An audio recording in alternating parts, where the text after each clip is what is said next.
a golden pillar. You do have a golden pillar because do. we're live. Live! And in color. Some colors. My colors are all screwed up, and I'm sorry for that. I think it's just your face. Probably. It's not used to seeing something so pale next to something so colorful like that purple Voron next to you. There we go. Mute the YouTube. It's been a while since we've done this. Oh, I made sure of that. All of a sudden I heard myself and I was like, Nope, that's not happening. Nope. Yeah, mine's closed, right? Yeah. Okay, I closed mine. So, welcome back to part 2. Now you'll notice a difference here. Viking looks much more Canadian. A lot fatter. And his printer has a different color. Yeah. So we haven't been able to get our schedule to sync with the Viking, and he said, "You know what? Move on, because we got to get these things done." So Viking is going to continue building his, and we'll get that live streamed as well. But Jordan has picked up an LDO kit as well, caught up to page 54 where we're at, and we're ready. Yeah, he's got a weird accent. Yeah, it's true. It doesn't sound very Norwegian. What's up, Mars Gizmo? And Kit, and Thaneth, and Ryder, and Sergio, and Lars, and Bob was here, but he's not here anymore. Bob's at work. He's we're in his heart, he said. Yes. Or pants. One of the two. That's where his heart is. Okay, so let me see here.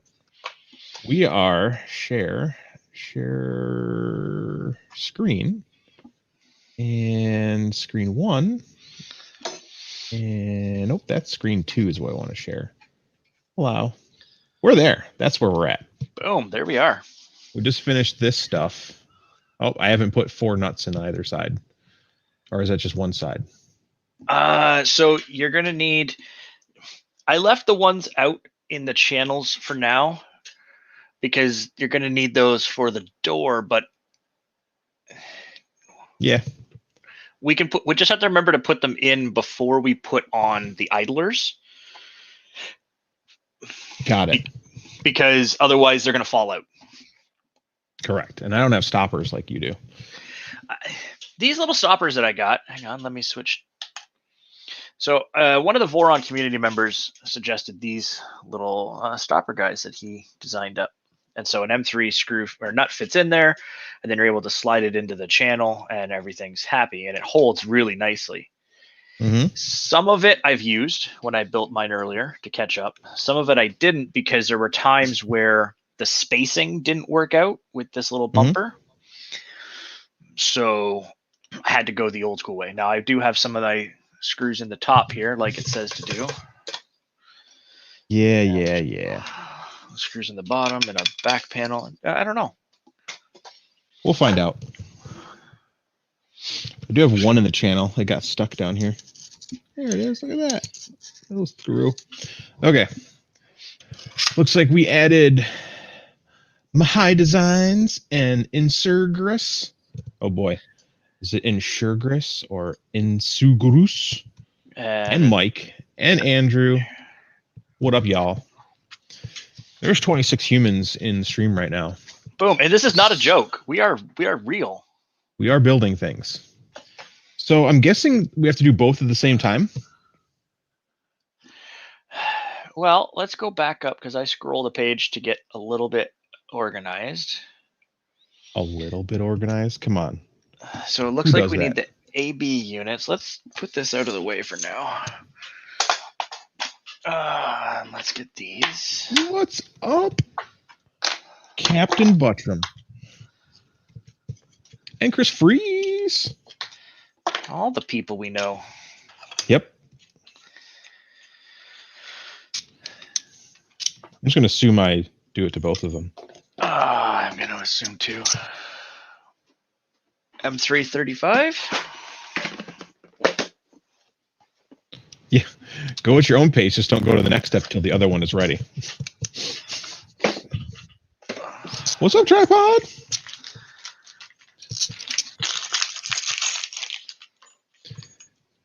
$335s. Oh, goody. Printed spacers. I thought I grabbed everything I needed for this, and then the next step has more parts. I'm doing so good at keeping up with this. Let's see here. That's not a printed spacer. It was one of these little guys. Yeah, I'm looking for it. It's probably at the bottom. I did mine in an alternating color, apparently. Or that is... Are they supposed to be accent color? Yeah. Oh, they are accent color, yeah. They're completely hidden by the front bracket. I've also got the Fusion model of Alex. referencing. Yeah. Captain Fusion over there. They couldn't use a real design software like SolidWorks or Tinkercad. Just kidding, guys. Don't go to Tinkercad. SketchUp. It's all about that SketchUp. What's up, Colin? All right, so I'm pretty sure this goes in here. So many spacers in this. I think I printed them twice because I was like, they're tiny. I'd probably leave them. So now I have... by the way, makes an amazing sound. Right? Really? Yeah. It's awesome. Oh, look at all Chris, this that we need. We got our kits directly from LDO. These are some of the beta kits that he had made up for the Voron crowd. These are a pre-production beta kit. Mm-hmm. Okay. M3 by 7 by 0.5. I think that's what I want. Yeah, the shimmering. It's definitely not these M3 or 3 by 5 by 0.5 shimmerings. Well, the one I'm reading here, AB unit, you got your printed spacer, and then it says M3 washer 0.05 millimeter. Yeah. What's up, Keith? So that's not very clear, because there Thanks, is. Insugatus. We have the M3 by 5 by 0.5 shimmering. Mm-hmm. And we've got an M3 by 7 by 0.5 shimmering. So many shimmerings. Mm-hmm. And then, so I took the honor of organizing all my mechanical stuff ahead of time. That's what they all say. So now I have to figure out, do we use the big washer or the little washer? Mm-hmm. Well, you figure it looks that like out. the bigger washer in the picture. And you should be able to tell from the CAD. I can. Just a moment. Let me take a look. So I'm dumping them out into my parts tray right now. I love this silicone mat with all the little trays. And I'll put these really small shimmerings in the magnetic area, because these look like these would fly away.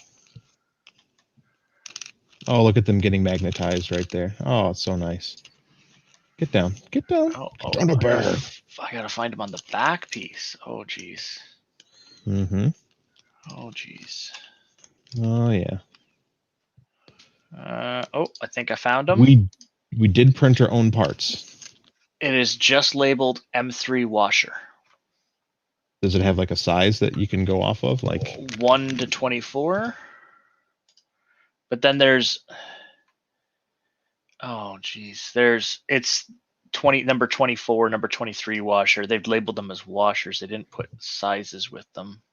Gotcha. Okay. Huzzah! So what else do we need? Just the... And the bearings. Probably need this little bag of idler bearings, eh? Oh, they're not idler bearings. They're really sexy, cool bearings that have a flap on one side. They are flanged bearings.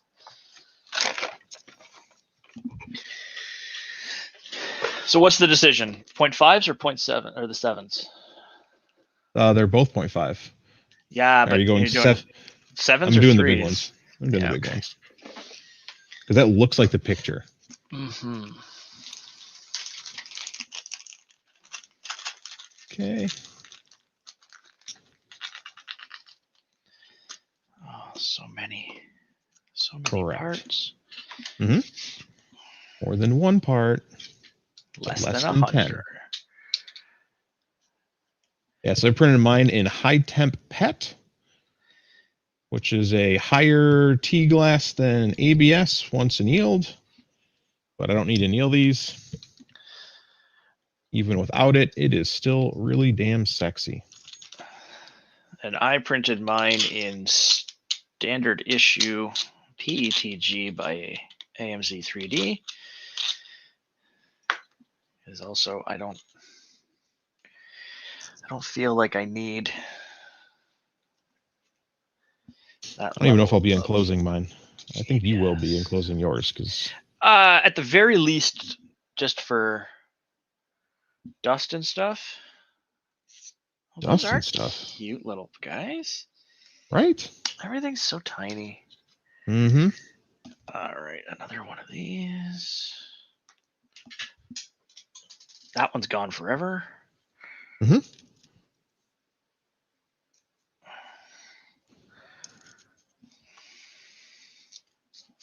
I am doing both at the same time. I'm taking a wild guess they have to be aligned. I didn't see another one in the directions. Double washer stack in the middle there, it looks like. Yep. Washer, opposing flange bearings, 2 washers, opposing flange bearings, washer. And that's on the inner side. The outer is just washer, 2 flange bearings, washer, opposing flange bearings. Yeah. Washer spacer. And you know the screw loves to just pop What's up, Seth? Back here. Oh, Seth. See, we all started hanging out in the Discord. We really did all the stuff to, hang out a lot too. But now we hang out in the Discord, we chill. We get sucked into video games at an alarming rate. Why purple? Purple's the best color. I printed some parts in red. Okay, let's do that. Yeah, we're using the standard manual off of the main Voron page. So you go to Voron 0 build and manual. There is a Dozuki that I found as well, but I didn't want to change up. You found that this morning, didn't you? Yeah, I just literally searched Voron 0 build guide, and that actually popped up before the manual. So, but I don't know which one is right. So I went with the one I started with. No one had yelled at me for using it last time.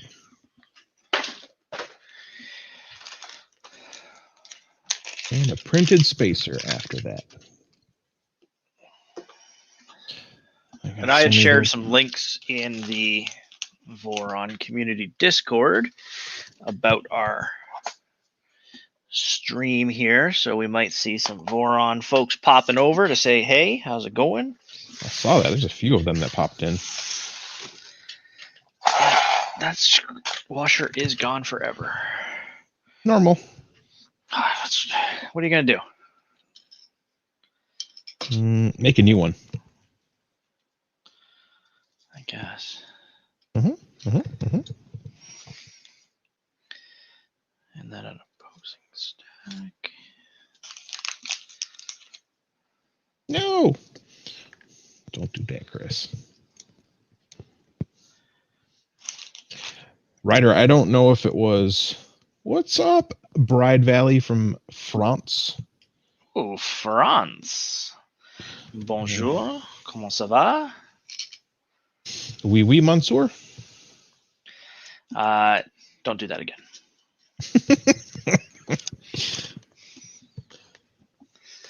Only French I know is cooking French. Like, who wants some escargot? And Denise. And beignets. I had some beignets for breakfast. Some bangs. All right, so then that sits on there. Really, it sits on there like that, huh? Okay. And M330. Those are these. So here's a fun one that you're going to find in just a moment. I'm gonna find something fun in a moment. Well, this little part right here, because of the lip, you have to put it in to that piece first, and then you can set it down on there. Does that make any sense? Because you can't just set it down on top of it. It won't slide in. You have to. It's just a misstep in the instruction. I don't believe you. Let's get some M3 nuts out.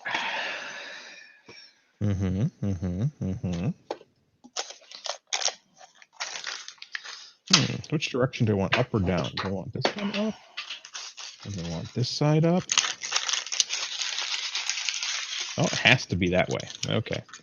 There's only one way it can go. And this goes on top. That's the wrong one. Oh, je suis pas de France. Mais du Canadien, Quebecian. Merci du parler en anglais pour something, something. What's up, Mickey? What's up, RC Mania? I'm very confused right now. What? What do these M3x35s attach into? Because right now they're just free floating.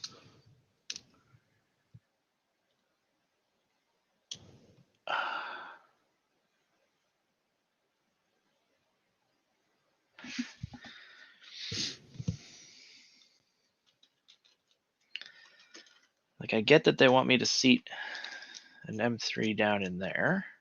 Mm-hmm. And we need an M3x30.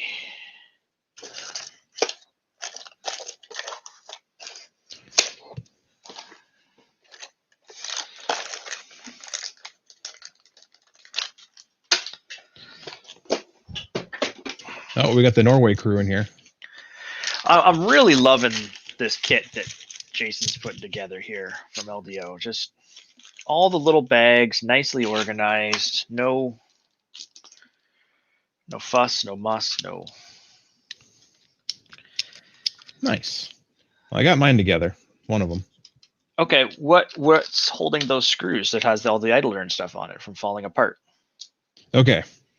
So you hold it like this. Whoop. See? Don't mind me. Did you just drop your stack? I dropped a stack. Because the other one was much more stable than that. So let me rebuild my inner stack. Easy enough to fix. Easy enough to fix. Because it's just washer, double flanged opposing, and another washer and a spacer. Okay, and then you have your piece with the little screw in here, and I kind of hold it like this, and they go together like this. Yeah, you know what I'm gonna do? I'm gonna put a couple just. And then once it's like this, you turn it upside down so nothing can fall out, and you take two M330s and you attach it where it told you to attach M330s. Right. It's just those 35s still have travel. Nothing's holding them yet, and there looks to be some more flipping. I'm gonna just do this and throw a couple nuts on the back of it to hold on to it. We got Dave? Mm-hmm. We have a Dave. How's the puppy mill going?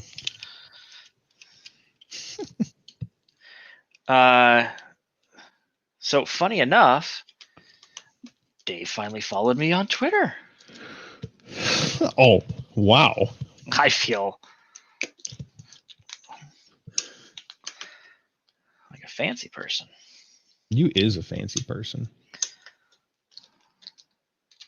Speaking of fancy, how do you like this? Yeah, that's a nice. I need to get a nicer one of those. And it's got a full set of like really stubborn bits in the back of it. Mm-hmm. I got this for like 10, 12 bucks from Sparta 3D in Canada. Dave. They're a LDO dealer and good people. It's a mini Prusa XY.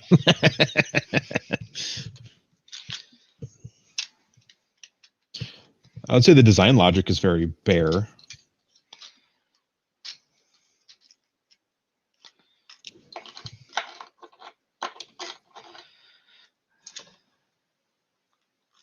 Okay. Make another motor here. Look at me making motors.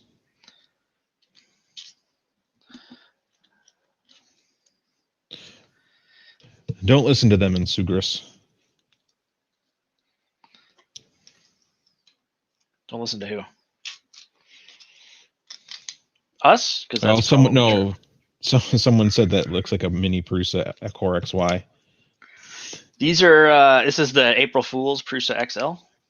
Yeah, this is the Prusa XL. Still their best April Fool's joke was the cooking set. Yeah, they've had some good ones over the years, though. Mm-hmm. All right. And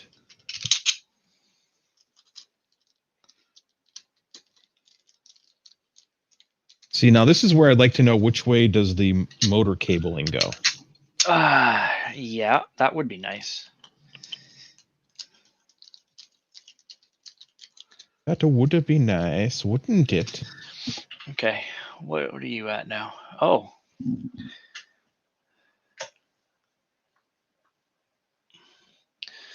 Uh-oh. You keep dropping your nuts. No, it's just they're not. These parts aren't labeled. And we are getting into a part where it says flip for A drive, B drive thing. All right. Motors. Get the LDO motor kit. So these are already sold. The rail kits are already sold. The frame kits are already sold. Basically, what Jason's doing here is putting everything into one. Huh. M335s are a little short. Towards the center, he says.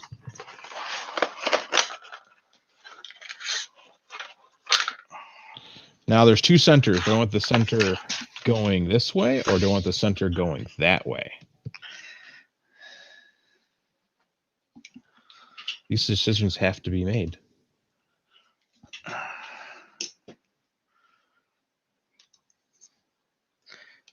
Did you already put your gear on too? Look at you. Mm-hmm.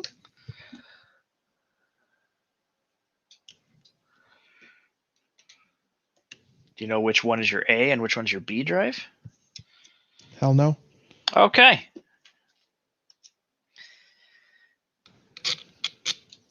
I'm glad I'm not the only one. Oh, towards the knob. Okay. Move the wires towards the knob. Can do. You know what? That tracks because that's the inside of the back panel. That's why I jumped back to the Fusion file a few times here. Okay. How do I know which one's which here?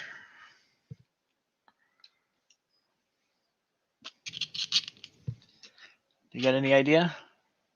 Yeah. One of them is left, one of them is right. Yeah, which one is which? Fusion file. Oh, okay. So that goes like that, and that goes like that.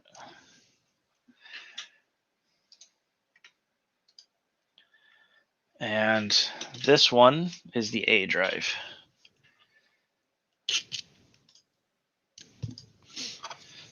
And I'm sure somebody's in the chat just yelling it at me because I'm doing it wrong. No one would do that. Yeah, these M335s are a little short. They're close.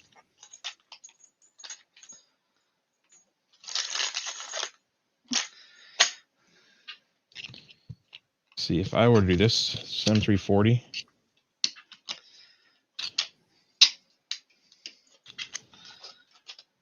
My M3x35s feel good. Yeah, just one side won't snug up.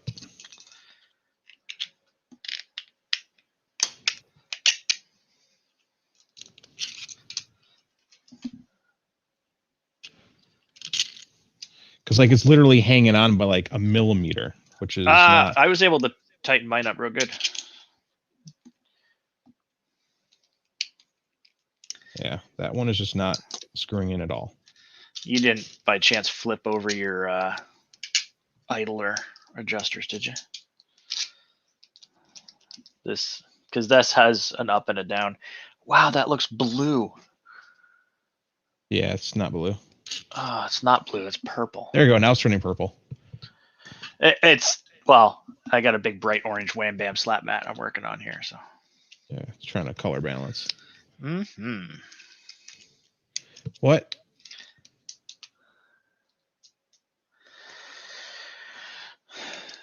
Daneth is talking smack. Mm-hmm. See, and here's where I'm glad I put those nuts on the back, Chris, because those two things are sitting out the bottom. Just YOLO in it. So now at least mine aren't falling all over the place. Yeah, you only get maybe 2.5 threads holding the motor in place with each screw at 35 millimeters.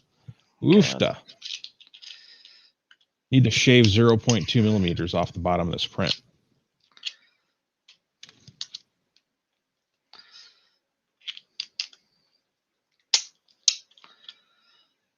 Yeah, mine sticks out.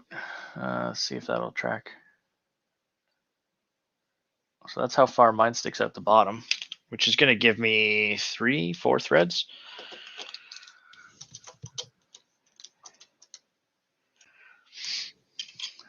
What's up, Teresa? Good morning.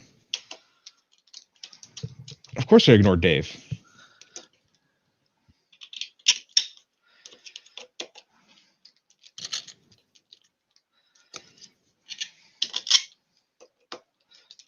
Oh, is that Teresa? Uh-huh. Oh, delightful. Well, that's a problem with my design over here. What's wrong? Did your nuts fall out? No, these screws are just shy of working. See, mine snug up. Nice. So like on this motor, the actual threads don't start for a little bit. Okay. So it actually doesn't reach them. So it reaches 2 of them, but doesn't reach the other 2 because there's a little bit of tolerance difference. So when the screw threads start. Right. So. Oh, mine are feeling good.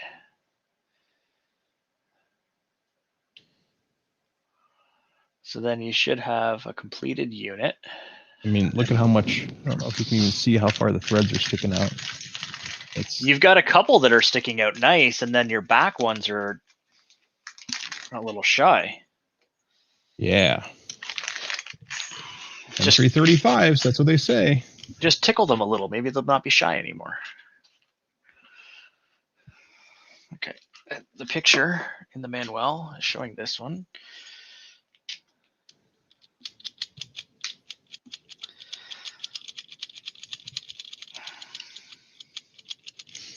Yes, I'm using high temp PET. Jordan used PET G. Yeah, PET G.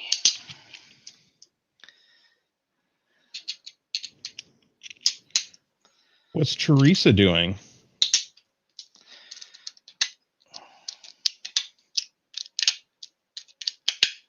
See if there's any way I can fudge a little bit of distance out of there to make it work better. Probably not.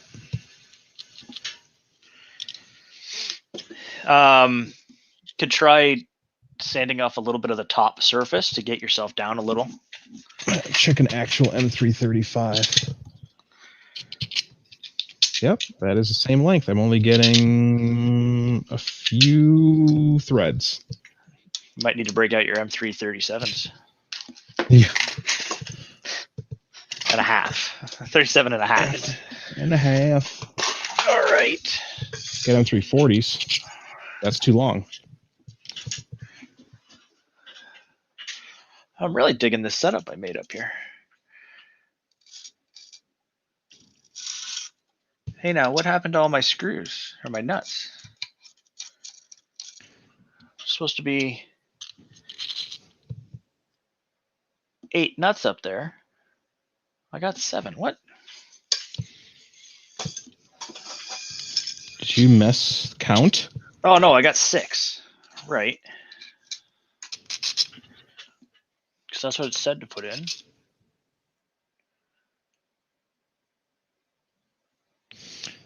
Oh, and that one goes. Yeah, okay. Yes. There. Now we're cooking with bacon grease. Kevin Bacon Grease? If you need to. That's the best.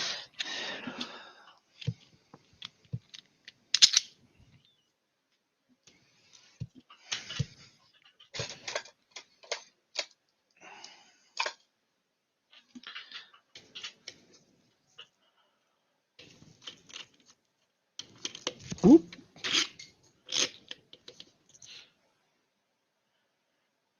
Okay, so it appears as though You don't need ABS parts. Quit with your ABS nonsense.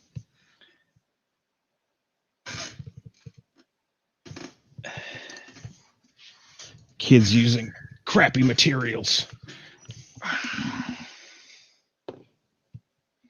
I'm not sure about that as soon as you immediately reprint them in ABS.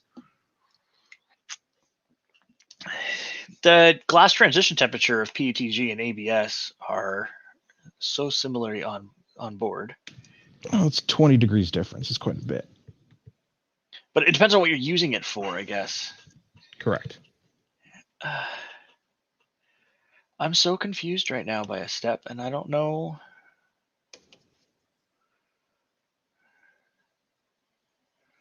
So it looks like 3 of the screws anchor into here, okay, and 1 into this cross rail.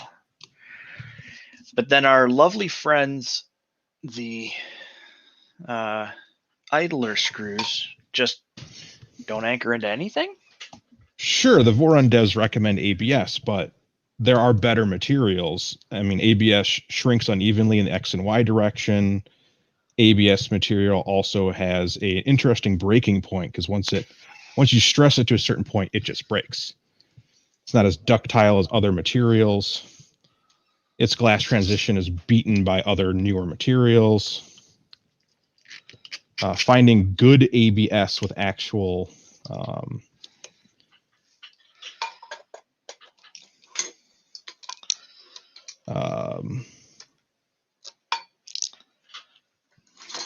chemical resistance, because ABS is not good around greases. Specifically, silicone greases will degrade ABS.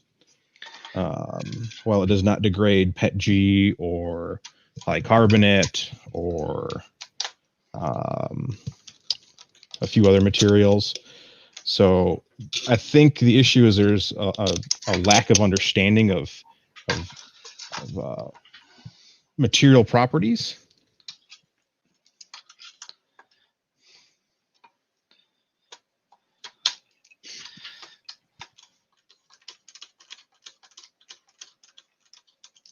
And I'm definitely not spending KVP $33 a roll ABS for ABS that's no different than anyone else's ABS.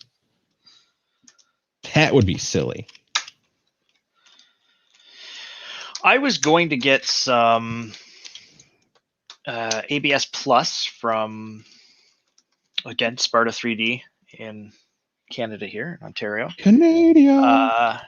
And then we got to talking, and you were doing yours in that, and I thought, oh, you know what? I've got this really cool AMZ 3D purple, and I've got which really matches the frame. I know my camera is a silly webcam that can't contrast focus, but there we go. Look at that. Look how nice the purple, and then the green.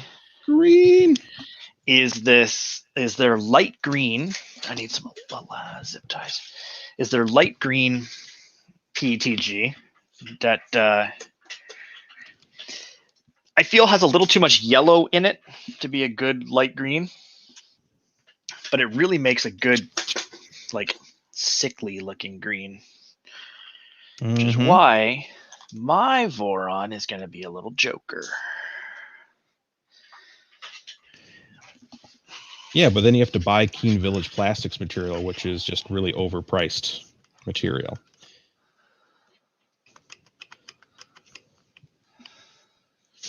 The other fun thing about your statement about printing thousands of hours for people, that printer over there, it's not running right now, normally prints thousands of hours of printed parts for other people. So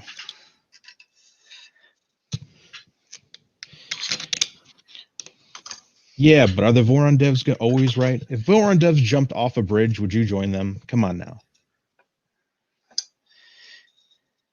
Well, people are developing with what they know, right? Like, yeah, because I listened to the live stream with Nero and the developer, one of the main developers of Voron the other day, and he said they used ABS because of this, and that. And I'm like, well, none of those are right, because they said chemical resistance. Well, ABS is actually horrible against like silicone greases, which is what you're going to use to lubricate this. Lubricate your stuff on your printer. So why would I use a material that's going to start breaking down around chemicals I'm using around my printer? And then he said high temp resistance. I'm like, sure, but it does have a flex issue. So once you warm up ABS and you flex it, it becomes a really interesting mess when it stress fractures. I've had enclosed printers before, and I've printed kilograms of ABS. And sometimes, even though it's fully enclosed, perfect chamber, no problems with the print, beautiful material, everything's beautiful, the thing looks nice, the part looks clean and crisp and everything, you give it a squeeze, it shatters. And that was like 1 in every 10 would just randomly do that. So, well, look at these fun little guys I got here. These are beefy and take up like most of the size of the frame. Yeah, I think it's the reason my screws aren't reaching. The other one is actually working better. This one, I think it's just the threads on the actual motor. I can only get 2 screws in it. The other ones will not seat, and I think that's a tolerance issue for where the holes are. These are all going to perfect. So maybe just a little screwy on the motor. Yeah.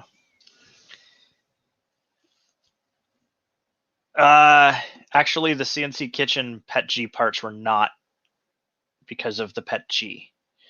It's because of the type of PET G that he used being older and actually having had a bad batch of it from a previous batch. So the old batches were bad. They recognized that, made some adjustments, but he had an old spool, and that's what he used. Yeah.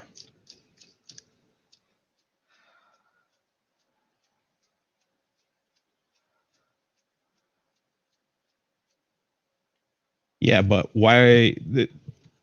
Again, let's go ahead and research what how that lithium grease works with ABS. Because again, most greases don't work with ABS. And CNC Kitchen used nylon. So 2-year-old nylon to print. Okay. Yeah, it was an old material.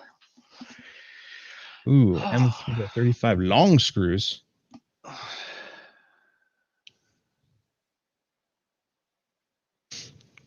Yeah. I mean, that's the thing is, it seems this is my issue, and I'm going to be very blunt about this with the Voron community. If you bring them facts about anything that they believe in, and I'm strictly speaking facts. Again, if you look at ABS as a material, it has its strengths, which is a high glass transition temperature, good strength, but a lot of that is considering it in injection molding. And that was one of the arguments 3D Nero made was, look, it's used in injection molding. But you got to understand, in injection molding, ABS is entirely different, fully fluid material that all the atoms and particles, or not atoms and particles, all the long chain and short chain polymers can group and become one solid object, making it a very amazing material. You take that into 3D printing, it doesn't translate.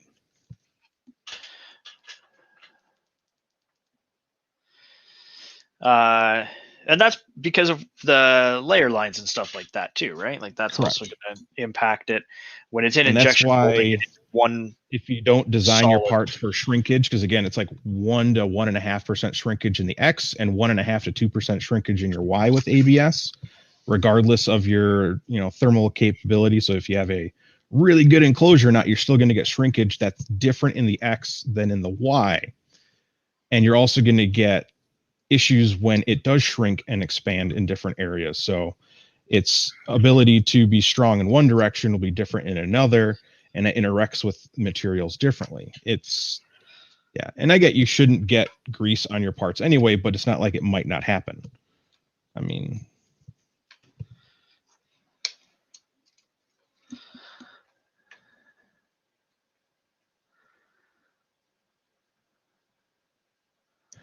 X and Y shrinkage is always different on 3D printed parts. So when you're moving in the X direction, depending on your fan shroud, again, this also depends on which way your fan shroud is. Let's say you have like a Prusa. The fan shroud definitely blows air more in the front than it does on the sides. Yeah. So when it's moving left and right, you get a bunch of directional air in one direction. And then you move to the Y direction, then your fan is blowing completely differently. It might be covering both sides of the extrusion line. So your shrinkage rate becomes very different. So again, this is why ABS is not a good material for 3D printing, because you can't control a perfectly even amount of air in all directions. Now that ABS Plus, that's got an additive in it, right? That's going to help it combat ABS those Plus. Now, if you use CF ABS, you don't have to worry about shrinkage, because the carbon fiber, as long as you don't have a high modulus count of carbon fiber, will say that. Right, because it'll offset the shrinkage by giving you better bonding. Yep, and 3x12. You can turn off the fan, but again, motion changes things as well. ASA still has that same issue. ASA just is really nice because you can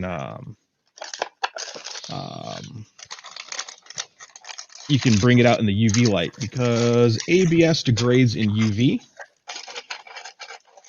which isn't too much of an issue in your house because your house has, UV protected windows. Yeah, and your lighting in your house is typically going to LED now, which doesn't put off any UV. I thought I said to put 3. So, okay. Oh, I was there. It goes in the top. So pull one of you've got three in every channel at the top, right? Yep. Pull one back from front to back here, like from here. Pull one back, so you have 2 floating, and then your 3 in the back go to either side. So you're going to make a line of 4 in this corner. Now, I found it easiest to line up the screws looking at the bed face to line up the 4 screws, and then I could put it down. So the way I've got it sitting in front of me right now. Gotcha.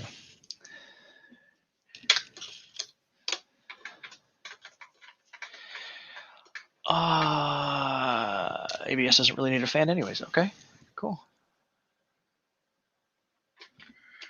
It doesn't, but I will say that if you're going to print, because again, if you go to a Voron page and you look at most of the prints, you'll see, hey, look, I printed this, gorgeous print in ABS. But you don't get any. You get real horrible overhangs with ABS if you don't use a little bit of goodness in there. A little bit of goodness. Oh, I see what you're doing. You see what I'm seeing there? So Yep. I don't know about your eyes, but the way my eyes worked better was to look at it with the bed facing me so that I could see the rail here of where I was going to line it up. And then I could just move them about and then. Well, and you have to get these 3 screw or 2 of these 3 screws to the top, right? So it's about getting all of idler those. ones don't seem to do anything that I can tell. Yeah, because they didn't show aligning those. They literally just went to that step, that step. Yeah, they are literally acting. The screw at that point isn't a screw; it's just a post. Huh. So that's all right, because now you're not introducing any additional forces upon those 2 points to bind up your stack. Huh. There's nothing that holds that in. No, but putting those backer ones on there while I got everything in place did make my life feel a little bit better, because I didn't lose parts all over the table. Correct. Now, the interesting thing about PETG is it doesn't actually want to warp. PETG is one of the materials that before it actually warps, before it actually wants to warp, because it shouldn't. Like, that's the one nice thing about PETG. It has nearly 0 shrinkage. That's what makes it a very, very fun material to print with when you're 3D printing. So it was definitely not the best, but it doesn't shrink. So warping is actually non-existent. I don't think I've ever seen PETG actually warp.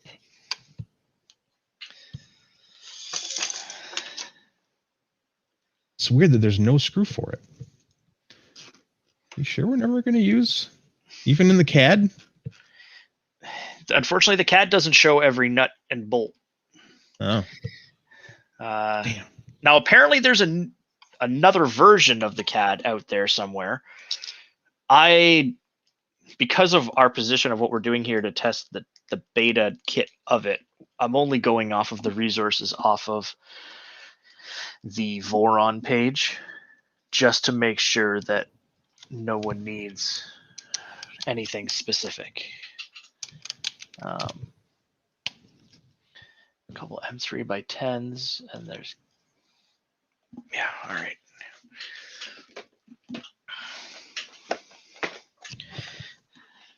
Because we're going to be reporting back to LDO about what is good, what needs to change, what doesn't need to be included, because the BOM, I think Chris brought this up last time, shows one thing, says another, means something different. Yeah, it's the argument on what a BOM is versus a sourcing guide, because apparently the sourcing guide is the holy grail, but if you look at open source, the BOM has to match. And to my standpoint on that is the instructions, which are what we're using, the manual here, should match all of it. I shouldn't have to go to another resource to get the instructions I need to build the product. Oof, these are tight in here. I can't wait to actually print with it. Dude, I can't wait to get this thing slinging some material around, because it's going to be fun.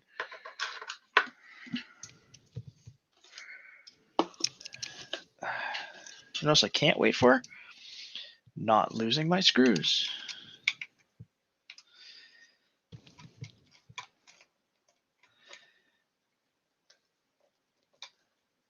All right. I'm going to take a coffee minute while you catch up. Dang it. I don't want that. I want the camera. Or the camera. I want. Okay, so that nut did not grab.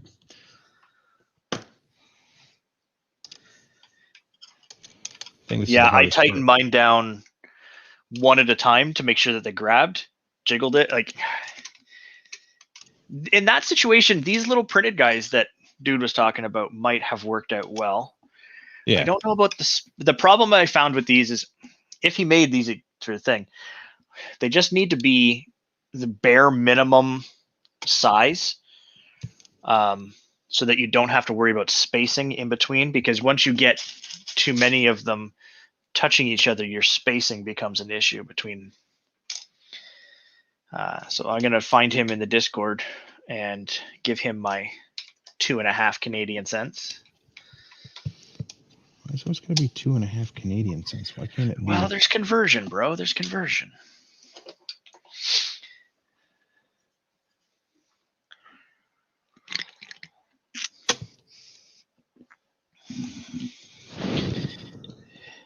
It's just a little printer. You could use PLA. Yeah. I'm going to tell you, I have printed a lot of stuff in PLA that runs on printers all the time. Actually, all the fan ducts on all my printers are actually are just PETG because I didn't have ASA around. Works very well, and if I need to reprint them, I just reprint them. That's illegal. Yeah, this is really hard aligning this one because like you can't get to any of the pockets. Yeah. So Try Chris setting the piece back behind the frame just a little bit to get your spacing, and then just bring it forward and plop it in. If that makes any sense. What's up, German 3D printing nerd? Hey. Guten Tag.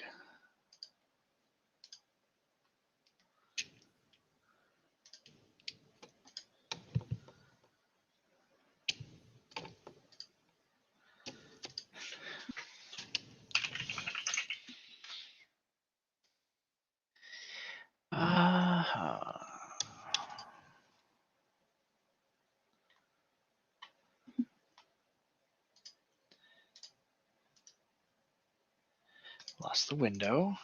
Regain the window. See what happens when I start taking coffee breaks and clicking at things. Nope.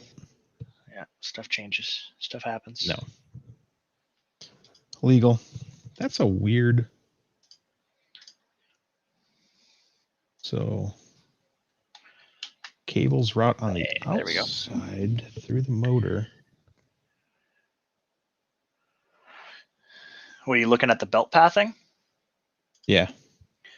So the motor, the cable runs.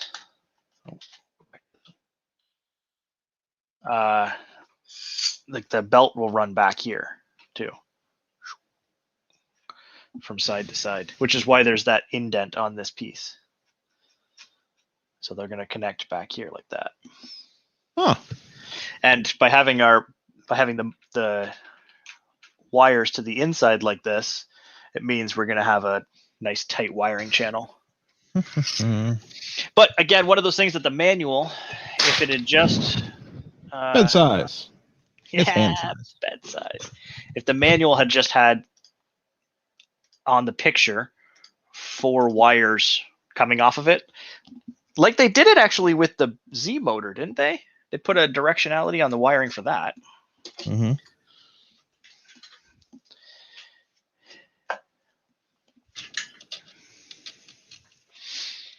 Oh.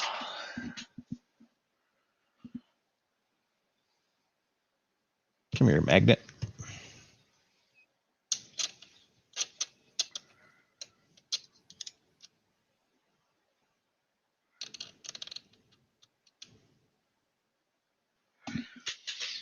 I feel like it's weird that those don't attach to anything. Viking.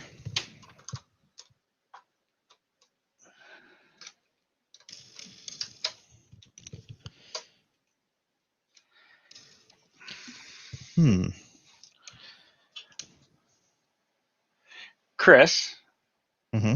Pause. I believe I have led you astray. I did. Okay. So remember how I said it's weird that those posts don't connect to anything? I know the first post locks into the top of the. So the back one locks into the strut. There's only supposed to be one nut floating at the front. So 2 nuts have to go to the back, which means I got to push nuts now. Which means this is going to be really fun to align. Because you got to align 1,500 different nuts. Mm-hmm. I think if you get the front 3 locked in, that will make it little bit less of a pain in the... Tookus? Sure, we'll call it the Tookus. It's still morning. We can be PG friendly.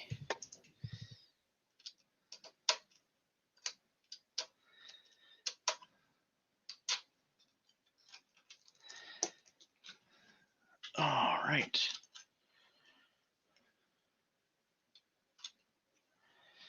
Mini flashlight time.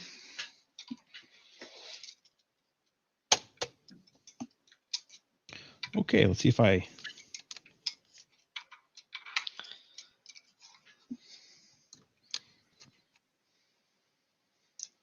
Dang, so close.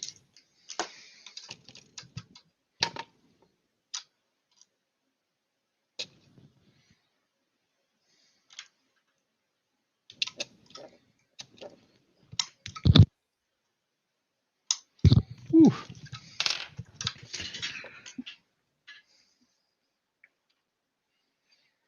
I think I'm almost got it. Jeez.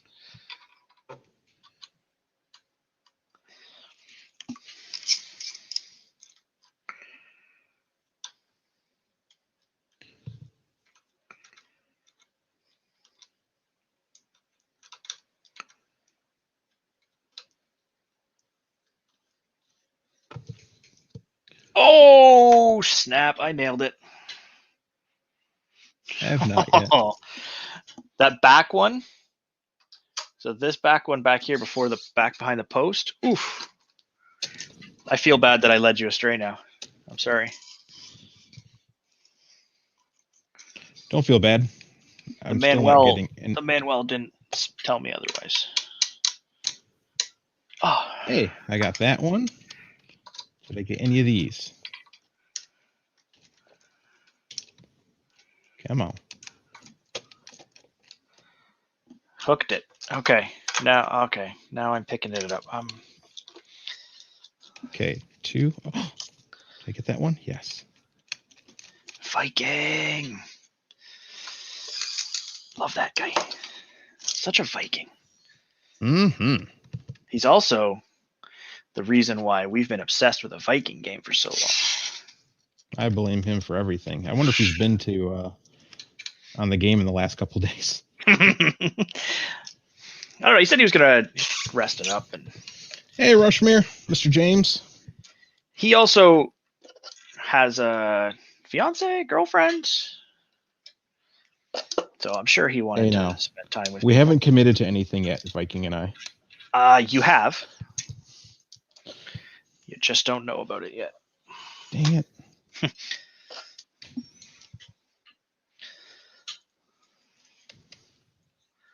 Well, I'll try to line that one later. No laters now. Dude, I got 5 out of 6 of those things lined up. I'm a happy kid right now.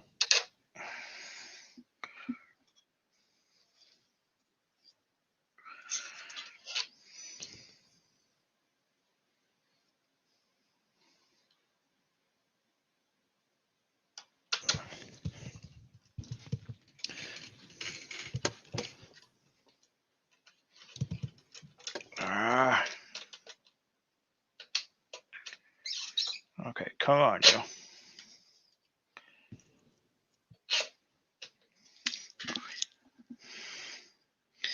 Not far enough. Just a tickle.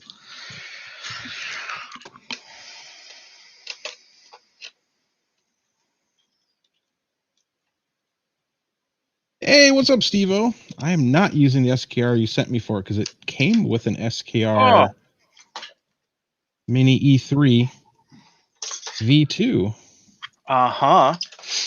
That, I think, so beyond the fact that this is going to be a sweet LDO product, as we know, Jason likes to have his stuff in order when he does stuff.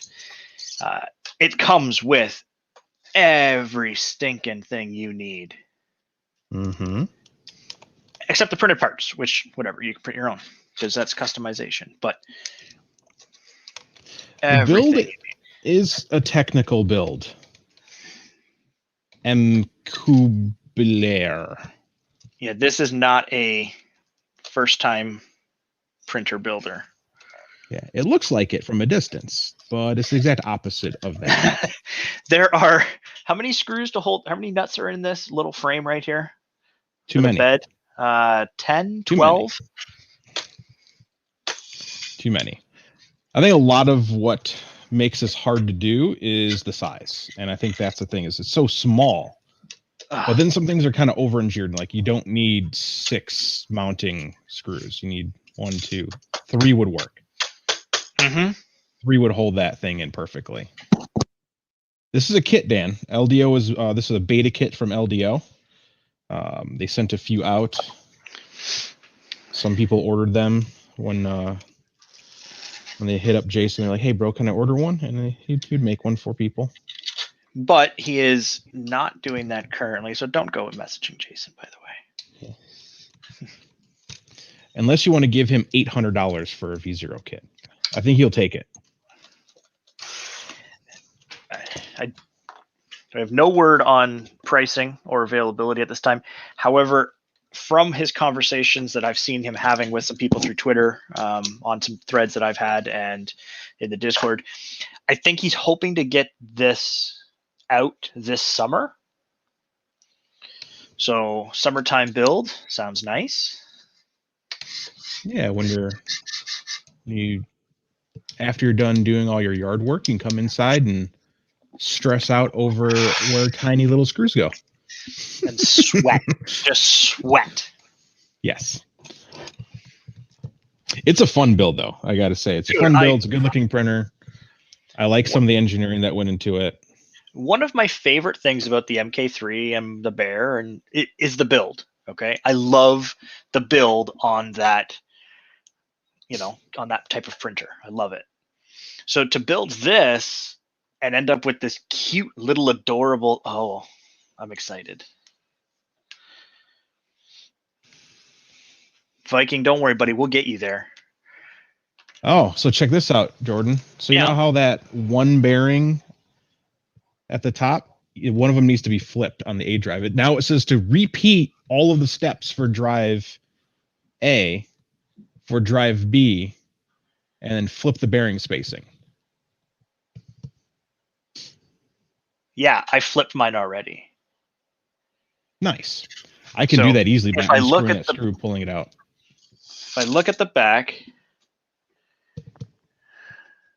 oh geez, what is this? What is going on here? So I have one up. Yes. So the thing has to line up with the 2. So mine lines up with the 2. And that does not line up with the 2? What the? Uh-oh.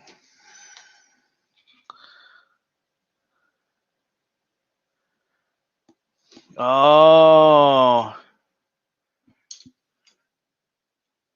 Okay. I made a mistake and I can fix that. I copied, because it says do this 2 steps, I made the 2 stacks look the same. Yeah, that's what I'm saying. Just unscrew on the right-hand side, just unscrew it and flip it. So it's this one right here that we're talking about. Mm-hmm. All right. Oh, geez, where'd it go? Where'd it go? Come back. Come back. So this little guy right here, we just got to flip that stack around. Mm-hmm. Thankfully, I got a magnet. I don't think any of it's magnetic. Yeah, it is. The screw is.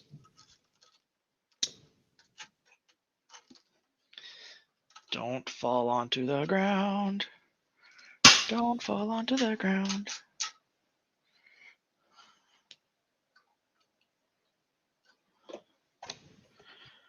Okay, let me loosen this and loosen this.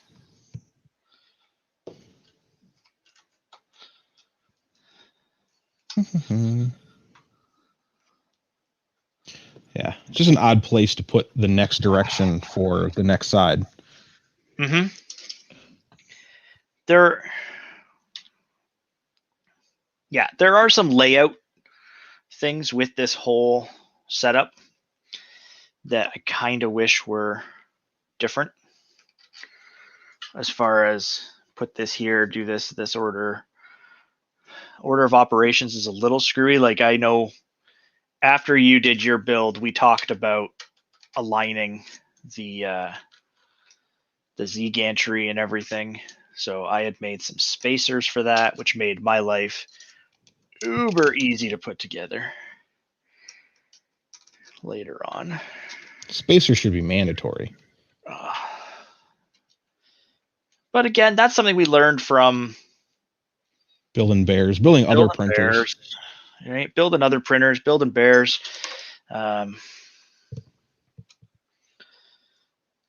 Is that little extra attention to detail makes the experience funner.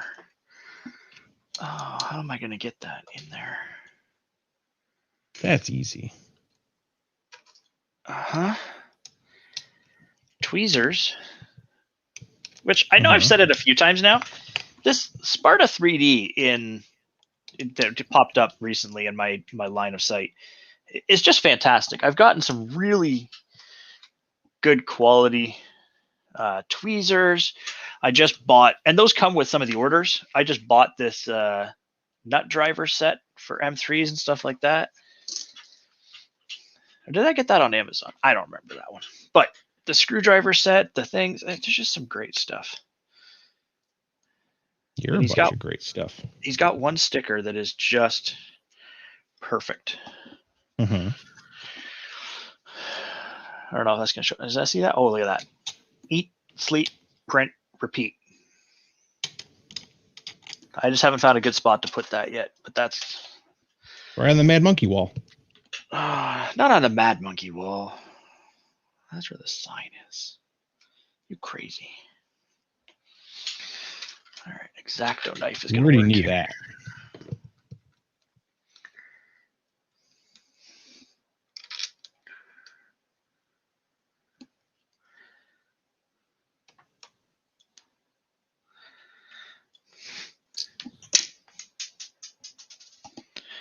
Renee got censored. She said on your butt.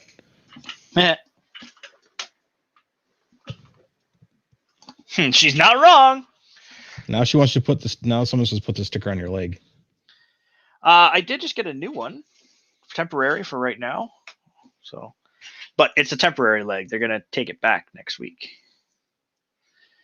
Do things to it. Temporary legs. Yeah, I had to unbolt it this morning. It was fun. It's gonna be really fun is when I tell my guy that I did all that, and he's gonna be like, "Why? I told you stop doing that." I said, "Well, stop showing me how to take it apart." Yeah, never teach a guy with a 3D printer how to take something apart.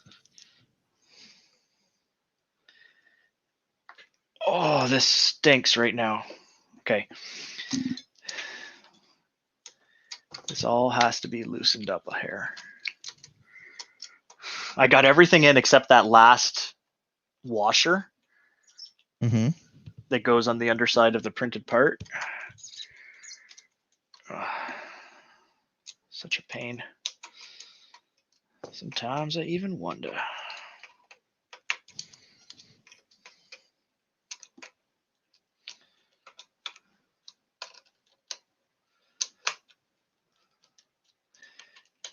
And now I have to wonder, did it say flip the idler for that or just flip the hob gear? Flip for drive A.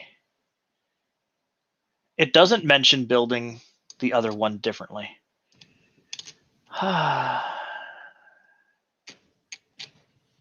it just says on the other one. It just says it flip the 2020 or the GT20. Nope, bearing and spacing. Oh, you do have to flip the idler as well. That shows in the picture. Notice that the idler is upside down. Seekers freeze. What's up, Ethan's dad? Yeah, but that's on step 62, right? Yeah. At this point, we're well beyond step 60, or you were assembling it well before step 62. And it would have been nice to have known back then.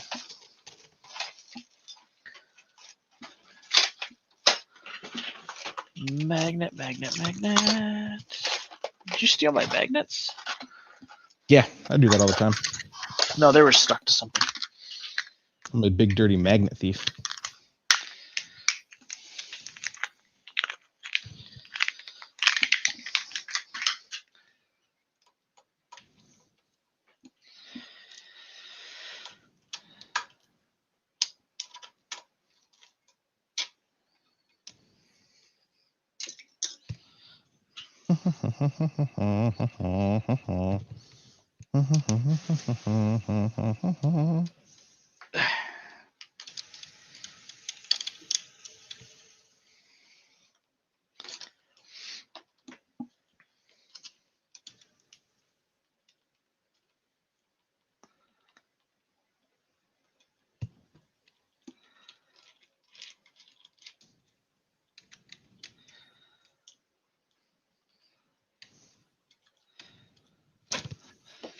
Oh.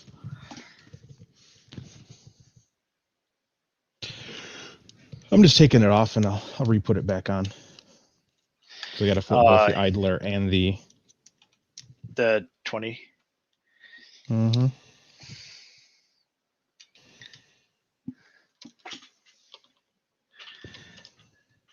That's okay. I think I got it. Damn it. Drink my coffee because I was putting it back together the same way I took it apart. I was just sitting here fighting with this thing only to realize I was putting it together backwards again. Yeah, that's all it is.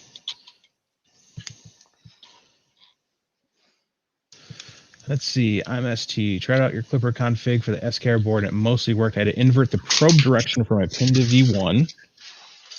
Okay, that's not so horrible. And auto Z align doesn't work. Do you have 2 Z motors? Greg's custom. That's an important feature. Oh shit, Frosty's in here. Now we're in trouble. Uh-oh.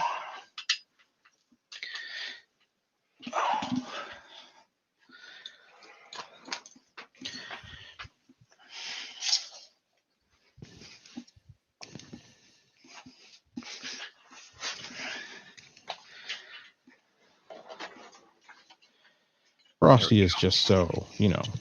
Frosty.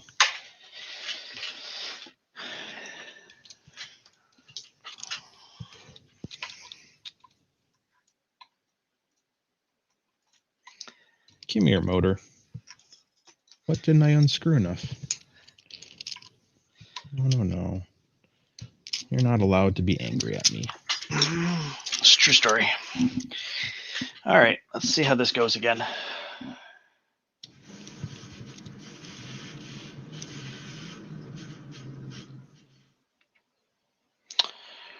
All right, so it needs to go flat washer.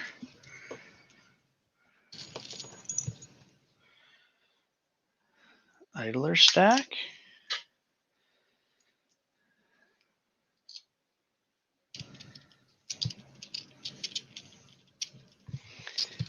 That's not going to work. Not usually.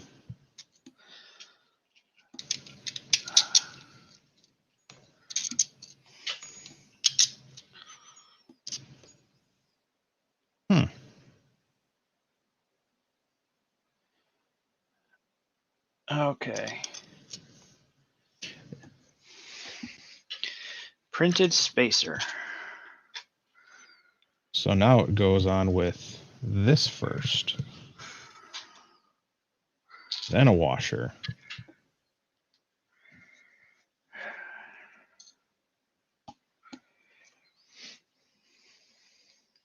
Evergreen. I love that you finally got your ship out of the way, bro. As the Ever Given, by the way. Good call, though. Hey, they use green.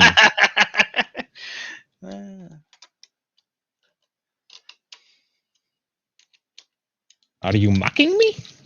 I am the great one, Julio.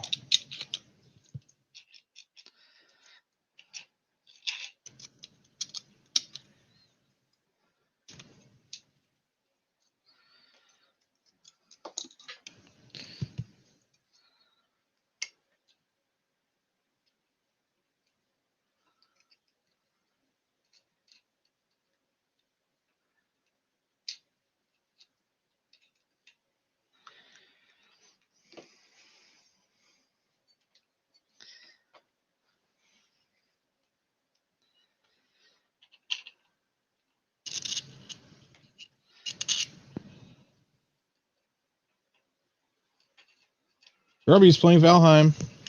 No kidding.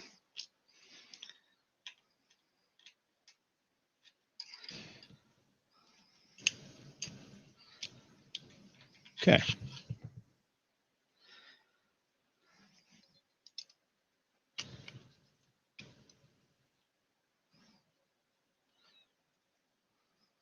Oh, wow. Oh, wow, what? Aligning that is a pain in the butt. I'm regretting my life choices right now with this. I think I'm just gonna take it, do like you did, and just take it off and rebuild it completely. Because trying to line these up is proving to be a more fruitful disaster than I want it to be. It's always good when a disaster is fruitful.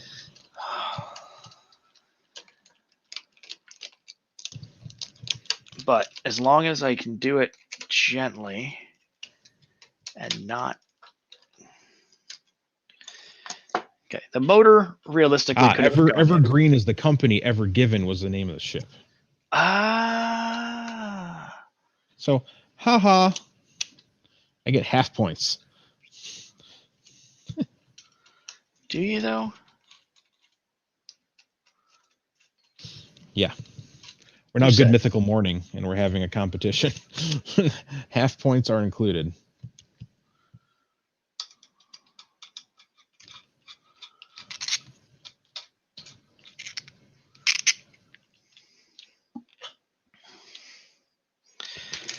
All right.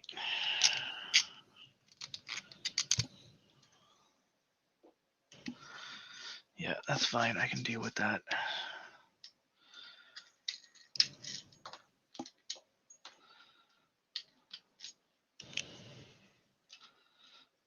Okay.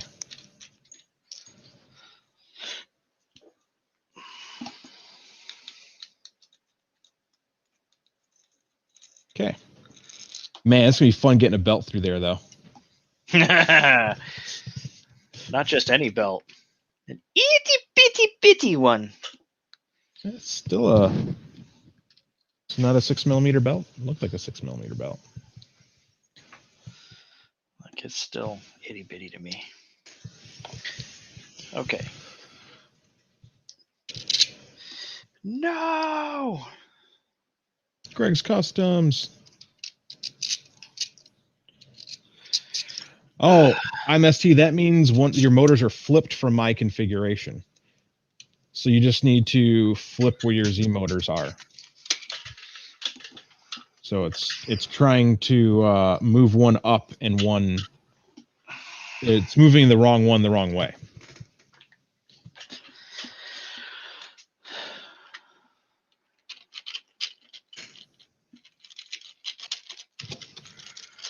Oh, I love undoing all my work. That just makes me feel great. Should.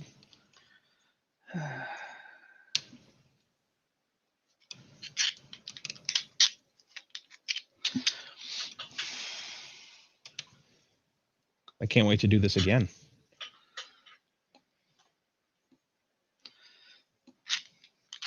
What do you mean, do it again? I don't know. Did you mess up the other side too? No. What's up, Aaron? It's a 50-50 chance of messing up one of the sides, it seems. Mm-hmm.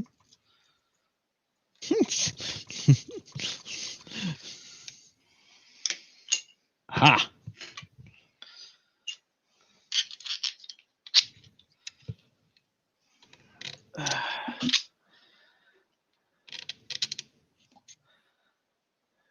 Okay. We're going to go flat washer, idler stack,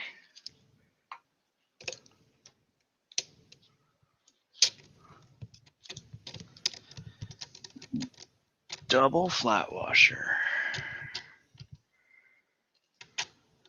idler stack, washer. Oh, as a bonus, I got all my things attached this time. Oh, good. I did not. I am unfortunately now behind, and because I just moved the printer to find something, all my nuts are slidden all over the place. So good. So I did this on purpose so that way you would fall behind. I'm a devious son of a bitch. Yeah, so devious. I'm like a grubby that shows up at your house and fixes all your stuff that you didn't want fixed.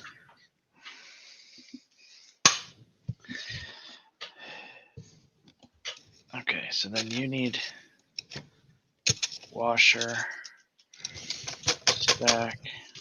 Ah, there it is.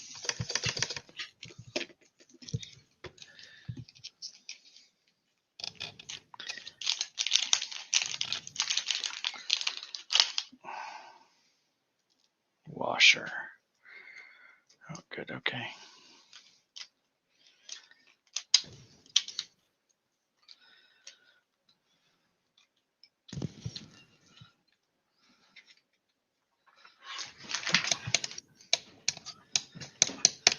Now we can start the process of reattaching 17 screws.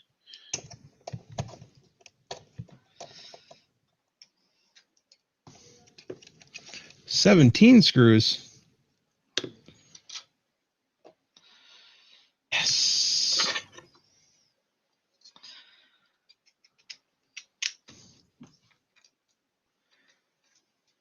Okay.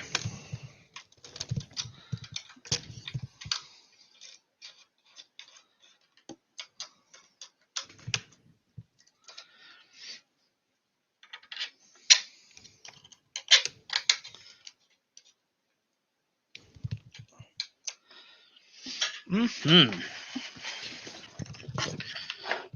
Okay. Differently. Why end stop time? They're so cute and tiny. These tiny end stops. I saw them when I put them in the first time. I was showing the class. Oh. What's up, Ben? Okay. Self-tapping screws.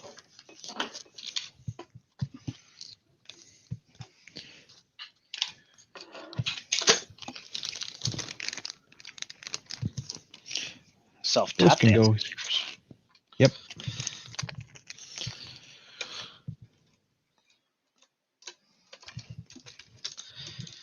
Okay.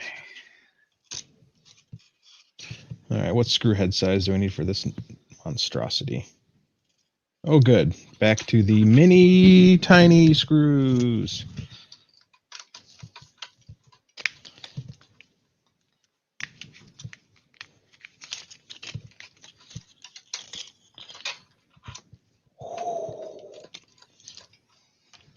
Caught it. Baby, we caught it. Caught it. Okay.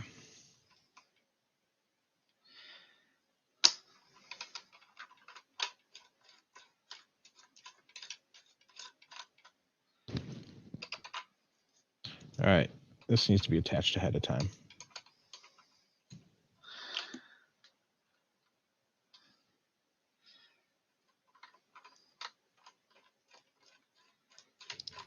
Oh, come on.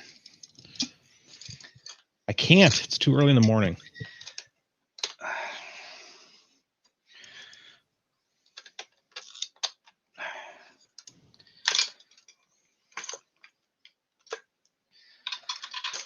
Okay. End stop installed. Okay.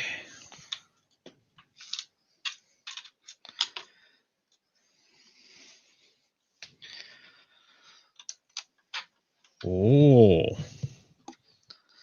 I need an M312. Any that are handy. No, any head. Yeah, there's only one head in the kit, though. Well, poo-poo, nana boo-boo. Where's my length checker tool? Look at that. First try, grabbed a 12mm screw. Must embed that screw there. Must embed that screw there.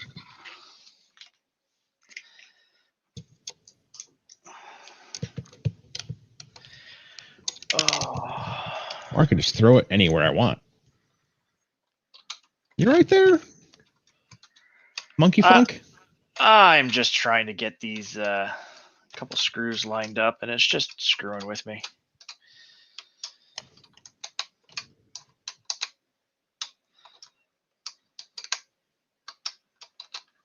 Okay, and I have an M312 embedded there. I was doing good. Oh.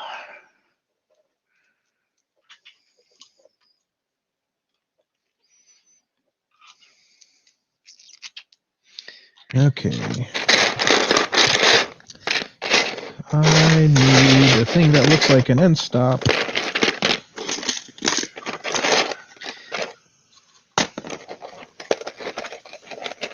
That's not it. Is that it? That's not it. Wait. Oh. Found it. Hey, what's up, Zach?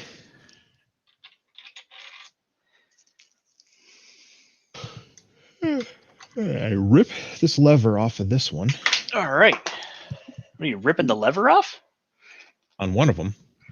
Which one? This one specifically says remove lever from switch. Which one? The one that goes on this printed part over here in my hand. Oh, are you doing the front bumpies? I don't know. Which one? This looks like the Z bumpy. Yep, this looks very much so like a Z bumpy.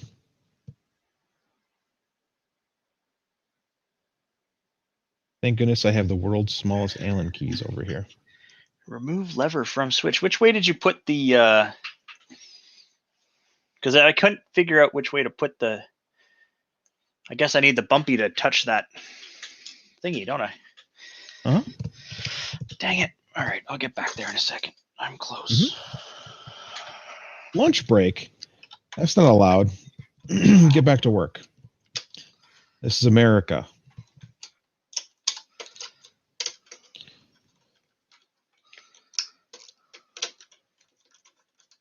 I don't think I'm going to do wiring today. I just want to get it built. Yeah. Wiring is going to be a day in itself.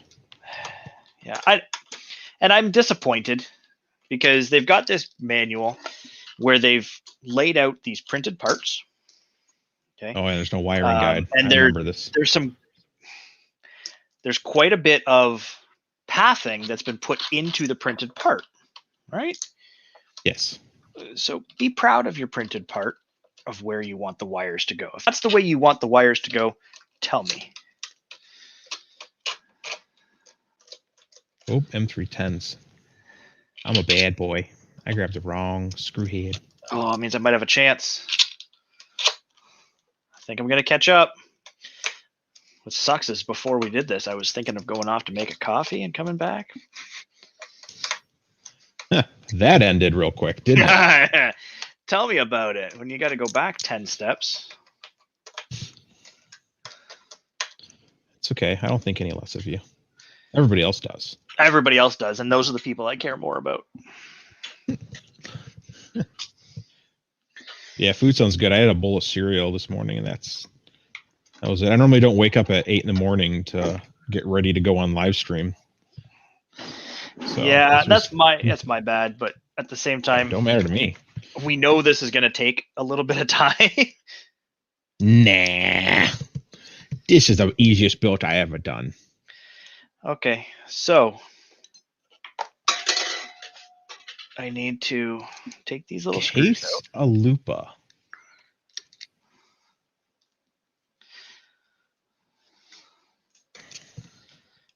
And now I got to yank this little... You know, I've never actually disassembled the end switch on purpose. I have. Barbecue with a family sounds good. Oh shit, I know what those things are. Is there a trick to getting this off? What's the deal? Just I twist it up and pull.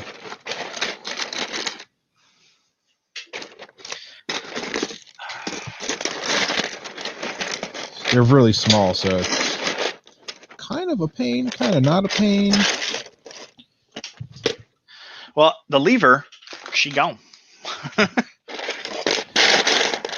Don't you believe it? And I think you got to put the little nib to the outside when you put it on. Yeah. Otherwise, it won't tap the screw. Although it is silly. You've got a screw in there. Why do I have to remove the end stop lever? Why can't we just have it? Too much distance. Makes it trigger early. Well, sometimes you can't help it. Okay, what am I looking for? I did it. Oh, good. More things to build. Okay, so Okay. this piece in my hand gets a screw in it like this. And What are you at now? 7 steps ahead and 7 steps behind you. Uh-huh. Okay. And then I need to go Length checker. Length washer, opposing bearings washer. Where's my length checker? There's my fancy length checker. It's Thursday. Maybe I'll order barbecue from my favorite barbecue joint and support some localness today. It's funny that you think you're getting done in time to eat food. How much more time do we have before you gotta turn into a pumpkin? Oh, no. Like, I mean, I got till 2 o'clock your time. Well, no. Later than that.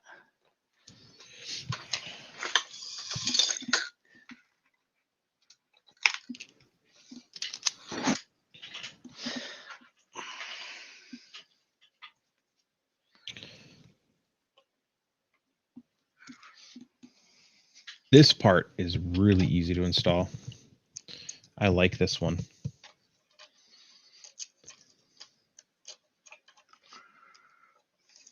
Mm-hmm.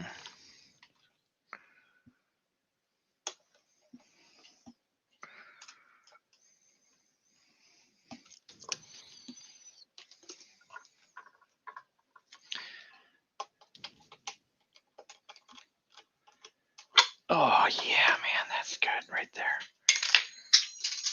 Don't know what that was, but it's gone. You don't need it then. I think it was the Allen key I need.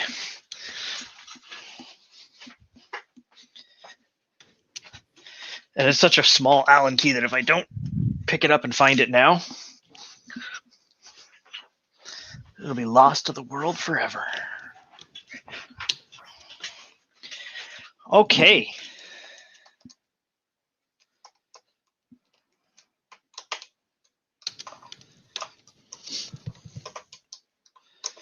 Mistakes were made. Mistakes were fixed.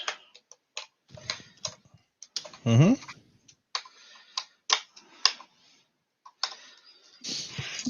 Okay.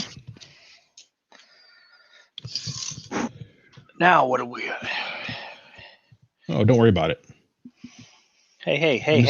I'm just on page 66. Calm down. I just got to page 66. I'm there. Mm-hmm. I'm with it. I don't know which part is which, though. I do, because it's very obvious. Mm-hmm.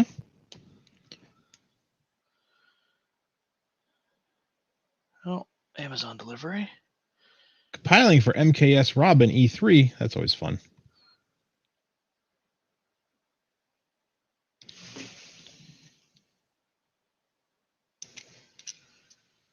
I had an email that I think pertained to Goob Fitting today.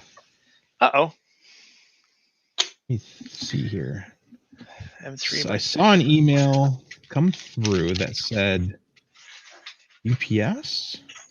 Are those both M3 by 35? Yeah. Yeah. Let's just Hey, look, I'm live. My email says I'm live right now. Oh, good. Mm-hmm. Is that who I'm talking to? No. Oh. Ooh, I have a package arriving today. That is, that has to be the alien box. Box of alien goodness. Thought I had an email from them. What up, 3D Medic Vince? Long time no see. Still saving lives? I hope. I hope I get my package too soon, Goob. Full of fresh Swedish farts. Knowing Goob, he actually packaged those for you. Yes. Actually, it was funny. It'd probably be more organized than the bins in Valheim. I'm an asshole.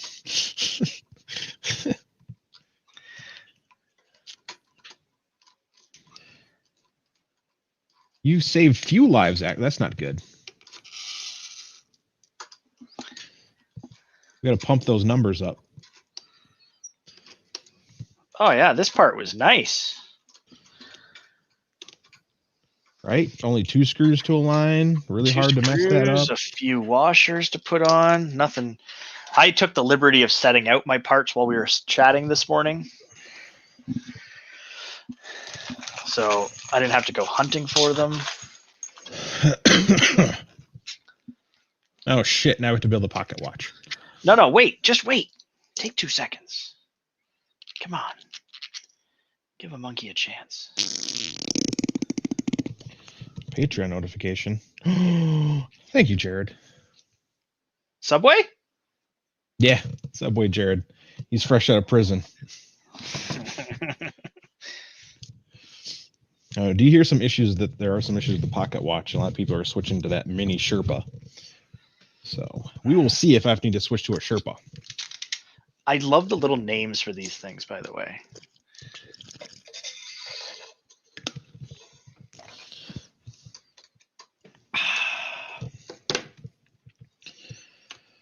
Okay.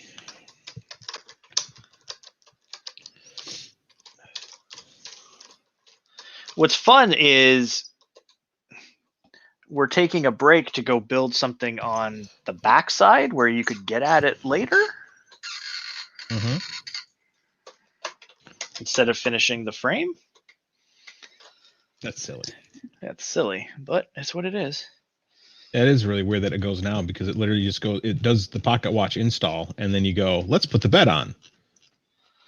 And let's build the Y carriage. Or I guess XY. Yeah, build that. You don't actually need the pocket watch until much later. Right.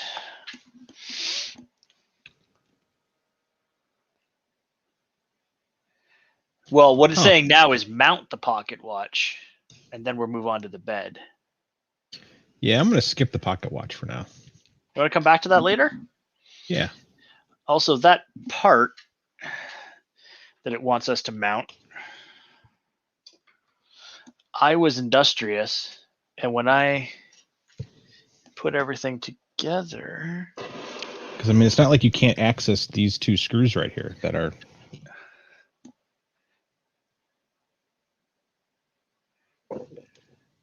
like that it mounts to. These 2 screws that are slightly... So what I did is I actually have screws in there. Yeah, that's what I did too. And I'm pretty sure those are using these black holders. So when I pull them out, I shouldn't have a problem. But I think if we do it that way and maybe just set the bracket right now.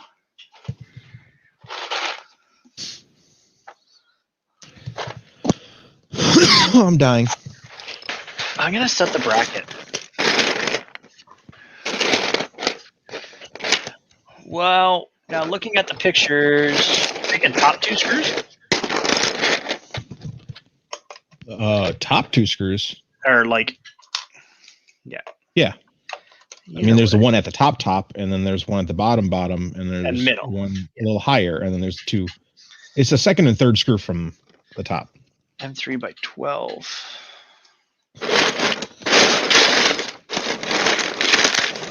Where's this pocket watch holder thingamajigger? Accent color. Accent color. Maybe I didn't print mine in accent color. I don't know.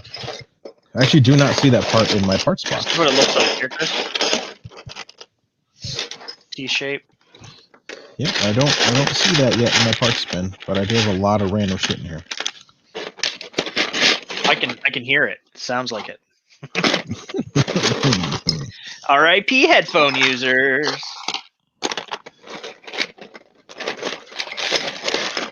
Yeah, I literally don't see that part.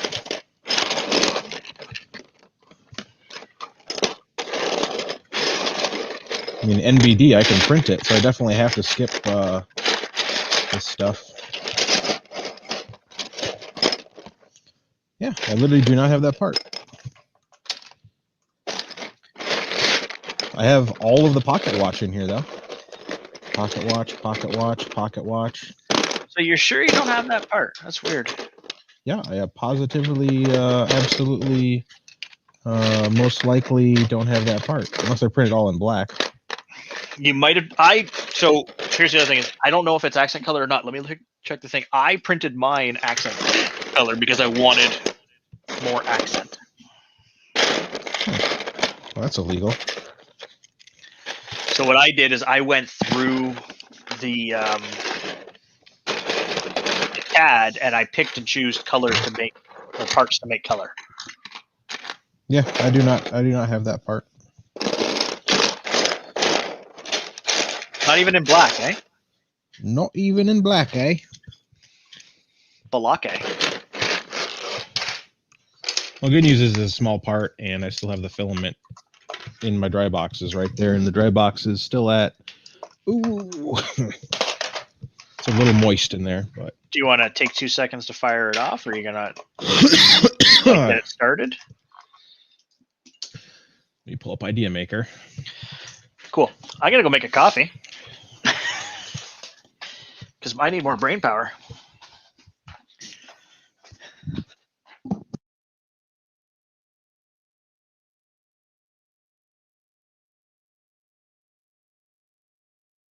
Sweet. Glad that worked for you, Mr. I'm T. All right, Chris needs to turn that printer on. So, Home Assistant. And 3D printers. Scroll down, and that is Johnny 5. Johnny 5 is now starting. That's the printer behind me here. See how it's lighting up and changing colors? Wait, are you saying Johnny 5's alive? Yes, it actually says that on the screen because I programmed to say Johnny 5 is alive when it turns on. And also says input data, or yeah, when you stick a memory card in. I had a lot of fun with that printer.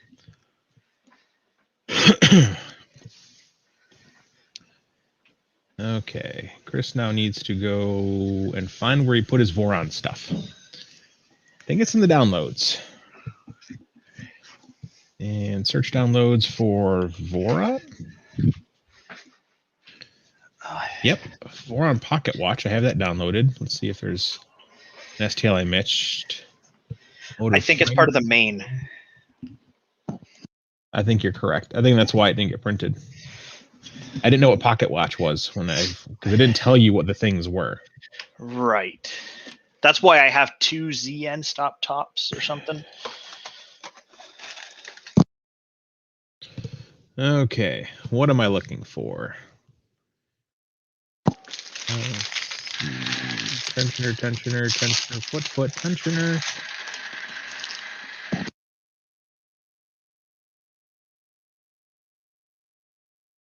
There's a bed mount, skirt, spool holder, V0 extrusion drilling guide, joint. Wow, there's not a thing in here called that. So, top hat, panel mounting for 2.5mm panels. Is that what? Maybe. Nope. I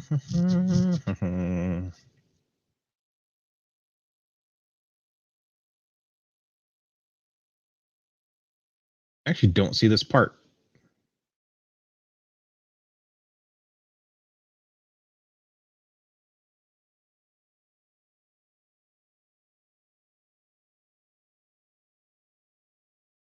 Huh, what is this part called?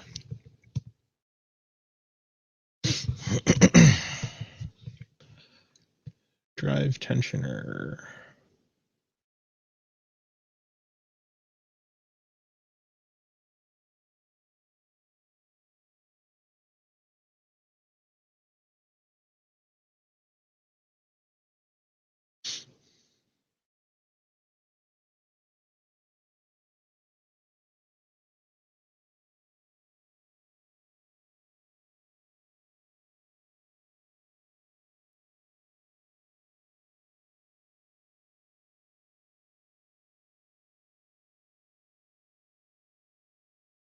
Damn it. I want it to open in... I have no folder called electrical. STLs, manuals, DF, drawings, CAD. It's in the Pocket Watch folder. Do you hear me? Yeah, I hear you. Okay, I just want to make sure my headset reconnected. Okay. Pocket Watch mounting bracket. Pocket watch, STLs. I also, there's, mount bracket. Yeah, there it is. Huh. Says I printed it. Maybe I misplaced the part. Good old Voron part ASMR again. Okay. Oh shoot, the filament's actually still loaded in there. This makes my life easier. Okay, start slicing. And it is accent color. Yep. SKR Bear and HT Pet G or HT Pet. Boom. Slice. He's on his pooping mic. What? Did it mess up my microphones? Yeah. Oh, it did because it disconnected. Hang on. Now, 39 minutes. now I should sound a lot better. Mm-hmm. Thanks. SKR HT Pet _ When I went upstairs, my headset disconnected for a minute, and StreamYard went, haha, that device doesn't exist. And let's log into that printer. Boom. Harley, thank you. Appreciate it. 25. 4 on 0. Good looking out. Actually, you can look at the pocket watch parts I printed. Yeah. It's not in there. Huh. Did a little Where is oopsie it? poopsie, huh?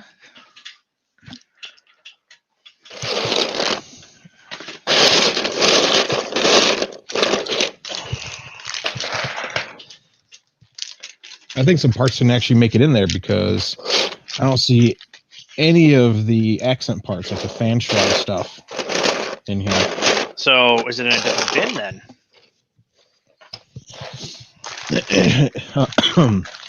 Knowing me, who knows? Well, take your time, get your stuff organized here. Because I know I printed it. It says printed and took 3 hours and 33 minutes. I'm going to do a little peel video here. Oh, here we go. To go along with the ASMR. Ready? Oh gosh, you haven't peeled that yet.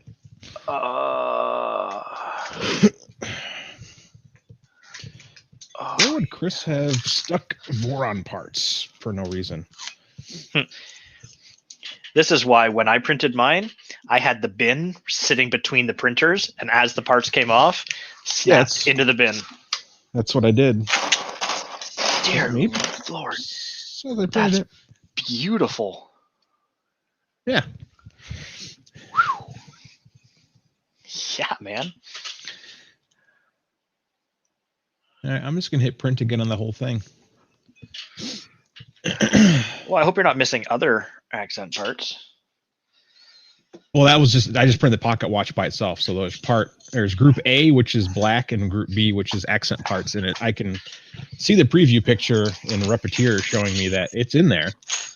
Mm-hmm. There's the 2 fan ducts and a mounting thing and some other stuff that was accent for the pocket watch. Right. And they're not in that, that's why this cart was over by the printers. So as they came off of that printer, they went into there. Are those just regular M3 nuts? Yeah, they're not lock nuts. So I guess I have to skip the pocket watch for now. M3 nut. Yeah, okay. Okay. M335, any head. Thankfully, we only have the one kind of head in our kit.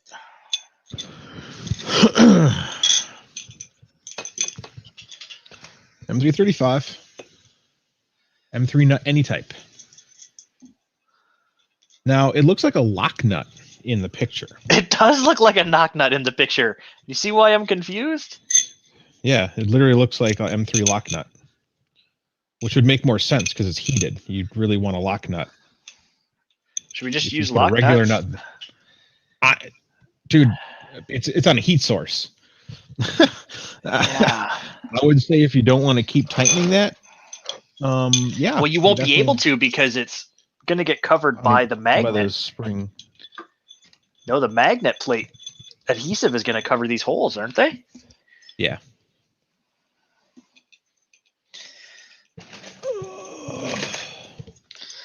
Now, I think we have some in our kit, but I'm just going to pull from my personal.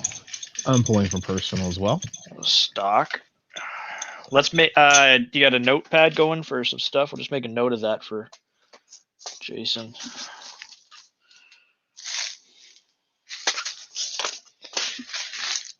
That is incorrect, John Johnson. The whole point of the lock nut is temperature resistance and unlocking due to vibrations.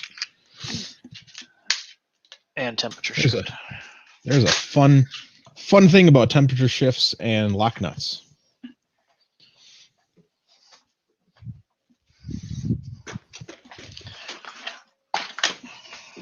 And I have a tool for this.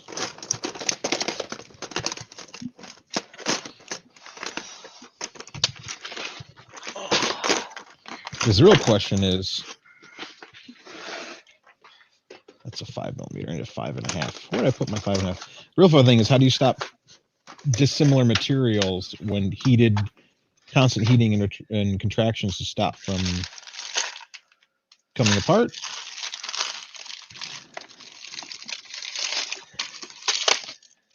Hit them with a lock nut. Hit them with a lock nut. 5.5.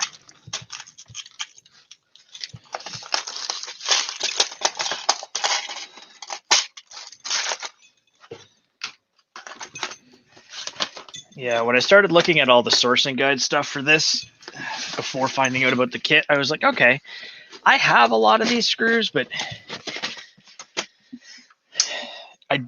I don't like personally ordering from AliExpress. I don't like the timelines. I'm not a big fan of the. If you don't mind waiting, you can get it for a nickel. Yeah, I don't like the business practices and stuff like that as well. So I just avoid it, to be honest with you. So that leaves me in a situation of having to buy 100 or 1,000 of something just to get it to work.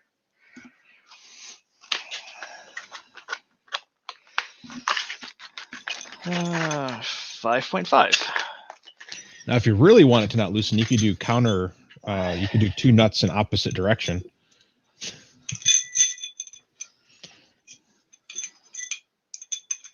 That's always a fun combo. Yeah. Don't you start with us, Mr. Chris. Frostbite's over there saying AliExpress is the best. Thanks, Chris. Yeah, Chris.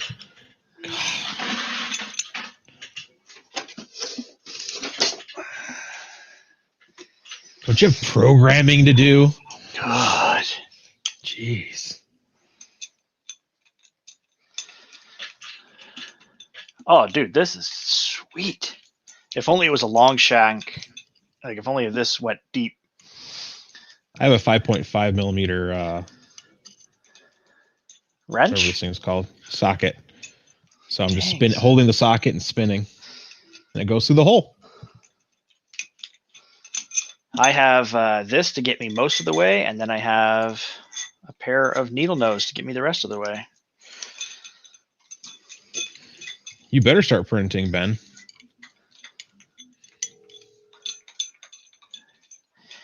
Yeah, and for those that don't want to source everything, like, or don't want to buy the kit, you can still just buy all these individual components. Like this is an LDO frame kit, color purple,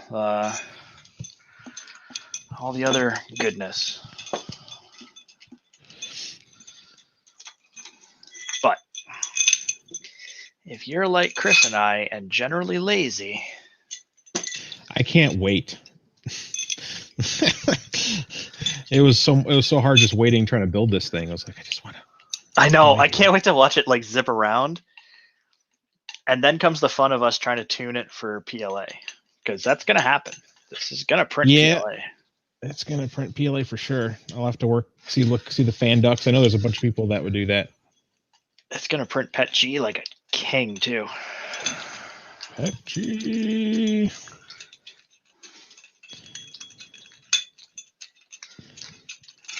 Okay, well that was fun. Okay.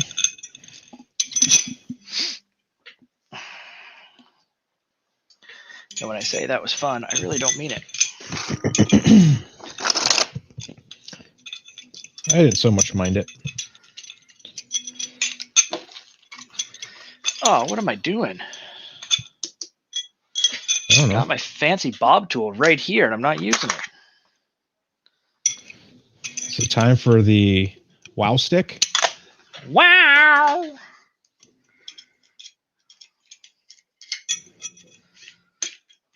I like a McMaster-Carr. That's where I tend to order all my parts from, just because I live an hour and a half from their warehouse, so parts come by real quick. Yeah, in Canada, I mean, we have McMaster-Carr. It's a little bit different.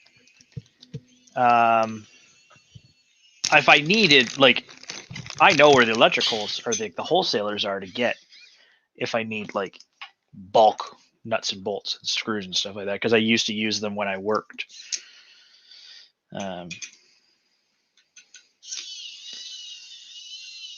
But that doesn't necessarily help me out when I only want 3 of something. Normal.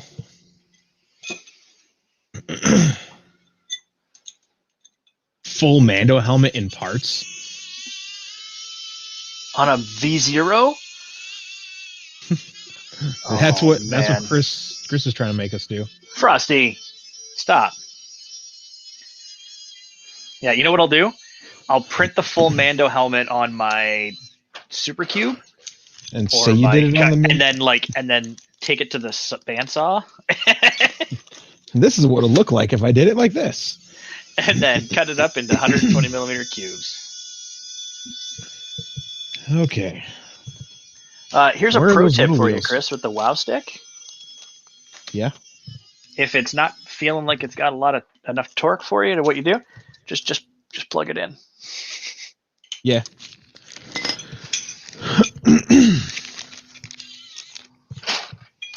All right, where are those wheel thingies? This is what I get for taking a break from working on this thing. I'm missing things. Wheel thingies? What do you mean wheel thingies? There's little wheels for the bed underneath to spin. Oh, I think mine are butterfly nuts. Oh, is that what they are? I think so. I think that's what we got. I thought we got better than butterfly nuts. I don't know. I put all my hardware in the hardware bin, like a good boy. That's silly. Why would you do something so controversial? All right. Dun, dun, dun. Yeah, I have an electrical box over here. I'm just going through it right now. Yeah, there's a board. There's a Prusa. There's a Prusa. There's a Pi. There's a V6. There's a board. There's a M3 fan. thumb nut. They're wing nuts. Oh, okay. Because that's what I believe they could acquire.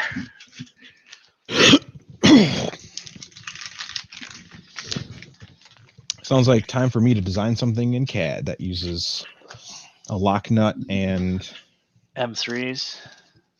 yeah. Yeah.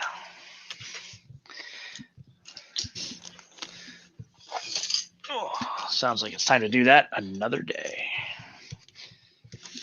Yeah, I'm not doing that today. Mm-mm. And now to flip this thing upside down without launching all the stuff everywhere. Heck yeah. Knurled knobs are the best. Knurled knobs would be... Learning how to do that in CAD is fun. Learning how to make knurled knobs.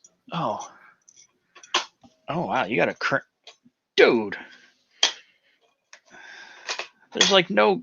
Oh. There's no thread sticking out of the bottom of these things. You got to crank it down.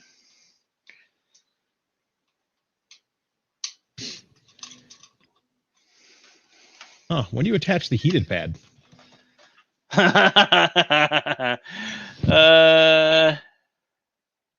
You know what? Now? It's not part of the instructions. Okay. Please tell me it's part of the instructions later on. Otherwise, I'm going to be unhappy. I mean, it does just fit in between all the screws. I mean, you could put it on whatever, but right now it would be easier. Right now would be 100% easier. So Chris needs to get some alcohol. And I'm out of paper towels down here. I'll be back. Okay. Haha, I win. I have paper towels and alcohol right here. I'm going to race ahead and get done before he is.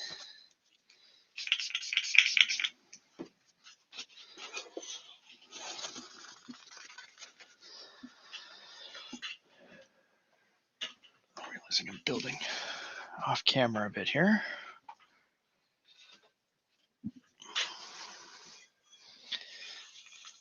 And I don't want Thaneth yelling at me for not showing him what's going on.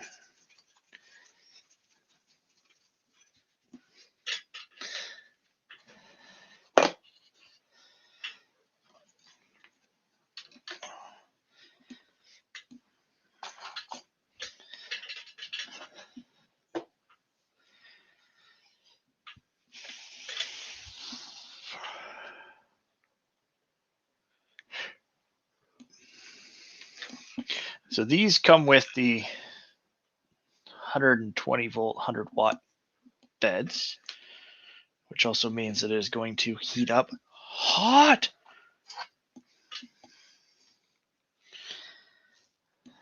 And I guess we just want the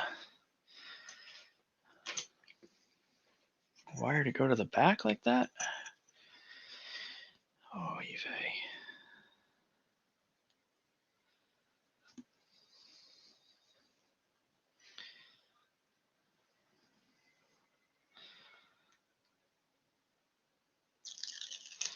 I feel like this is one of those you only get one shot moments.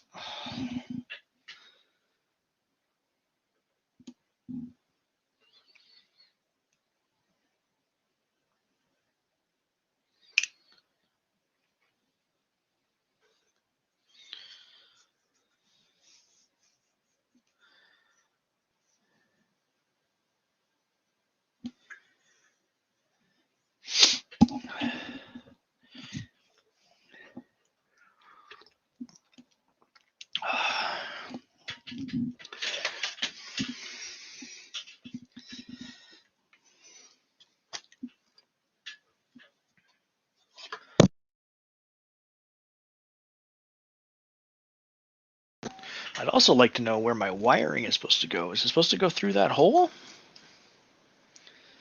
And then over. Jeez Louise.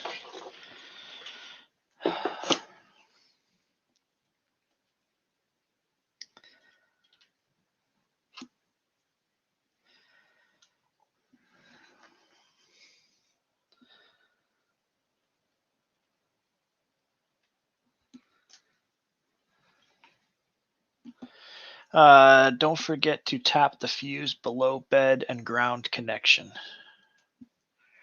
Oh yeah, that's a good step to do right now too. See, it seems silly. Why would you not put that in the instructions now instead of later?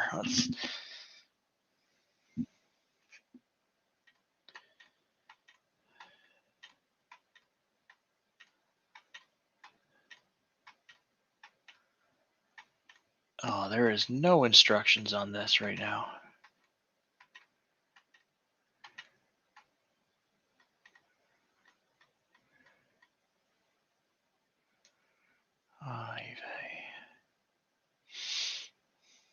Get ready to hear Chris be upset. What? Chicken butt.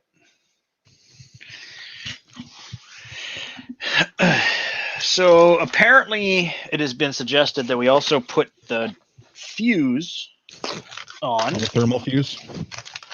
Yeah. Which also means somehow drilling and tapping a hole. Into the aluminum bed? Yeah, I guess that's where it goes.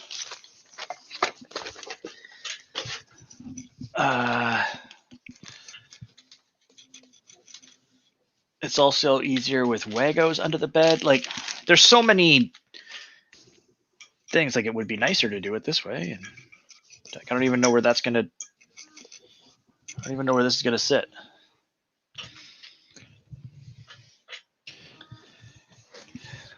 Putting the pad on this too is a one shot. Like, once you touch it, you're done. Yeah. Yeah, welcome to Canovos. Yeah. Okay, and you're going to need all the wires to go through these holes. Thermal fuse. I don't even know where the hell that thing is. Oh, there it is. 125C. Oh, good. Yeah, it's just a ceramic thermal fuse. Just RTV glue the fuse to the silicone heater. Okay. Then where do you tie the fuse into? Obviously, you're going to have to cut a line. I've got a big, giant, like 120 volt bed over here, and there's no thermal fuse on it. That's funny that this little tiny guy has got.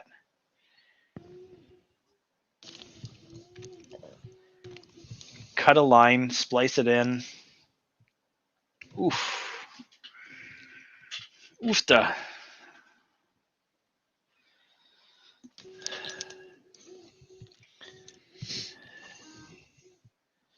Yeah, you inline it. Yeah. I'm gonna tell you right quick. Homie ain't doing that.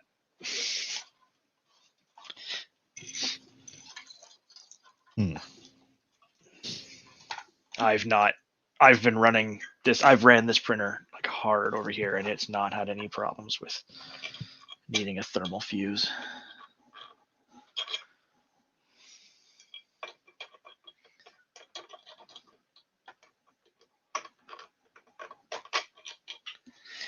Set your bed close to the front spring. Mine's back just a little and is making my wire a little tighter than I'd like it to be. Thermal fuses are in toasters. Yeah, That's recommended. A $15 toaster from burning your house down. Mm-hmm. I don't know what I'm going to do here.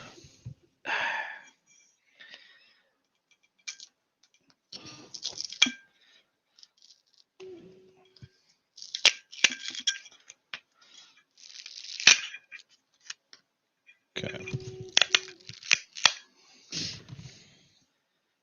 That's what I'm going to do. Huh.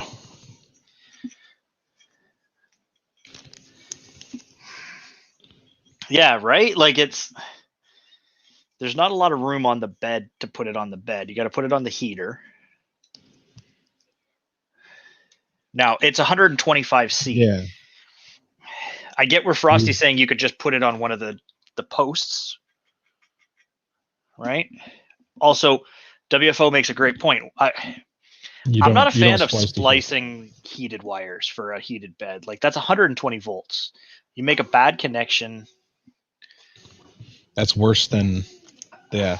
That's worse than having a fuse. Also, now, and then he's saying, okay, you could just make the connection on the other end and then run wire back. But again, you really don't want junction wires anywhere around 120 volts on average. I know this because I used to do electrical all the time. The better the I'm just run. pondering this whole idea. Like, you definitely aren't going to want to splice this directly to the wires. And no, maybe make a terminal block. Terminal block on the back. Yeah, end the or Wagoos. Something. That's what people are saying. Yeah. But I don't want that under the bed either. Right? Like I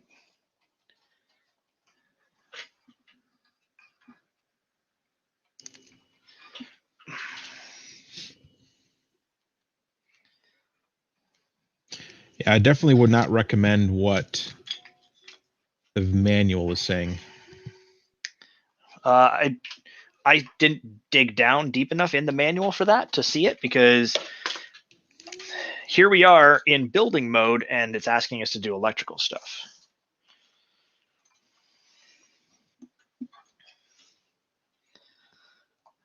Such as routing my wires through this drag chain. Huh. They're mounting Wagoos under there. Let's see.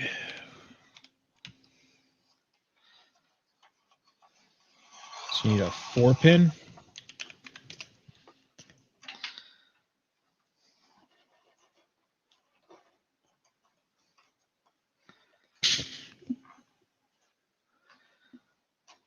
Oof, that's tight.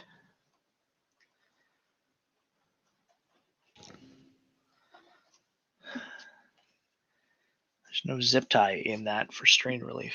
Jesus. Huh. Hey, Zeus Concrease to go. Fortunately, the max temperature, operating temperature of a Wago connector is 105 C, but the surrounding air temperature cannot be above 85 C. Right, and also, so you definitely don't want to strap a Wago to the bottom of your bed. The kit doesn't have Wagos in it. Correct. Because again, that's one of those. I have some. The BOM says to do one thing, but everyone else does something else.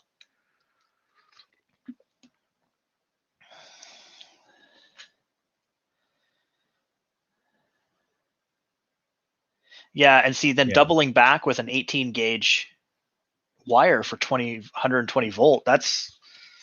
Yeah. You can't strap Wagos inside the enclosure. That's just electrical no-no. Mm-hmm.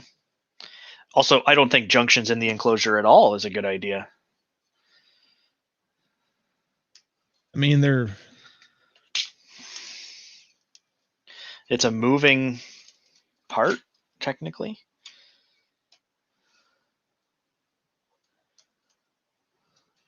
Wago is a community mod for sure. Yeah. Oofta. So... And I'm trying to do it by the book, not all the community mods, because how is somebody going to keep up with that? Be on Discord all day. Come on.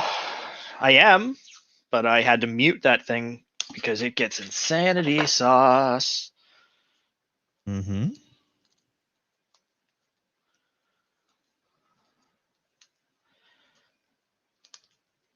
And then there's also a good case of... There's a healthy dose of I know betters going on all over the place. It happens, but... Yeah, I can see why a lot of people don't like using 120 volt beds.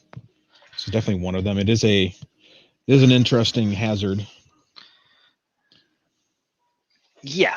Because I'm sitting here looking in my head going, okay, what would be what would be the proper way of doing this with a thermal fuse? And there's different thermal fuses, but the problem is a lot of the Voron printers, they're saying they're getting like 70 to 80 C inside of their enclosures, and I'm like, that's not good for electrical components. Yeah, it's not good for electrical components anyway. Like a lot of the stuff that's in there isn't. I mean, you've got motors in there that are rated. I mean, they're using the high temp LDOs, I think, which are rated to like 120 C or something like that. Or are these HDs? I didn't look. No. Oh, like another they are. community They're mod. HDs. They're HDs. I was wrong. These are high temps. But I'm just thinking about the fuses. Like, how would I do that?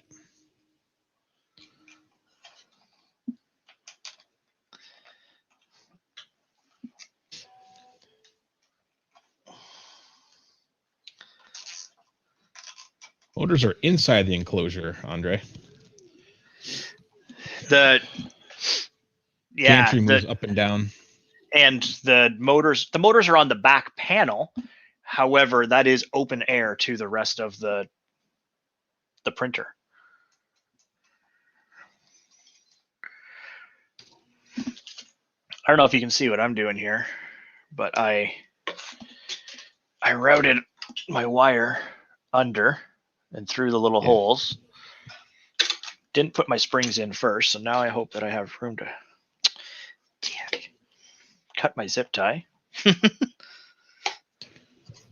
So that's the other thing, is there's no strain relief on the wires going through all these printed parts. It's just printed parts. Yeah, luckily, they're not moving. Luckily, yes, but it is still nice to secure them so they don't have any dangle, I guess. Dingle dangle? Mm-hmm. Dandy. Dingle dangle dandy.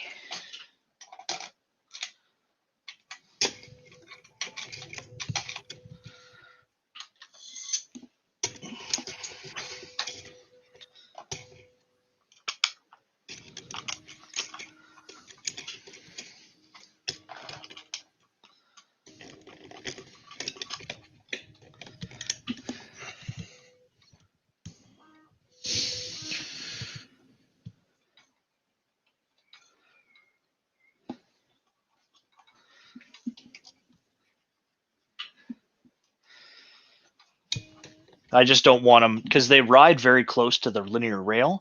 I don't want them to fall out of that channel and rub on the rail, right? So if I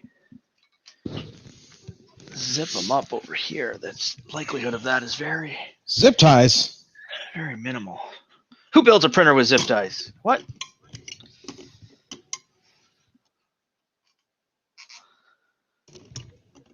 Now we're getting to Loctite the bed screws? What? It's in the manual. Yeah, we put lock nuts.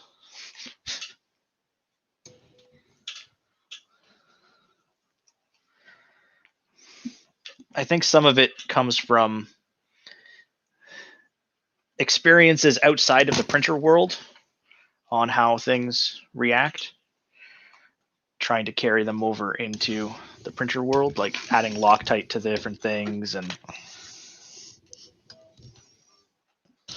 well, they were Loctiting but not using lock nuts.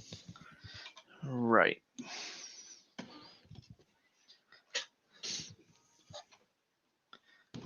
Which is just kind of silly in my world.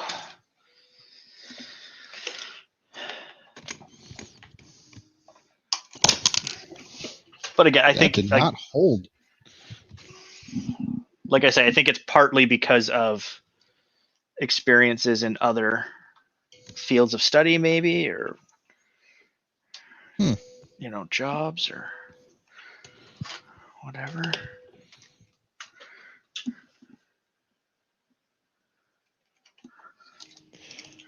Higher than the operating temperature of a Wagyu. Wago. Steak. Huh, that's weird. What's weird? These screws just are not. You got to give them a good squeezing, dude. Yeah, but there's a certain point where they just stall.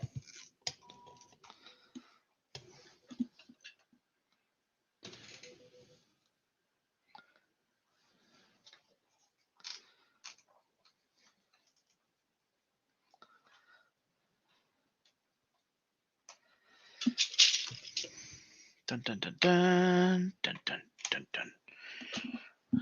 There we go.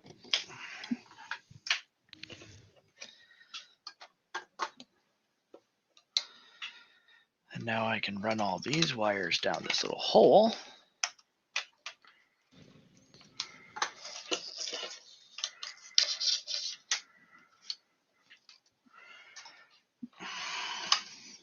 And here's another step where it'd be nice to have the feet on the printer again.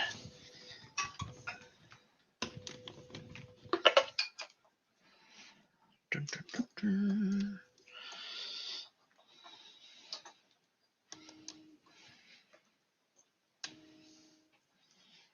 Yeah, physically you can't get any more out of this to reach the screw. I have another one of those things like there's a huge gap between this and this. Really? Mine worked good. Yeah.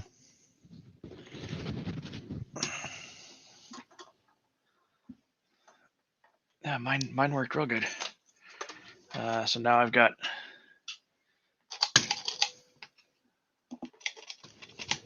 and I mean they're preloaded tight. I have no more wiggle room, man. Really? Let me take the springs off and see.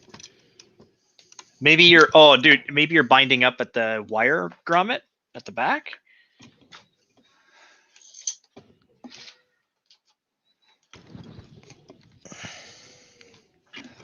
I really don't like that this thing sits on the bearing for the most of the time while you're building it.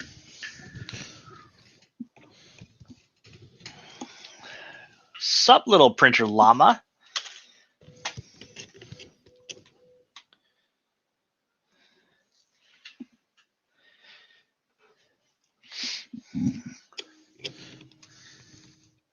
Uh, 121. Yeah, my back ones can't go any lower because that wire padding touches So the. give the wire pad like a little bit of there's a big wad of high temp silicone holding the wire. Yeah. So if you give it just a little bit of a flex, and like I said, I actually peeled my sticker off and put it back. I put my bed touching the nut at the front. Yeah, I think they'll help it just hitting the. Because you need as much space at the back as you can get your hands on. Yeah, that needs to be in the directions. Mm-hmm. Thankfully, you haven't heated up the adhesive, so it'll actually come off. Mm-hmm. So cute. Look at that little guy. That's the cute little guy. See, I tried to center it. I centered it originally too, because that's where my brain went. And like, I think Nick was the one that made the community builds, right? Everyone has their own experiences, brings new things to it. There are 14 custom printers in this basement. Mm-hmm. I am also rich with printers. I did not tell my wife I made this printer. Why carriages, if not already installed? Install them now. Okay, now I get a little bit more out of the back, but it's still definitely like I have a huge goober of stuff back here. Yeah, my goober wasn't too bad.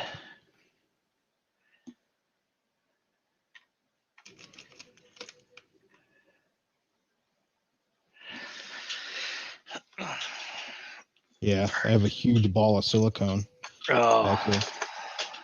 That stinks. Huge ball.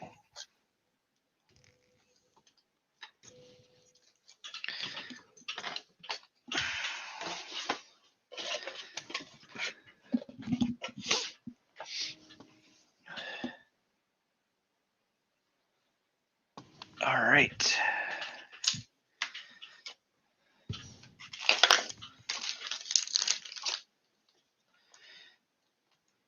Oh, no, these are the M2 nuts.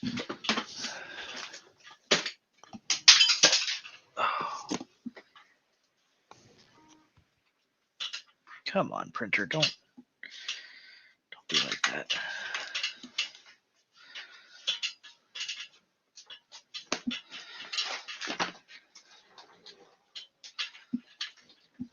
What did I drop? Your marbles? Maybe. I need like a magnetic tool thing for this thing, so I can just be like, just stick magnet tools to my leg. You can design it. Not gonna lie, if I was still working, I would have totally been doing that for this.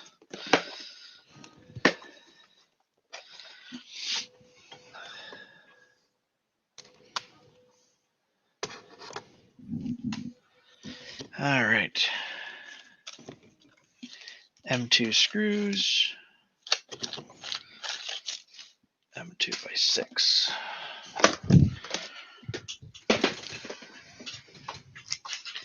That's better.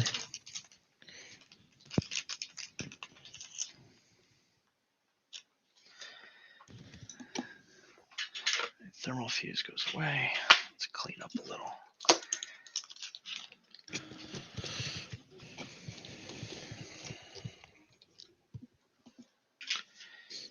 I can't move the pad anymore unless I actually cut the pad. Ugh.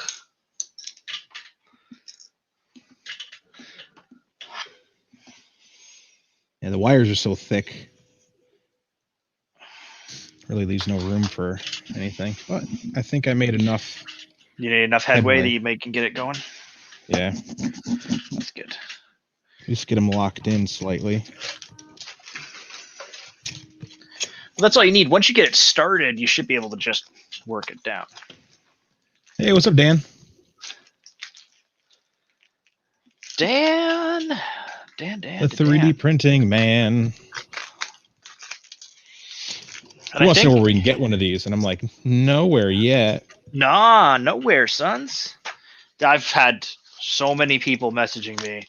How do I get one? Where do I get one? Whose mother do I have to do what to get one? And I say, whoa, that's one step too far, Dan. I mean, random person I'm not talking about publicly. Yeah, dude, I still can't.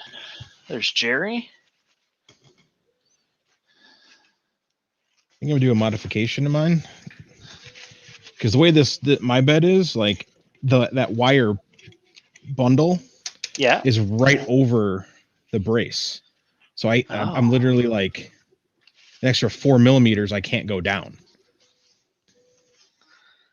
So I'm gonna switch to 40 millimeter screws. Oh, that moves so nice. So I just pulled the rail from the kit packaging and I just wiped it off a little bit to get off all the excess. Hey, Jerry. Yes. And then. And Dan. We use Jordan's custom designed. And red light. Nibbles.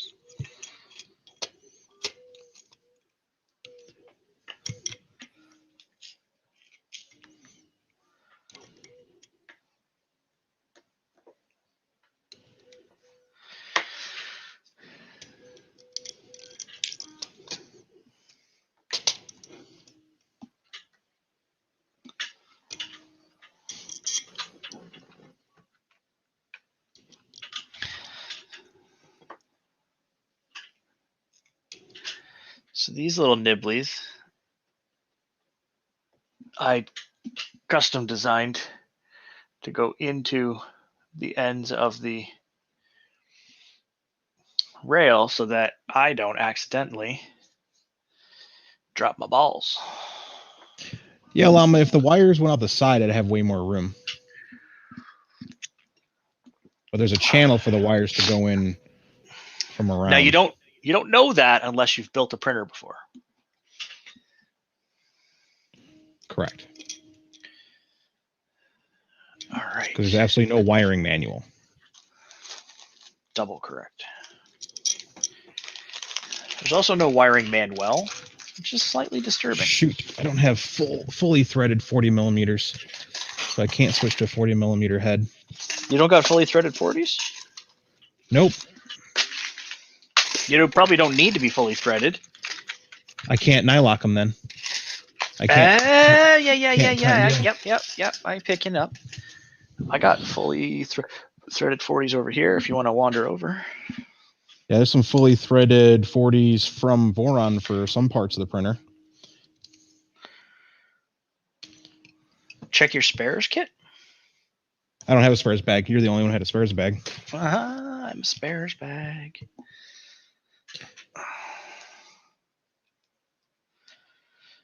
It does have really thick wires like that. They're beefy wires. Yeah. Those are then also there's this standard extra 120 pad. Novo. So there's this pad here, I can't pull it out much farther because the wires, but this pad is another like 2 millimeters above the wire. So you've got thickness of the pad plus the thickness of wire plus the thickness of this extra pad that protects the wires from being pulled. It's so like this is hitting. Yeah, this is hitting this back carriage here. So I can get the front one locked in, but the back ones, once I hit, it hits this. And then there's no more room.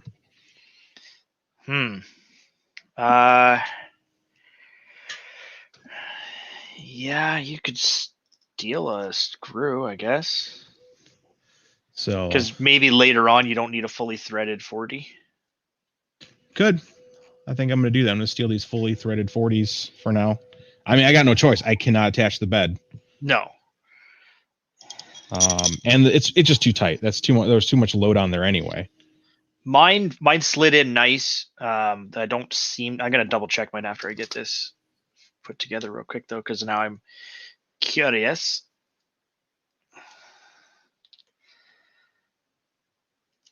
Timothy, that would be impossible because if I spread it out, then I won't be able to actually put anything there. Ryan Thorpe. Someone activated the Thorpe.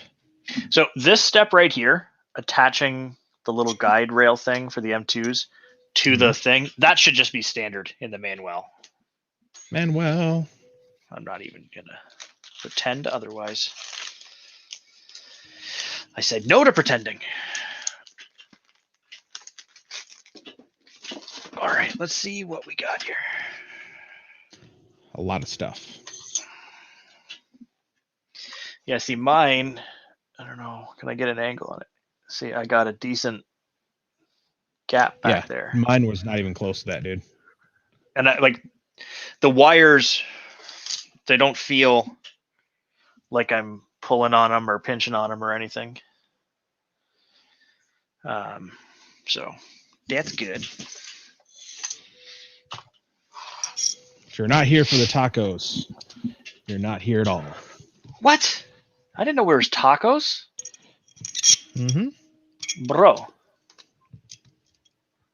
Why you not tell me about tacos? The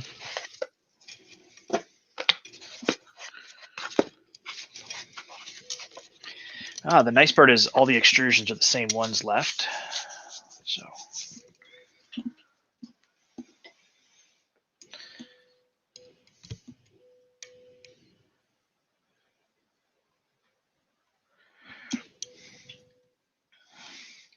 One thing I've done, just because I'm a little extra like that, all of my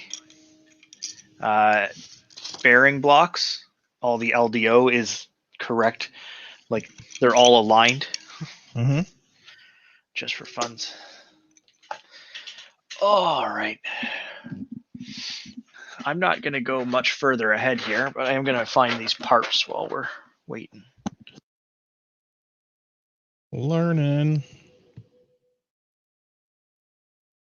I'm sorry, we don't have any learning here.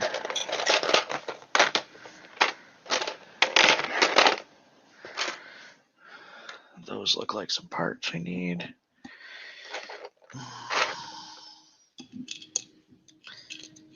So, L brackets with some nut holes in them.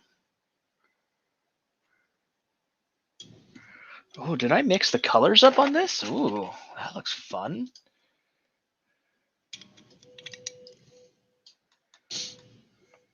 Oh, I did. I did 2 colors for the gantry just to make it like I didn't want too much green, but I wanted a little bit of green. Uh-huh.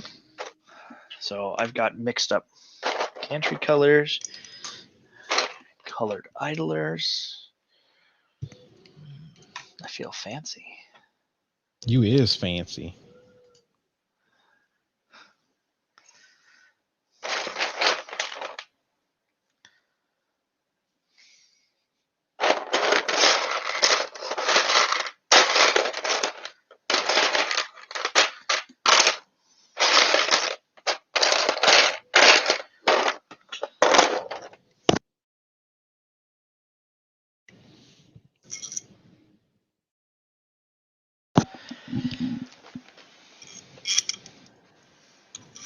Every now and then, I just hear like the printer in the background of your place, and it just reminds me of the oboe music in Valheim every now and then. Just Oh God. soothing. Yeah, And I then the can't wait to doorbell. jump back into Valheim today. And then the doorbell. I gotta If you make sure haven't my played boat's still in the Valheim, dock. once you know that there's a doorbell sound every now and then, you're gonna go Oh insane. God. Yeah, I go insane now every time. It's annoying. It's frickin' Ahabs.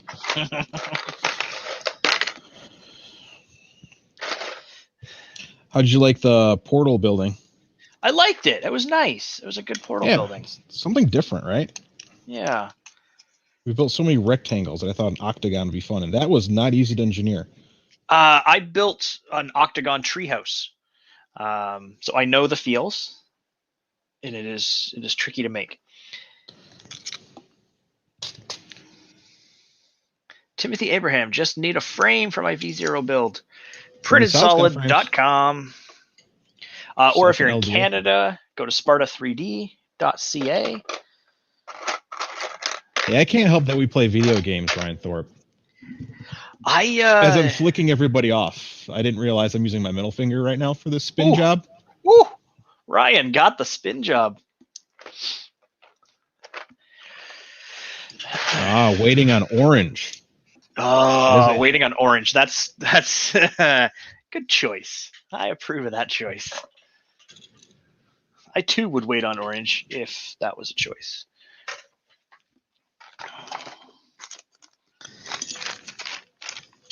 So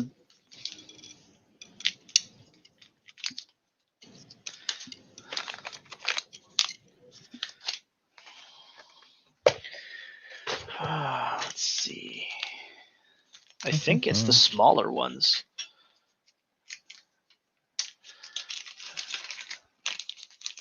The 16-tooth ones are the smaller little jobbies, right?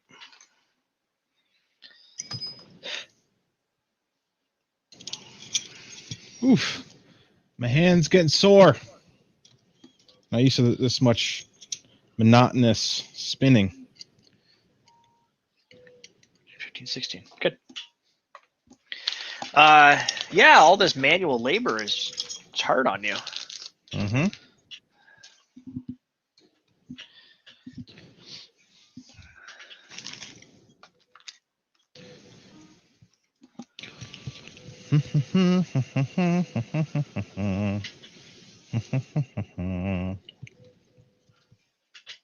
Spin me right round, baby, right round, like a record player.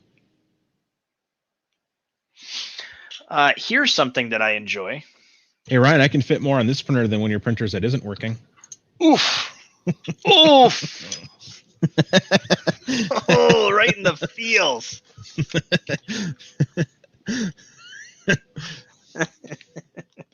He's not wrong, though. Oh, my. This is just faster, dude. I'm just.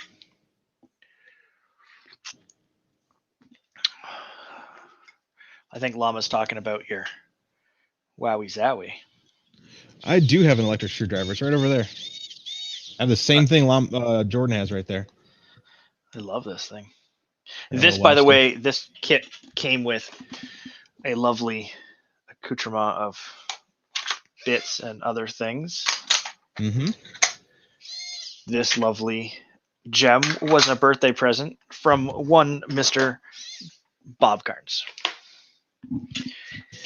So I get for being used to building other printers where the longest screw is an M40, but you're only screwing it in like 2 10 millimeters. threads. Yeah. Okay. Screws switched over to slightly longer screws. Okay. Good for you. Yeah, good for me. Good for you too. That means you don't have to fill in B-roll with you playing with your dinghy. B-roll.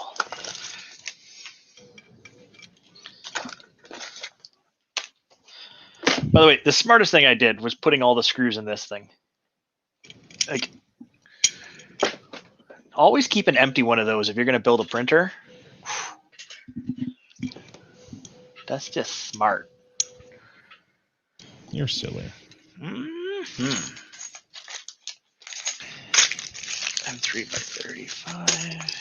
Okay, springs back in their homes. Housekeeping. Ow. Don't. My hand is still slightly numb from from all that screwing. I was like, I can't. My dexterity gone. Oh, my screwing.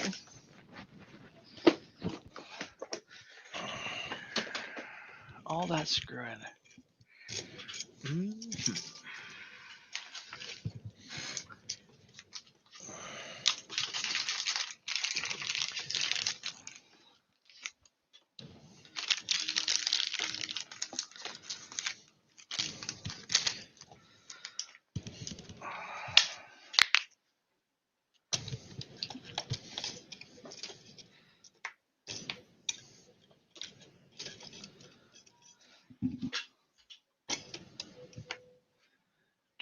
That's a lot better. What's that? Oh, it fit just some. Is it the screws just nicer? Mm-hmm. Yeah, good call.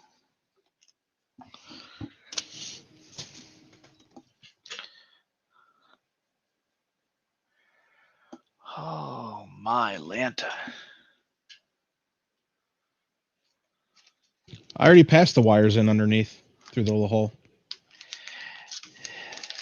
They're underneath, but they're not off to the right. That's all.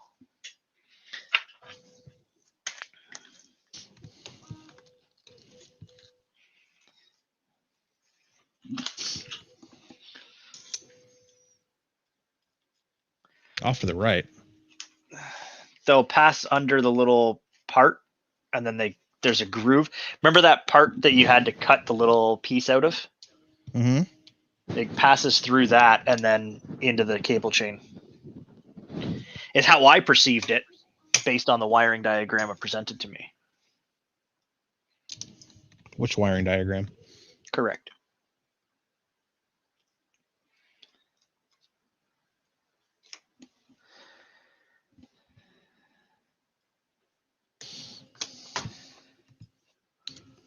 Oh, I see that little channel down there. Yeah, you know what I'm talking about. Oh, gosh. Talk about fun finger time. Yes, it is. Another reason why I feel glad that I went and got a coffee when I did, because dang it, that was needed.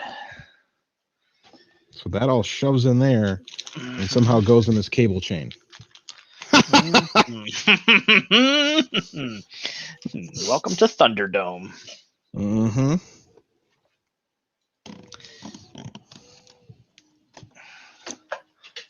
I can't tell if it's the printer or your nose.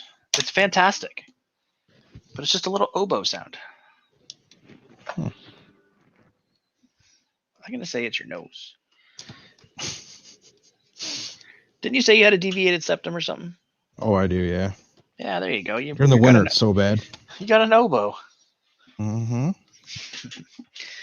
Oh. I don't like these wing nuts. No, I got to find a better M3 nut for those. And that's not, and that we'll just mention to Jason to find something better. That's all. Like, I'd rather just have an M3 nut.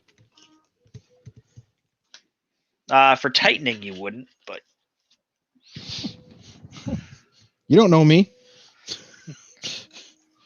cash me outside. How about that? I'm putting a sign up in my village that says that now.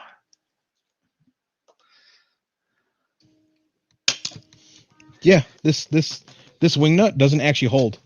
It doesn't have threads. That wing nut doesn't have threads? Yeah, this wing nut has no threads. Oh, no. I literally tighten it and it pops right off because there's no threads. That's weird. This is the downside, right? Like 10,000 parts come off of on an assembly line, right? There's bound to be one that just This don't side gets go. an M3 nut. It is just an M3, so enjoy that.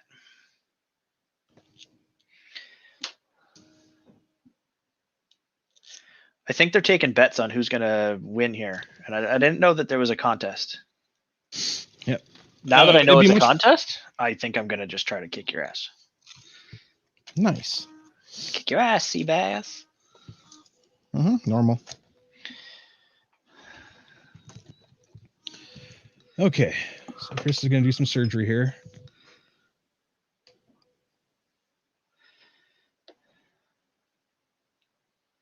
Good. Good.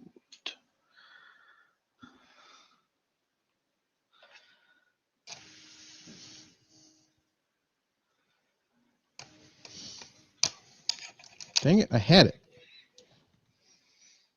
Did you have it? I did, but then I lost it. Dang it. Did it cash you outside? Mm-mm. How about that?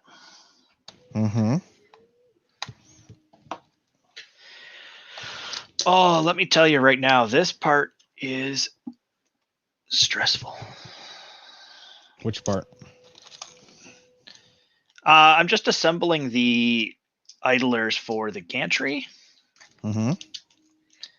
Thankfully, the instructions actually show both sides being assembled as opposed to just one side. So as long as you lay your parts out, you'll be okay.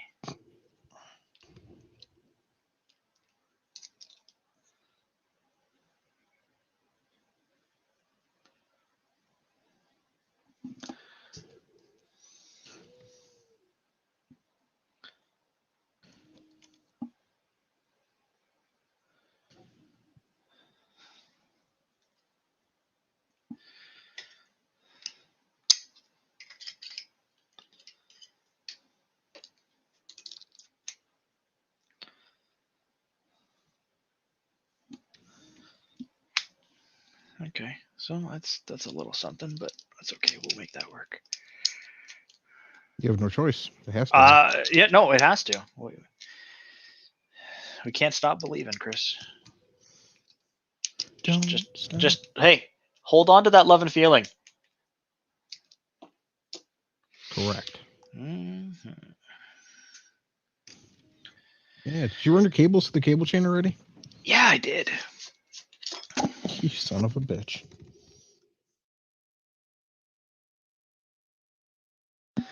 I'm kind of cooler than you. Ryan Thorpe says so, and that must make it true. Yeah, but when is Ryan Thorpe ever actually right? I think you have to go with when is he ever actually wrong, which is all the time.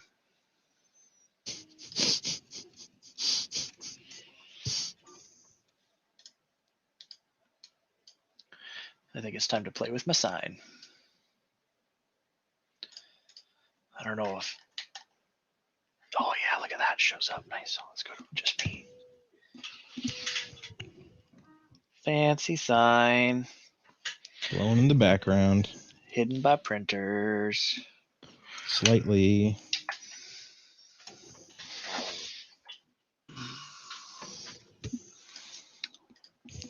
I am regretting one thing about this build so far. Not buying a second one? Not having snacks. I got chocolates. Oof. Well, you got to catch up, so I'm going to go grab a quick chocolate. Yeah, I do.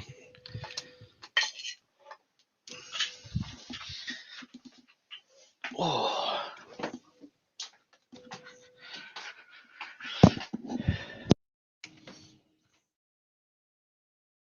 Okay. Now I get these fatty wires in there. What's up, Renee?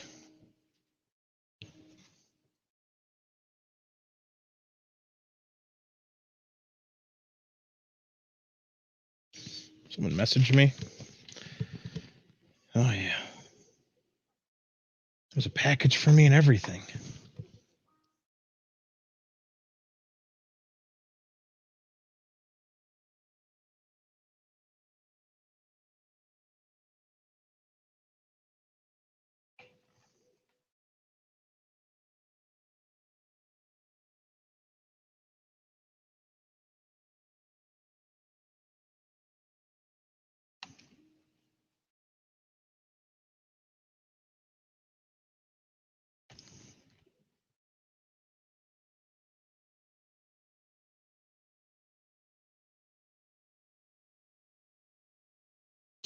Yay. Cable chains are fun. I did not order my puppy mill. I don't believe in them.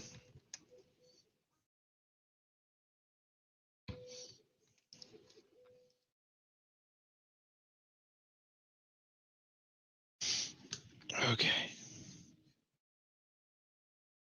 Oh, look at that.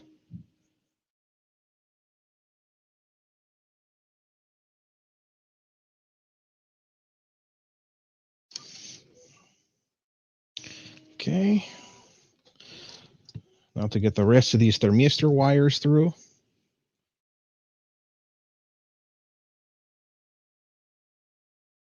Bob ordered an upgrade kit.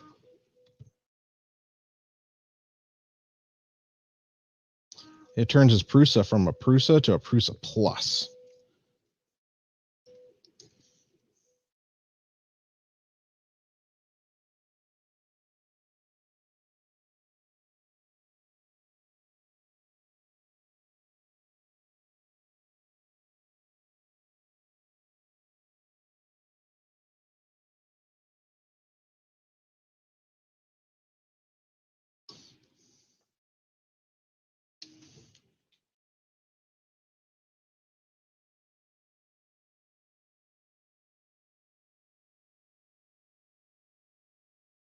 Okay. Now let's make sure it goes to the channel. Little printed channel in there. There we go.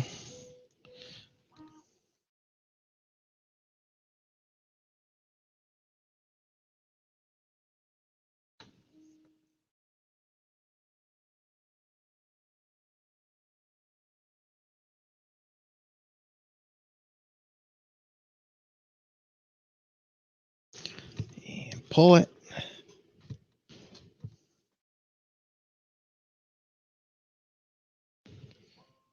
His birthday. Bob's not allowed to have any more birthdays.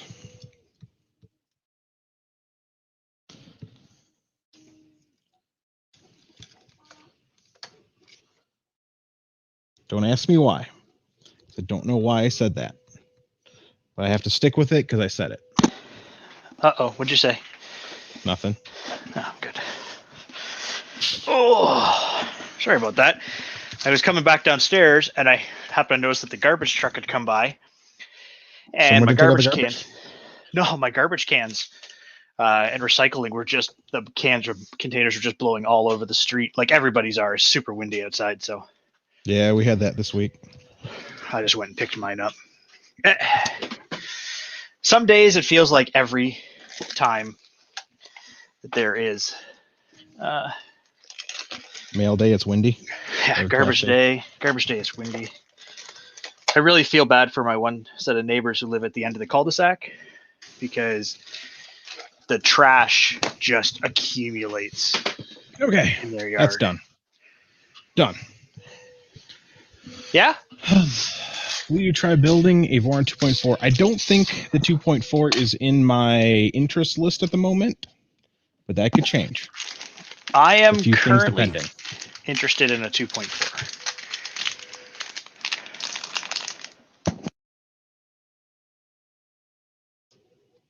Ooh.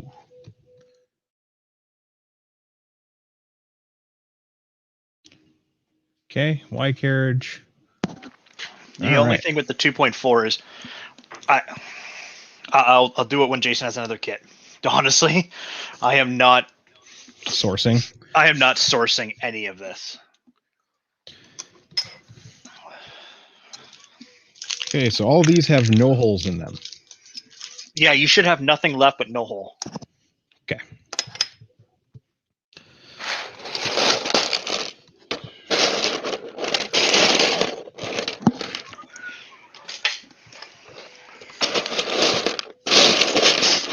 Aha. There's a printed part I want. With all these tiny nuts. These nuts.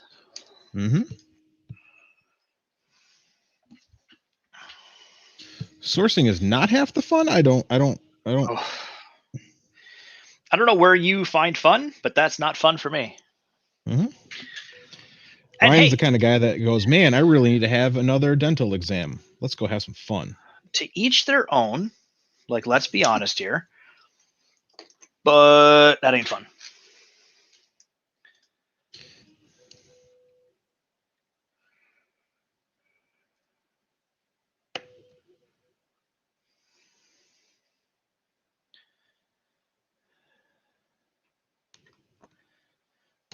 There's just so many steps that get missed.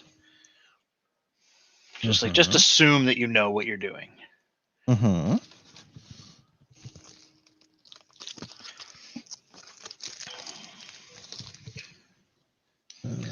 course, I don't have my sharp knife there, so let's grab this sharp knife here.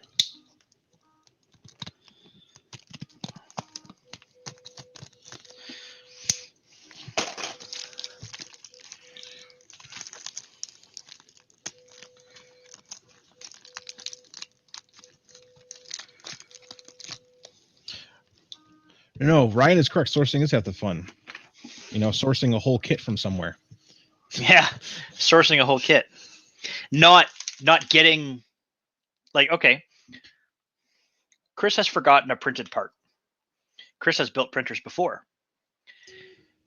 Let's imagine for a moment Chris forgot a hardware part, because with so many different parts, because it's not like there's 17 M3 screws, there's all kinds of different screws. It's easy to forget one or something. So imagine you forget a part, like all of a sudden, you got to order it from AliExpress. You got to wait 6 months to get it. You got to. F that nonsense.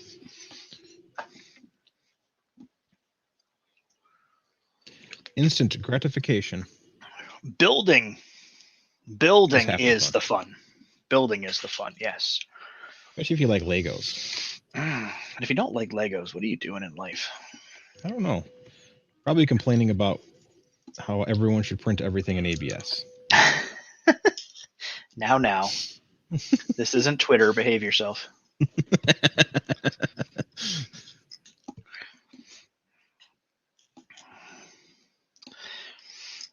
It's really unfortunate that online, without context, you're like the worst human ever. Correct.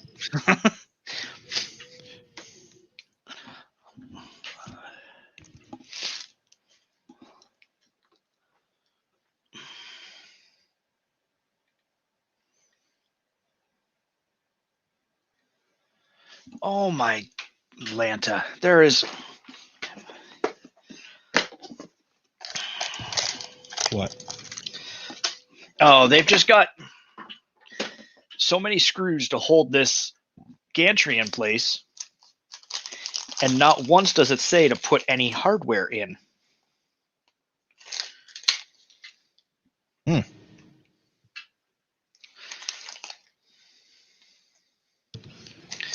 So that deserved. I wouldn't say Jordan is not methodical with his build. He just, I think he has a few more build helpers than I do.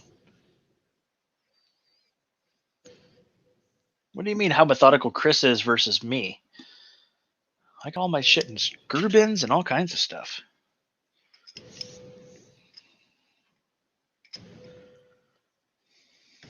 I don't know how I feel about that. Mr. WFO is hurting my feelings. Mm-hmm.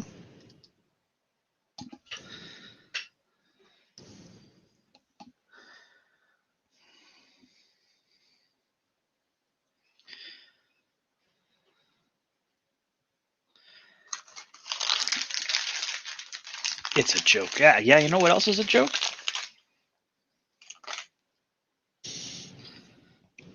When you wake up and find your troll armor missing from your bin in Valheim.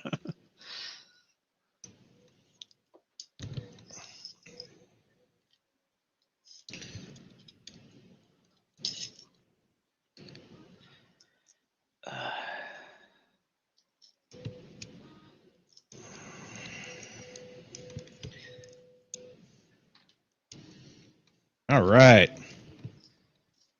That technique does work better. Do not let carriage slide off the rail. That's just going to happen. Okay. Now I'm at this thing where I'm building this idler thing. Now you tell me. I don't know why I got my hands greasy for that. Like, can't we do the greasy stuff afterwards? Since all we did was just...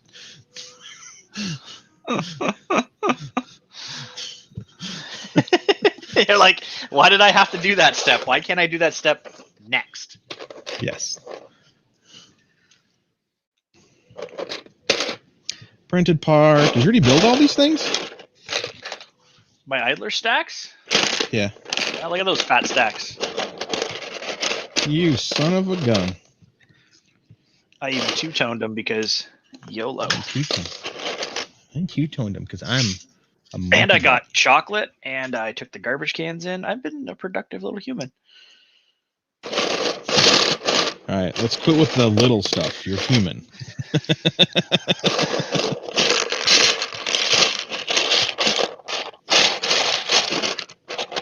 Okay. Voron ASMR.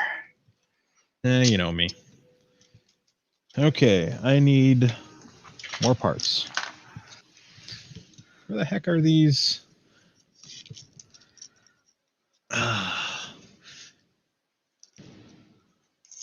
Wow. Oh, there's where the little ones go. Now Chris just has to find where he has these idlers at. What size idlers are those? 16 tooth? 16s, they're the small ones. Yeah, I think I left them over here. Yep. 2 16-tooth idlers.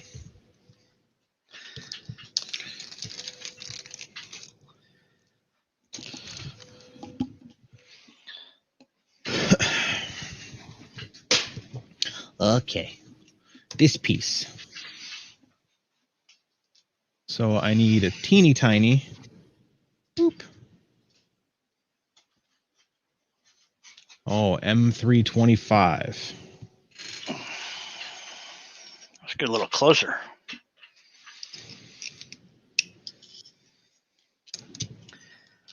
Sure about that? Do you want to get closer? Shoot.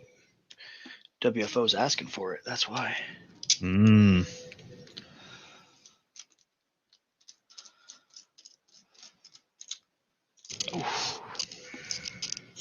That feels nice. Yeah, but who sources for 5 screws?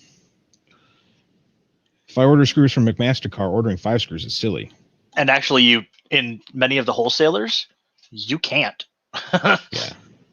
Yeah, you just buy the pack of 25. Yeah. Sorry, you want how many screws? Get. Get. But sir, I only need 10. Well, you get 150,000. Get. Mm-hmm.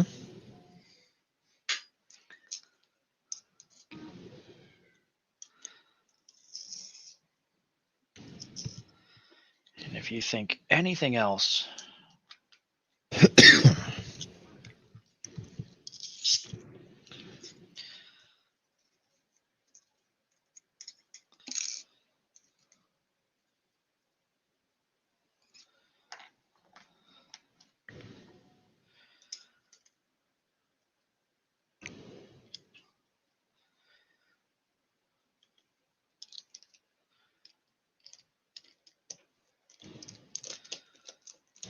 did you already build your stacks? Or are you building your stacks? Building them right now. Building them right now, he says. Just taking my time, making sure I only grab one spacer at a time, not two, because they like to stick together. Yeah, except some of them you need two. Yeah, you need to on some of them. Yeah, but those little ones, oof, those little M5 shimmers. Mm-hmm. Yeah. Yes, sir. Those are a thing. Okay. And a printed part. I think that's an M3 by 25. Ooh, I think I see it in the bin. Yes, touchdown. 1, 2 of these.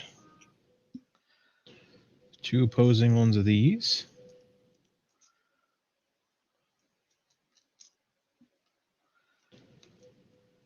And one of these.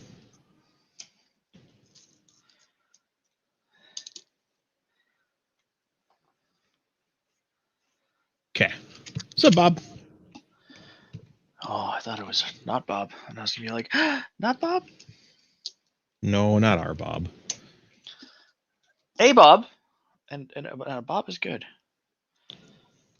Because a Bob in need is a Bob indeed. And a needy Bob is a Bob indeed.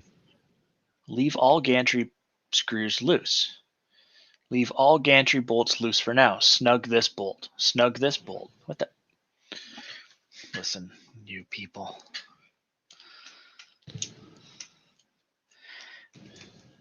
Why leave everything loose when you can just adjust it a little bit later? Come on.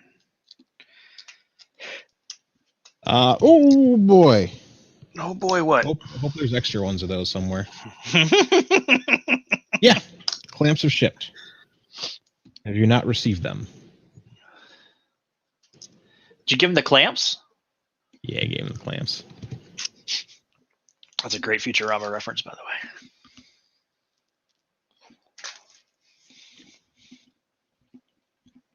way. Okay. Now I need, let's see. This one goes on here. Yeah, definitely donated to the floor void.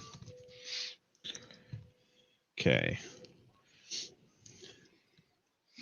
I will take a peek into it this evening then, Mr. Bob. Okay, this goes here, that goes here. Hey.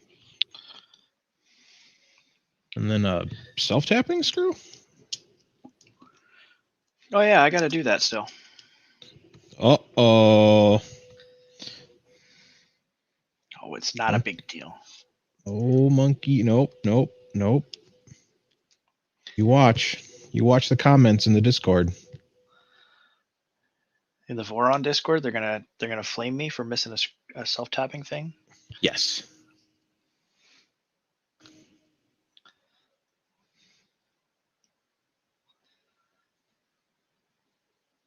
Oh, I hate M2 screws. See, part of this build makes me want to build a 2.4, knowing that there's no M2 screws, or hoping. Sorry, I haven't looked at knowing, hoping that there's no M2s because these suck. Correct. Like I am using an Allen wrench or an Allen key that if I turn it too quickly, I'm afraid I'm going to snap the Allen key. Now I can Just a 1 millimeter Allen key. Totally normal when you're building 3D printers. Oh. Mix Master Mike, what you got to say?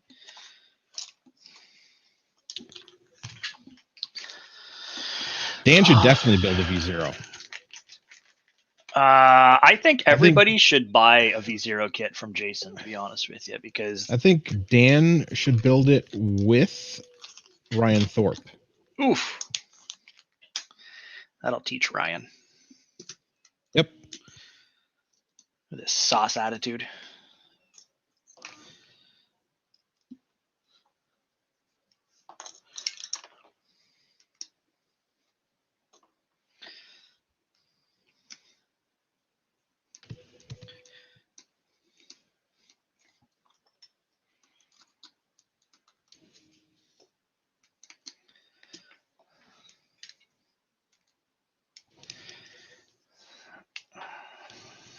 Okay. Is it though? Yeah. It's better than not.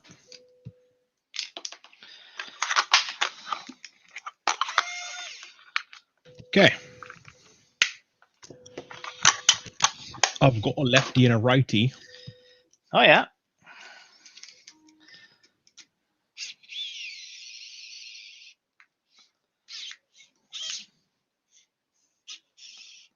Yeah, I found laying those out on the table and just was very handy. And that Okay. instruction section was great because it had all the information.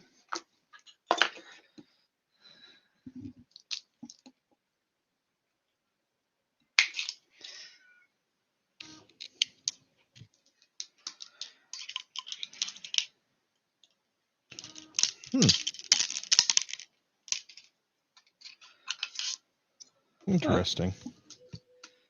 Oh, very interesting. Mm-hmm. All right. This whole time? No. Okay.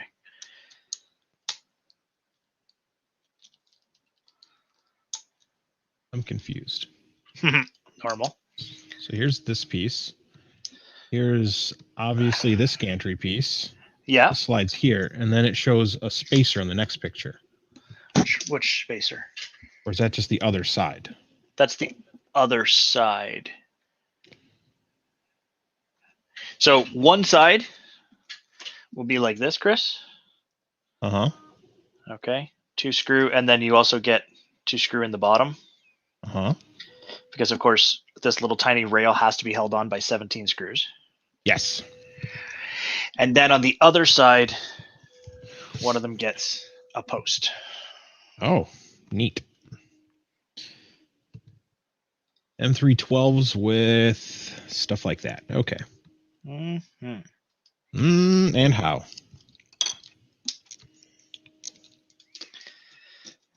And then you end up with that lovely gantry business. That's what they all say. And then when it's done, they say, that's it. Go home. You're done. Yeah, no more. Congratulations. You built a printer. Yeah. I would love to see Llama build one of these. Oh, no.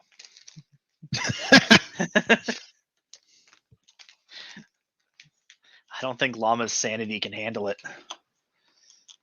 Or the Well, we'd YouTube probably censors. we get a 6-day diatribe on how it should be done.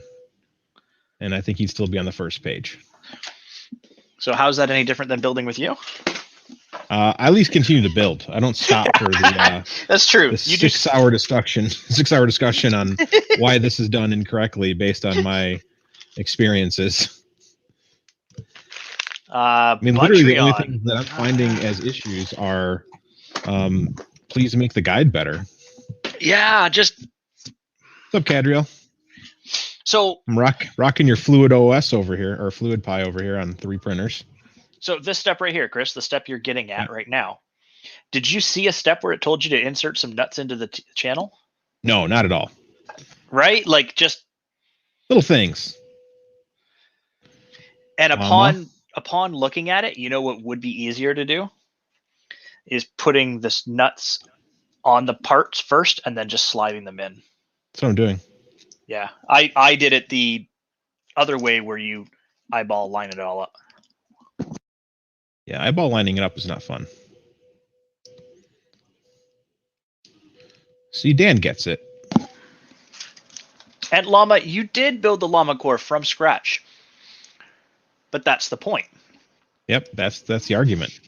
You could make it from scratch on your own without an I have zero qualms about your ability to build a printer. I have no conflict about your ability to even design a damn printer, to be honest with you.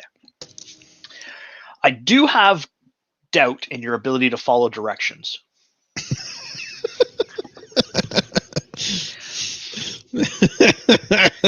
I do when it comes to crudely laid out directions at that. Ryan Thorpe. Dan wasn't invited. I'm just kidding. There was no invitations. Yep. Also, no invitations necessary. It's one of those things that not everything needs to be done. Just what is this? Buttonhead screws / FHCS. What's an FHCS?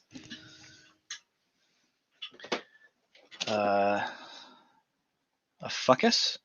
I don't know what that is.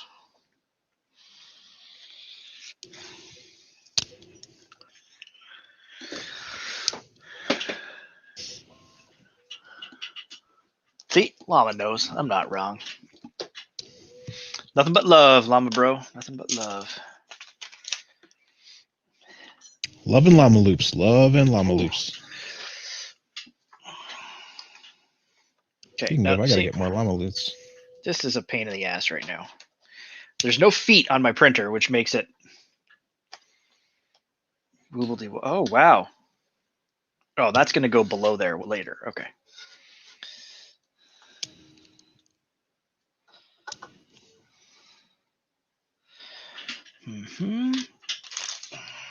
M3 by 6.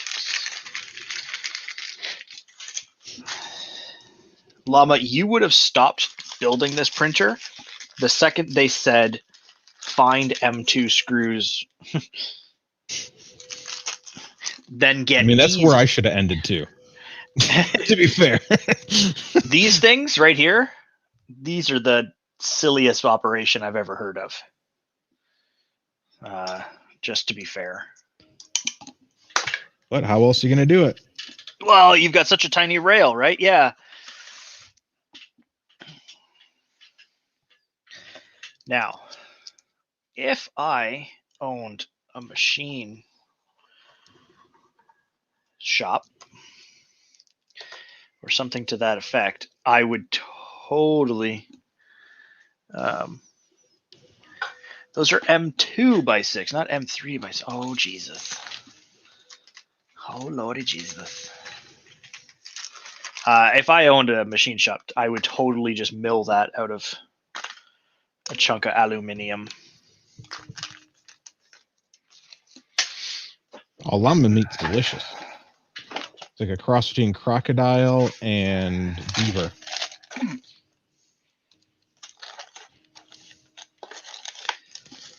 M2 by 6. Jeez.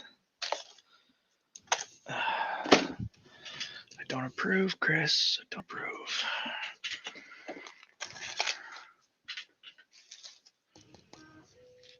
I don't approve of much either.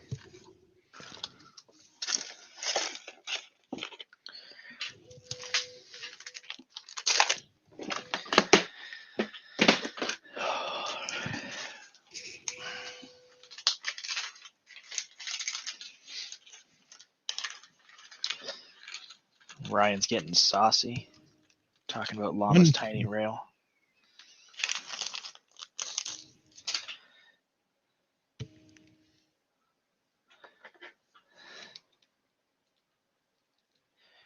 Oh, please tell me I have a little one for that. That'd be amazing. Oh my God.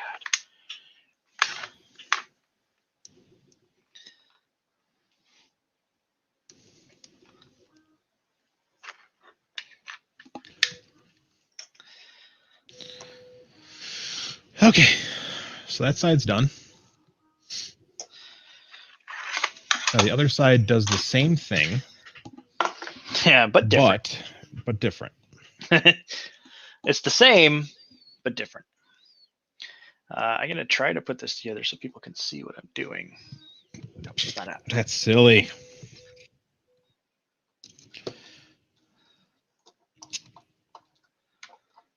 Like they came for a show.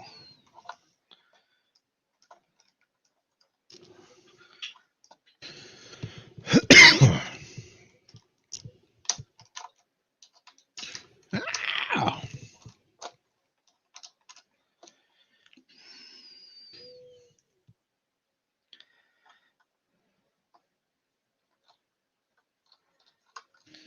First rule of Jesse, man. Welcome to the Jesse Club. First roll. Congratulations. What color was it, Ryan? Knowing him, something Ryan.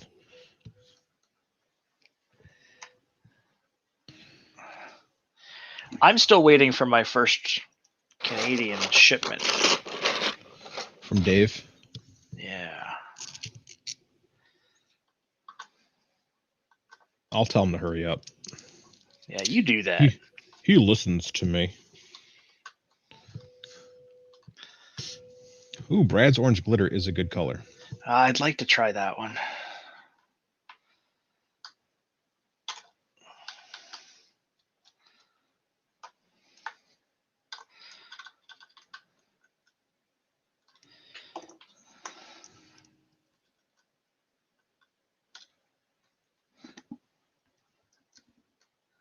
Okay.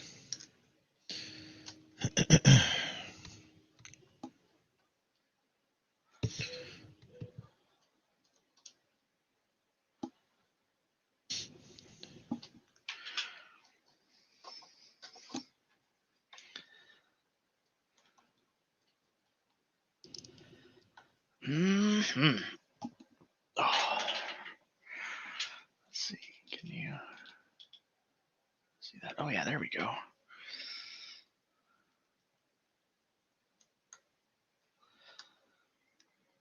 Such tiny placements for my fingers. Just wait, Chris. Just wait. I can't wait to run the belt. I can't wait to use tweezers to run the belt. Because that's what I'm going to do. You would, Captain Tweezer Boy. Whoa. That was unnecessary. Mm-hmm. I think you need to eat a Snickers. Actually, I should have some chocolate. I think the key to any printer build is A, having somebody to chat with while you do it. Yes. B, chocolate. Sweets in general are just such a good thing to have when you're building a printer. You need to keep that. Like, there's a reason too. Like, I have a standing rule that I do not do electrical work after 10 p.m. I have a standing rule to not do electrical work when I'm not happy. Because mistakes will usually always get made when you're tired or in a rush. Ryan, I do not want to do any upgrades to my V0.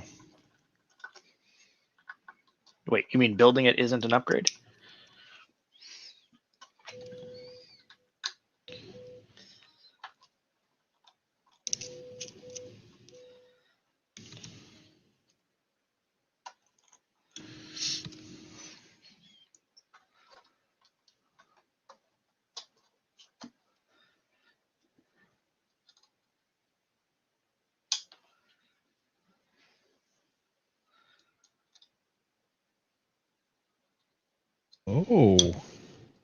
Oh, Mr. Chris.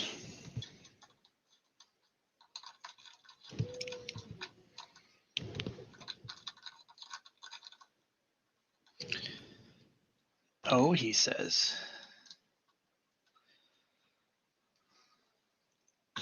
Mm-hmm.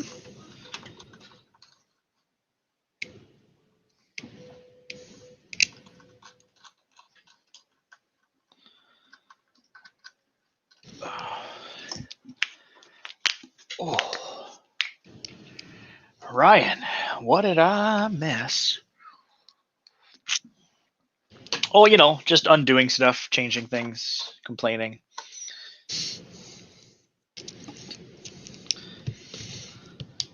The usual. Oh, just building a printer. Just building a printer, don't you know? Don't you know?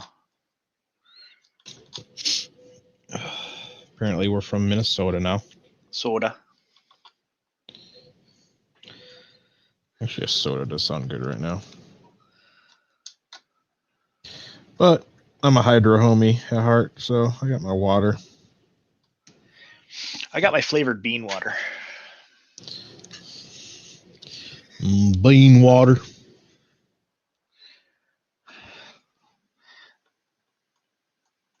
Ryan's talking about giving her the shocker. Yeah, that's Buttram. Bet you Thanks. Ryan giggled when he saw my meme on Meme Wars today.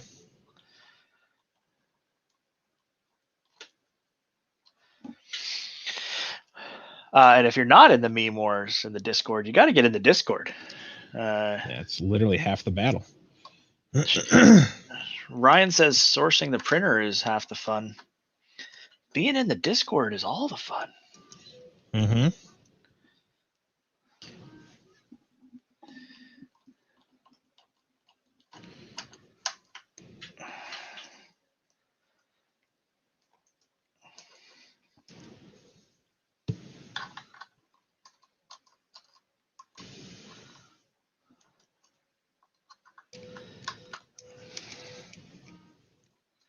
Let us try that again.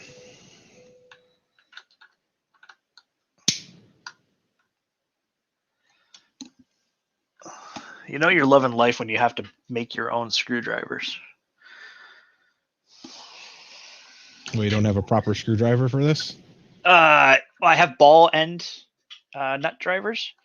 Oh, which yeah. For M2 is Yep, that's not a good choice. Yeah, not a good choice.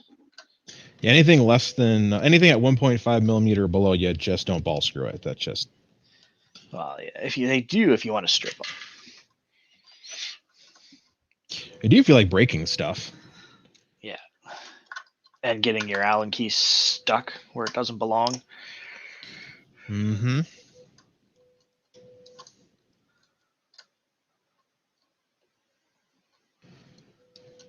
I think with this step. Oh. But Aaron, is it as cute looking? Okay. I understand. Dicks. What? Dicks.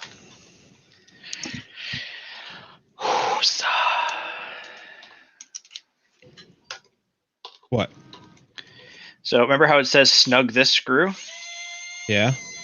So you know when you put in a gantry, right? You put the two sides in, and then you can leave the middle rail kind of floating, right? And then you can push them side to side. Now you're going to get your rail centered between the two pieces. Yeah.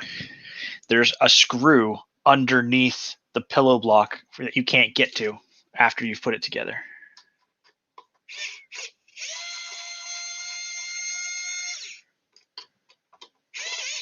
Really? Mm-hmm.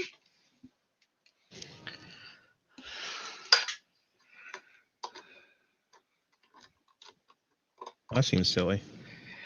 Yeah, but you can't crank it down yet because you don't know your width.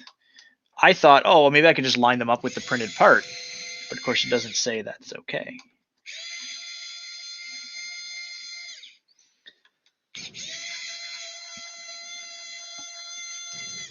Okay, I got a new invention, Chris, that we need to get on. Tiny printers? Wow Stick Mini. So Like stubby Wow Stick. you can get it into small positions easier? Uh-huh. Mm-hmm. It's going to take a lot of the torque out of it. No. Okay. Now then, don't move anything and just go. Yeah, so this screw right here, Chris, one of the little M6s, Yeah. you cannot tighten later. So you need to tighten it ahead of time.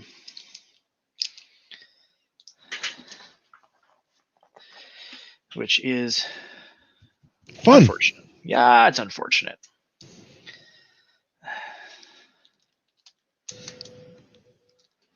There we go. Quite frankly, those are going to become difficult to tighten later.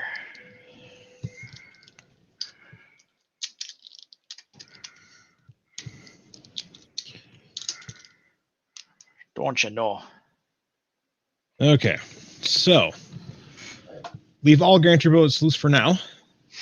and then snug only this bolt and this bolt and this bolt and that bolt. Okay. Weird. And by like snug, the problem is that if you tighten it too much, you can't pull the gantry apart to make it seat against the blocks.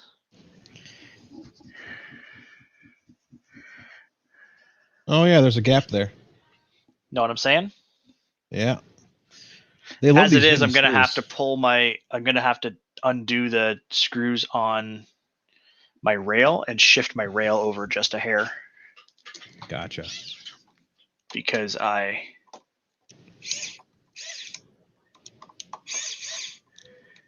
just like it to be centered, even though it probably won't make a big difference in the grand scheme of things.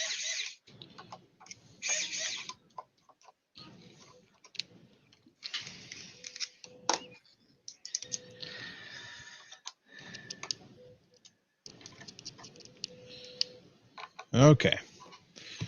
So Oh.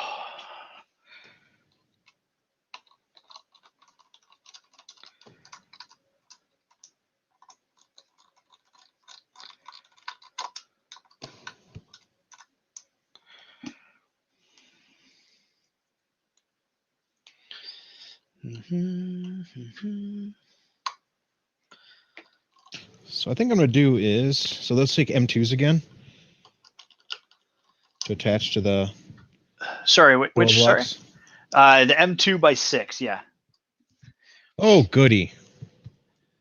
So what you could do is just, I'm leaving everything loose, tightening, and then I'm going to tighten the top gantry parts.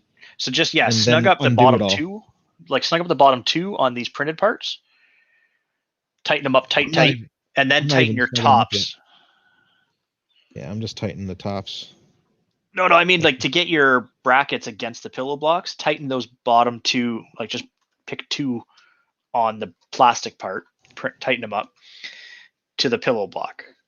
And then you can get all your frame all adjusted and then crank those down and be good to go. Kind of like what I just did, but Different. not. Yeah.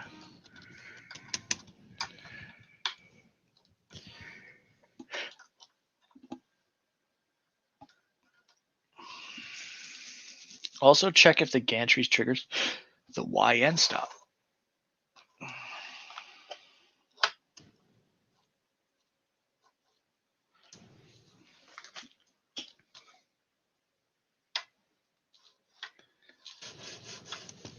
Well, no, it doesn't trigger that end stop because, Cable chain's in the way. well, not even that, just the printed parts. Yeah, that doesn't trigger at all. No, my gantry's crooked. I'll get there in a second. I'm sure there's a step later on that says disassemble everything you've just done for the last 6 days and square it.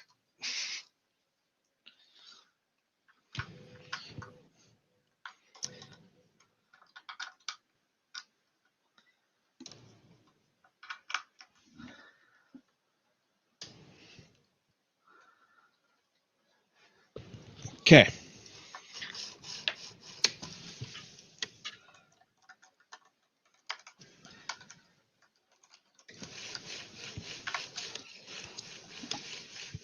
Smooth like butter. Mm-hmm. I mean, it hits it.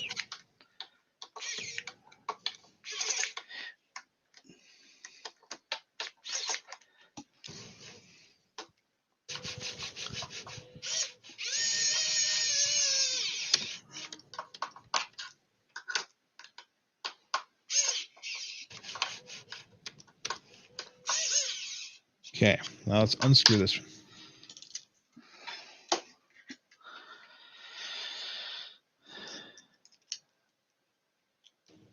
If you put the belt, game over.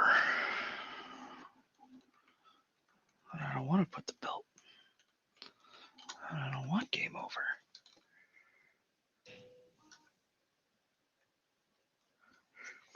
All right.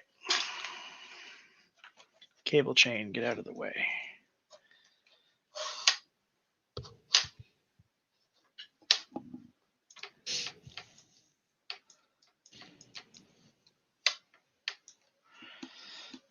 right.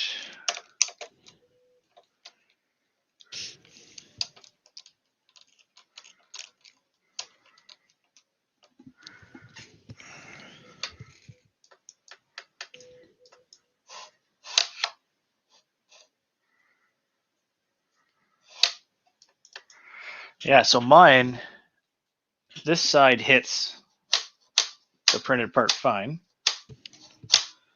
This side does not. So let's see what we got here.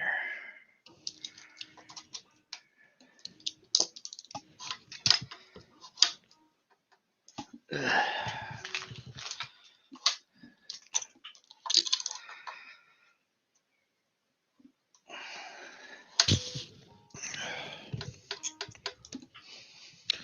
Okay.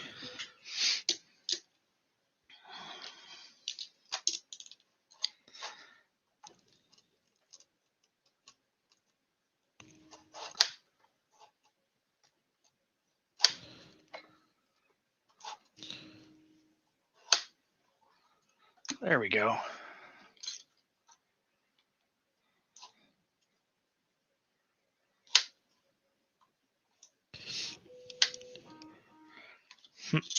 And tighten.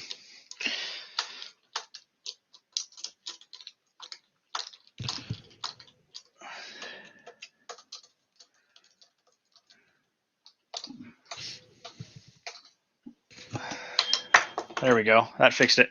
So the gantry has, until it's all tightened up, you've got some flex that you can twist it. Mm-hmm. So I just gave her a little twist until everything homes against ramming speed. Just delightful. Now, which that needs to be like that. Okay. Now is the fun part. Getting these teeny tiny screws in there. Yeah, it is. You know what's really fun about this is there's not really much room for tools. Mm-mm. No, sir, there is not.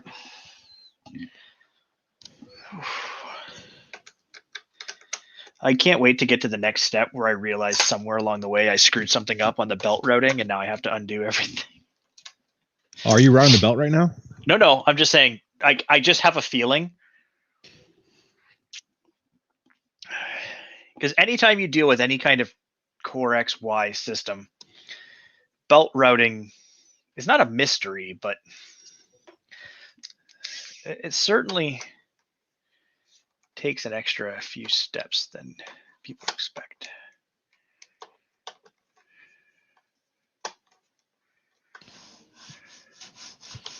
Smooth as can be. Oh yeah, no, I got butter. These little MGN 7s are beautiful.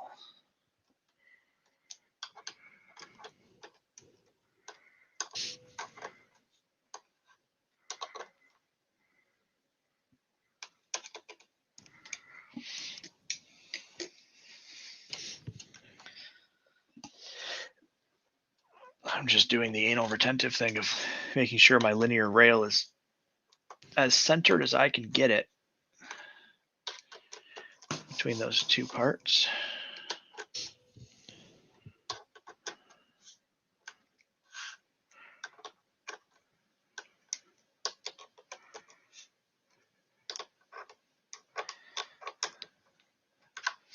I can still hear your rant from last time with this linear rail. Every other is fine. Okay, well, I'll just do it every one. Shit, there's not enough hard. Yep. They've sourced it from the BOM and not the sourcing guide. We don't use the BOM. Me. I quit. I fucking quit. That's all I'm gonna say. I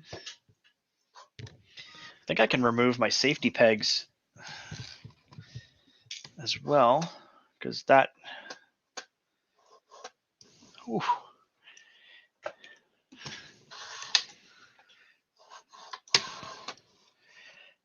It just. So when did you set your Y rails all the way back, touching the back rail? Yeah. Okay. Yeah, the front There's just like a hair. They could be just a hair longer, but they're beautiful.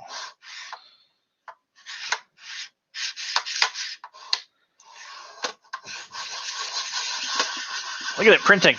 4,000.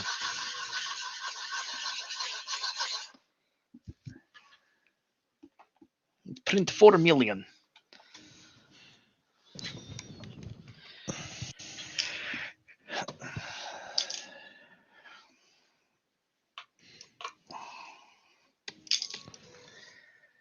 Printed 4 million.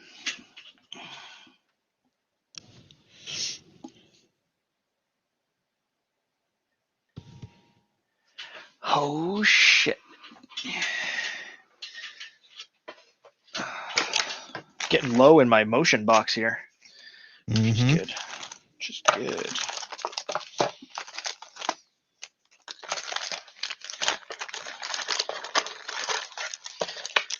Oh, fucking look at that little tiny belt.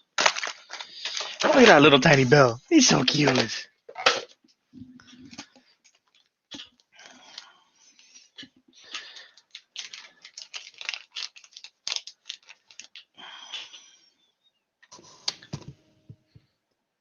Are we just leaving the belt dangling? Nice. Okay.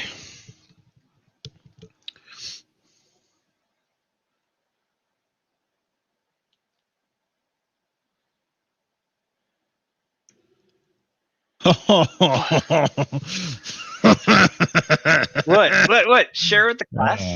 Nothing. I'm just looking at that picture going like, I don't want to do this. Don't want to do what?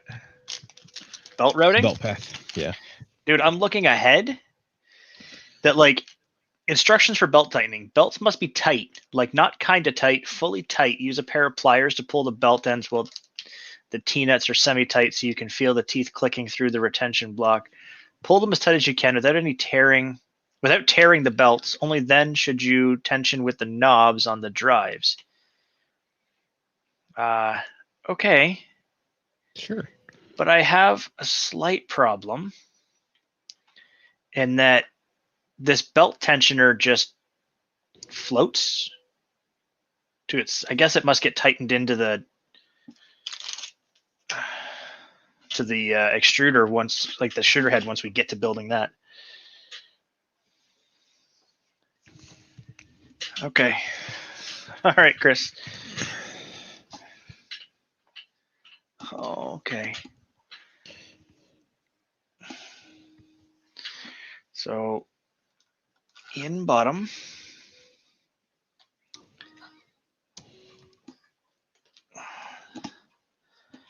up and around,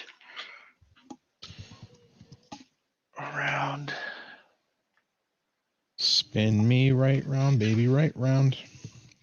helps if I have the teeth going the right direction. Nah.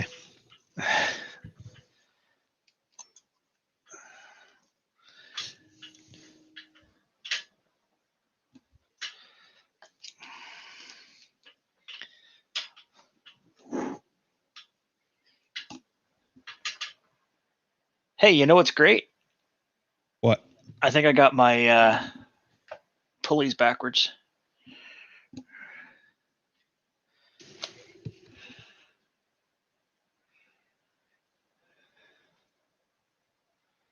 Well, that's good. Thankfully, it's the. Oh no, What? that doesn't work.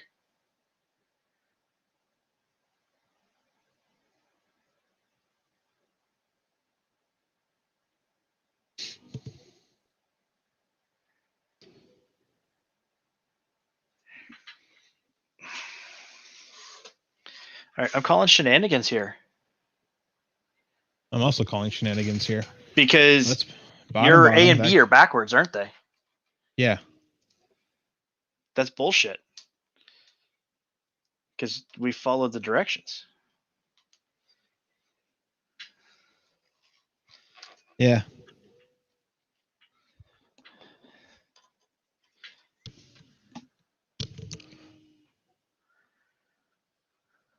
Because if I bring it in again, right? Bring it in. That has to be on the bottom. Correct. Fudge.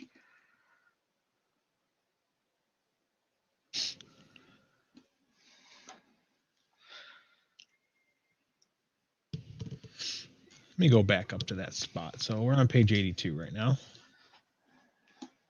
82, 84, somewhere in there, yeah. 62 is where we are doing this. Okay, so we made... So AB drive units. Doesn't tell you if you're making A or B, but you're making AB drive units. Doesn't tell you left or right. Yep. You put that together, you do that, you flip it upside down, and it has the bearing at the top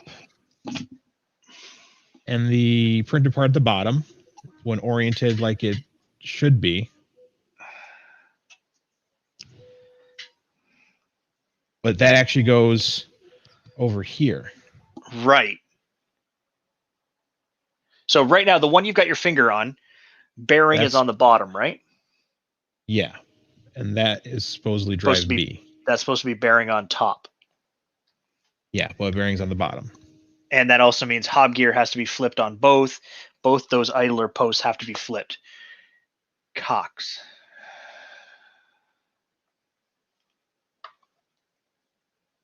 That is not an easy proposition. What's up, Marcel? Good timing. Hey, Marcel. Just in time for this to so go if I look- R-rated as we start swearing. What's funny is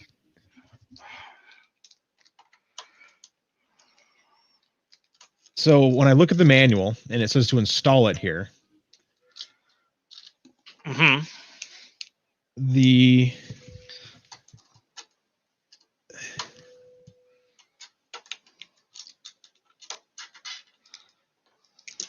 yep, shows bearing on top.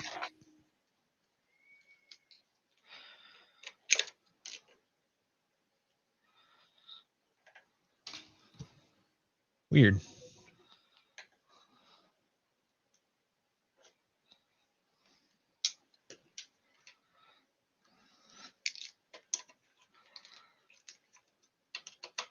Okay.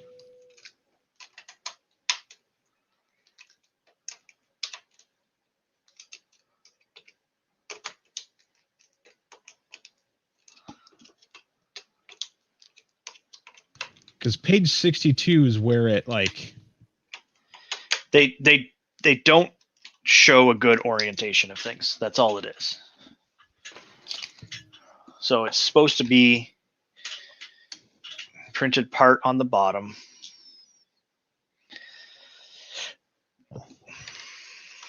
okay, now they're showing it. Yeah, they don't show which one's A or which one B when you're building. It just says build the next one the other way Right. for that part. So that's the part that's Screwy. correct.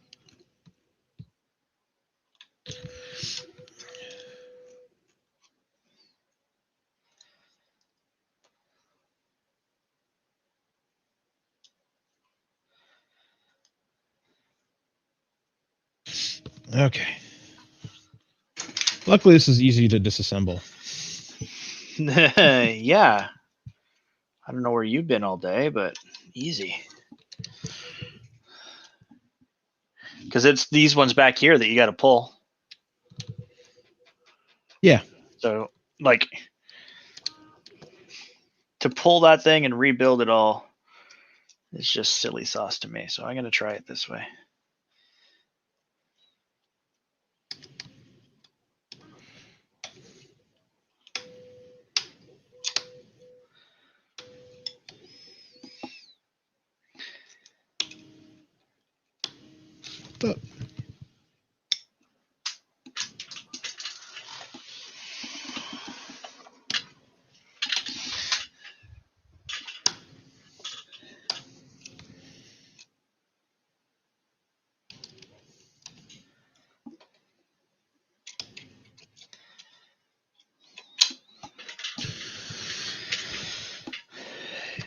I blame Ryan Thorpe. Mm-hmm. And after that, I blame Ryan Butcher. It's just a Ryan blaming day. Hey, you got to pick a name and run with it, right? Shoots, yeah.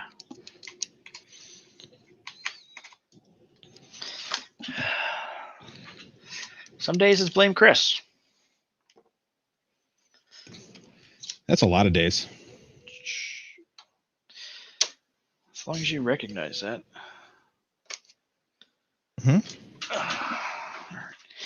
This is one of those things where it might be easier to stand up. Okay, so I unscrew this screw. Spruces are much easier to build. It's hard to make them go backwards so easily. And if it is a section where it's backwards, there's a blinky face of Joe. There's like, here's Joe's winking face. Don't do this step backwards. And you're like, oh, thanks, Joe. Good on you.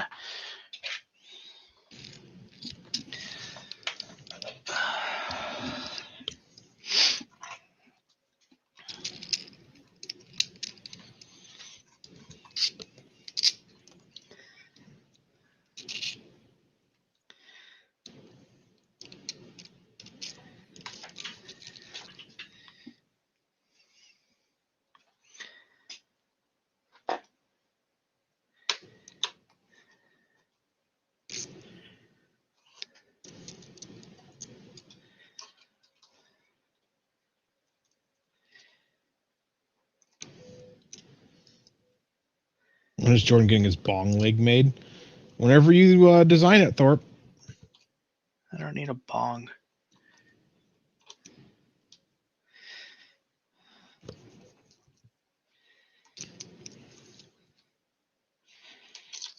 Oh.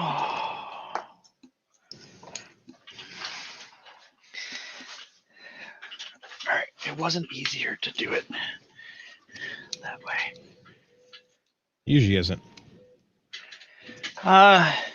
It wasn't.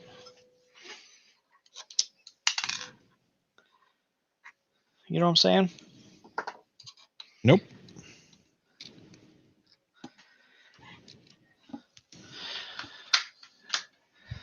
Can't wait to de-stress in Valheim land today.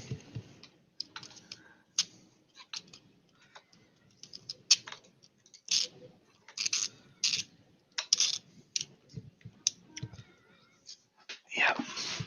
You just pulled them right off altogether, eh? Yeah, dude, it's not worth it.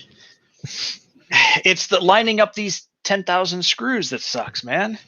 It does, yeah. You don't need this many screws. One at each corner, that will hold it in place. Mm-hmm. You can lose 2 of those 6 screws real quick.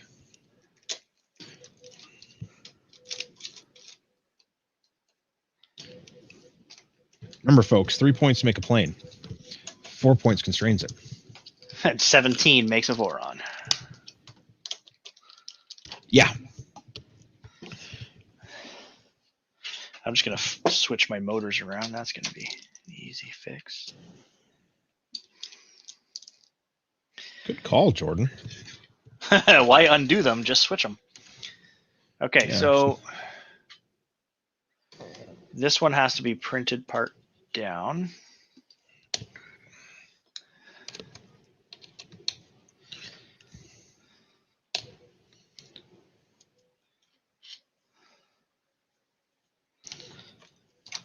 I think I mentioned this before.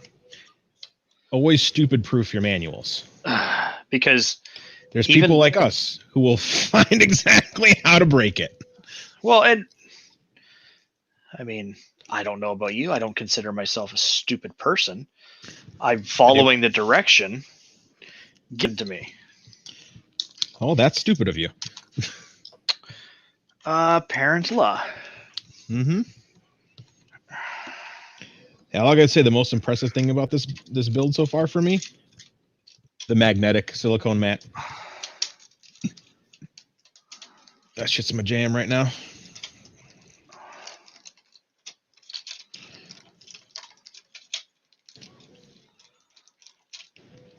A magnetic one would be super handy. The lip on this one has saved me a few times for sure.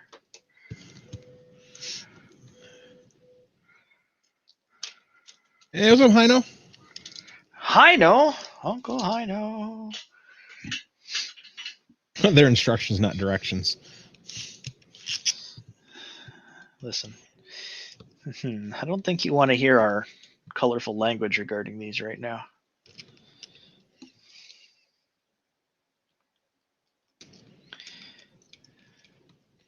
No, Llama, we are correct that it is incorrect. It's just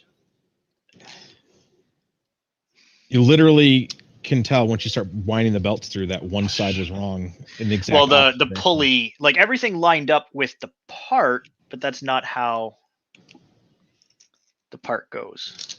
Yeah. You know what I'm saying? So the printed parts don't line up, the other parts don't line up.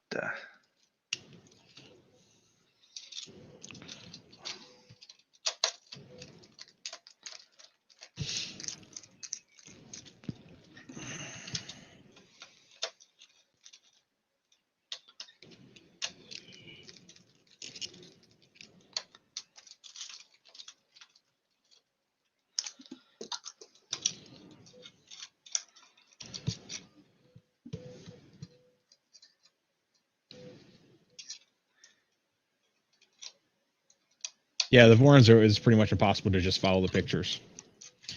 You would not know which direction to put the wires on anything or where the wires go as you're assembling. It's just, oh, there's a wire there? Neat.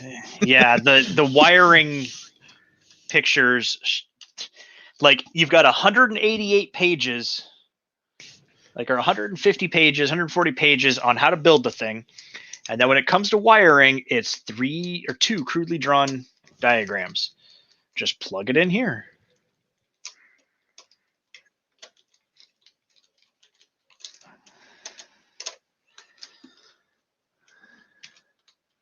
Yeah, Buttram, it needs instructions like Legos.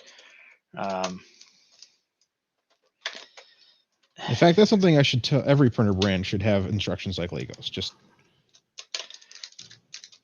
well, again, I have seen a lot of weird builds from Prusas, but it's very hard to screw it up terribly. completely. I've seen it though. Oh, I've seen it. Where the hot end isn't seated properly, where Yeah, we saw one. this is We're flipped. trying to help that guy, and he's all like, "No, everything is great." Yeah, it's just that was and then weird. you're like, "No, That one was weird. Yeah, that was weird. But yeah, no, this one takes the cake, and I do love cake. Mm-hmm. Actually, I gotta raise that up a little so you can see my majesticness better.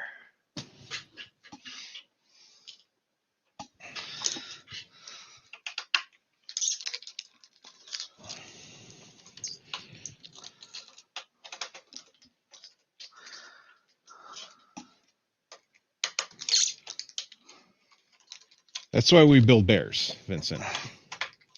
Heavy duty Prusa.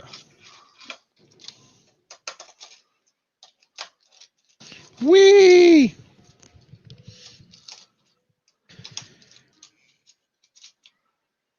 And to be perfectly fair, I have no problems with this build as it is. It's just a few key points would really make things nice. Like a left and a right. Correct. Because I'm not, like, I've got a Core XY. I have one. The idea of AB, I understand. But the actual application of it, I'm still learning.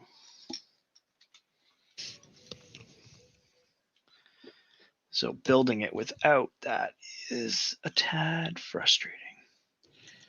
Marcel, you can source your own. It's a completely open source project, so there's plenty of build information. It's the most open source. This is an LDO. This is the most. It's not rules, but so there's plenty of guide on what to get. This is a kit made by LDO that they're working on bringing out with the Voron crew. That just has everything ready to go. Could you imagine, Chris, for a moment, self-sourcing this, okay, and then you run into something like this as well? Yeah, I just ordered 900 parts and they don't fit together. Right. Okay.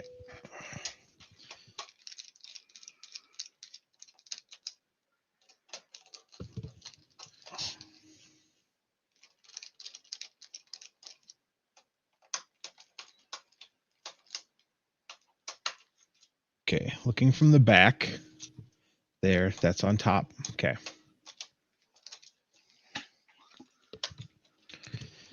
Okay, I'll strip this one apart.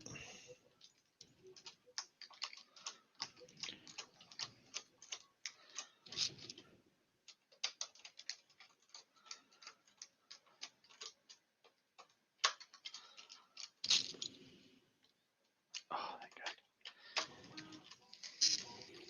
Maker beam.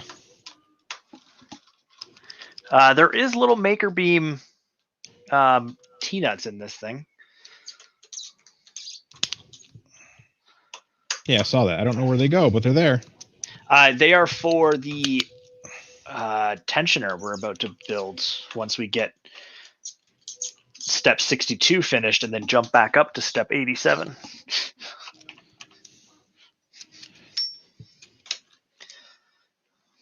Now make sure you remember to tighten up all 17 screws on your assembly. Yes, Daddy. Because I could see that going as a problem.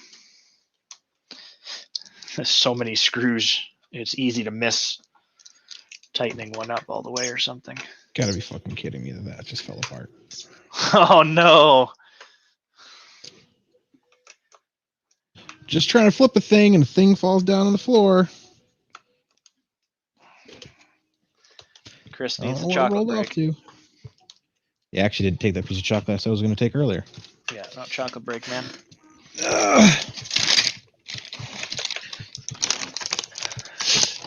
Ooh, I've got crackles and Mr. Good bars left.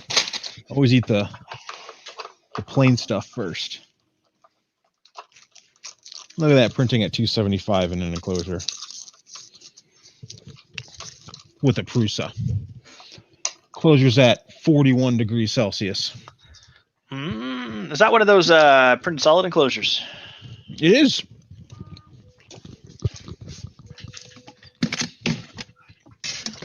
That are Creative Commons to Dave Randolph at Printed Solid. Ah.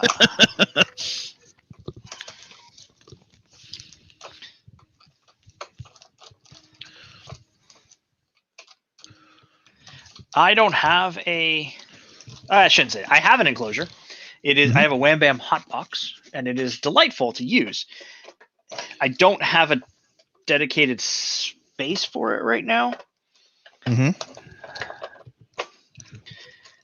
Which I think makes a difference as far as use. Now I've just got to reorganize things a little bit in here, change a couple shelving units around.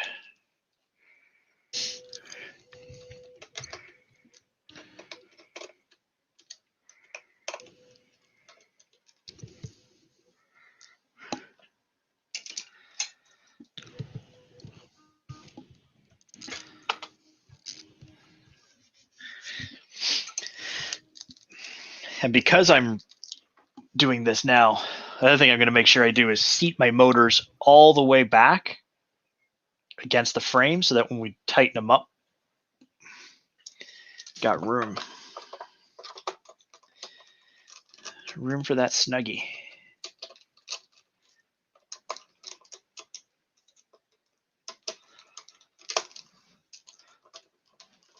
So on the back, it needs to be on the bottom.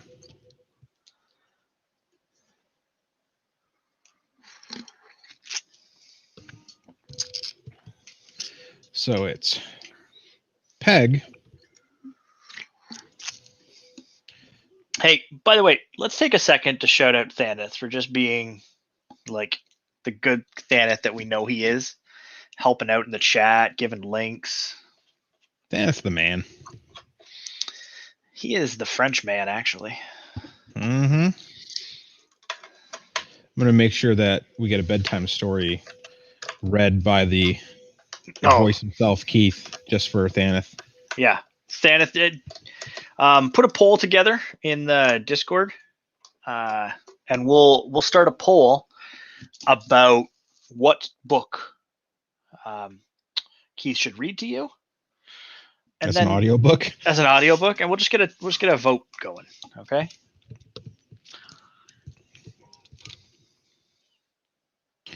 I say 50 Shades. Yeah, Dan's making a good. Another Dan here's making a good point. Any kit you sell or suggest, you should complete instructions and hardware selection. Yeah.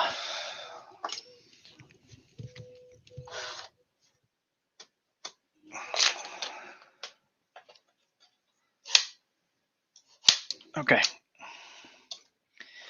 I think I'm able to go back to work.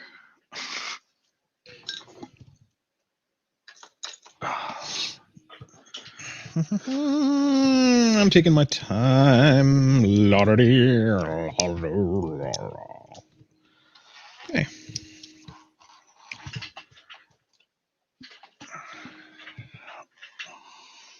We have the V0 display. At least I do. V0 display. What do you mean? The little screen? Yeah. Yeah, I got a little screen. I had one, and I'm going to use it because I think it's adorbs. Hey, you guys talking about this? Oh, that one? I don't have that. I'm just got the little screw hole one. I don't have the cool one with the encoder.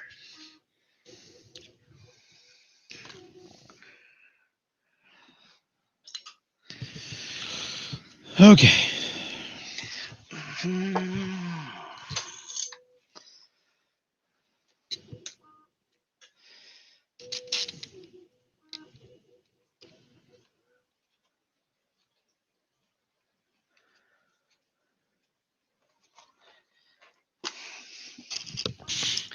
I really wish this printer had feet right now so that I could, stabilize it better.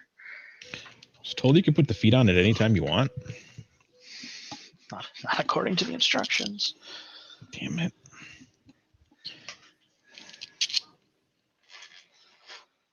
Okay. And then through this. Now it all lines up properly, Chris. What's wrong with the screen?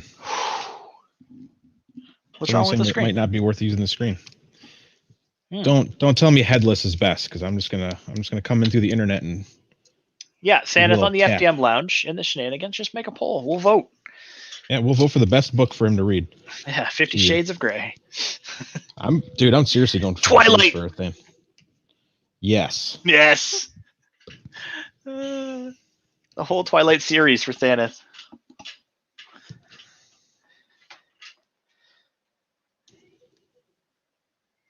The skirts and things, Timothy said. Yeah, I've got all the parts printed. That's not a problem. I do not have all the skirts printed for that. All right, I'm gonna slide down. Screen came in later.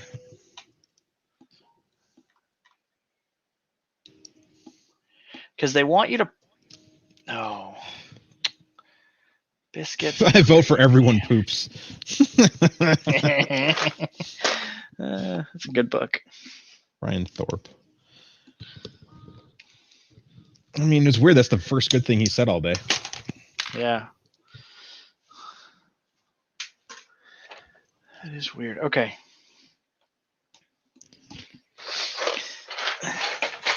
Because they're at a point where they're telling you to start looking at cutting things, and I don't like to cut belts until I have everything sorted. Measure once, cut twice. It's like he's heard this before.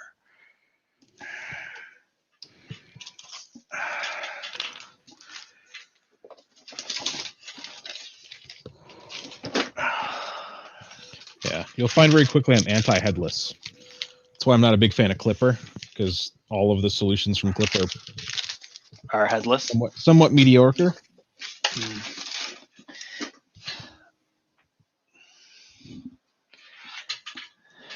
I am running 3 printers with Clipper to get my way around it and see what all the hype is about. This is going to be my first clipper. Yeah. The clippiest of clippers, I'll tell you that much. Okay. So what's the deal with these Maker Beam T-nut trap nuggets?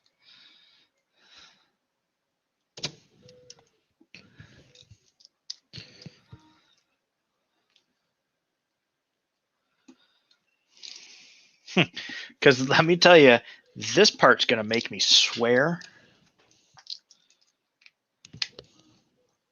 Upgrade these motors. These are high temp LDO motors. Yeah, these ain't no AliExpressium. Mm-hmm.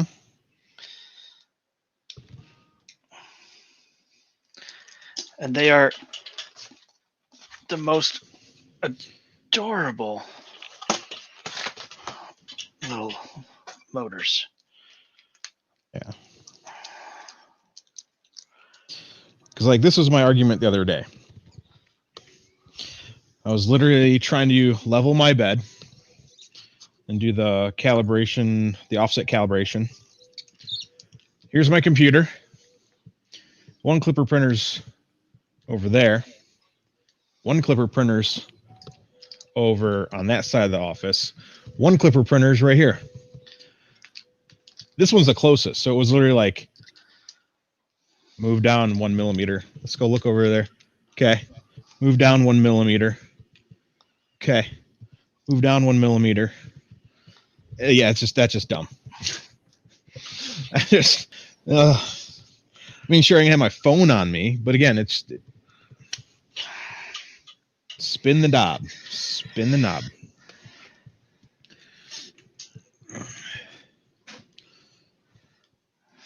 I have no idea what torque. I don't like this anymore.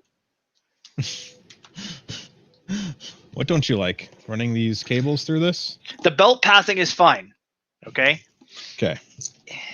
The belt pathing works well. I've got it sorted. My problem is I'm at a point where I have to cut the belt.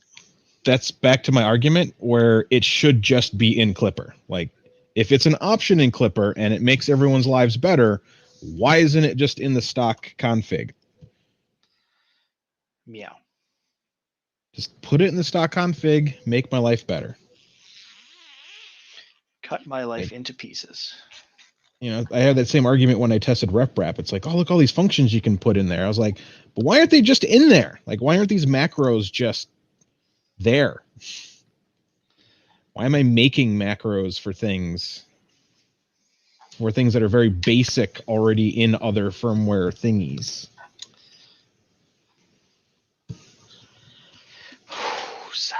Okay.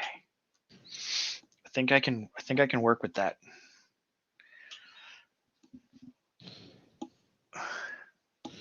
So Chris, this is where we're at on the mine. And you're going to run into this in just a moment. Then just remove what you don't want. Why force people to find things that may or may not exist? Because that's a lot about Clippers. These things exist, but you don't know where they are. They're buried somewhere. Like somewhere on the Discord, somewhere, which is okay to search. The Facebook is for shit to search. Well, Facebook in general is not a repository of information. Yeah. So the point I'm at right now is I have to cut the belt. And you don't want to cut the belt. I don't want to cut the belt.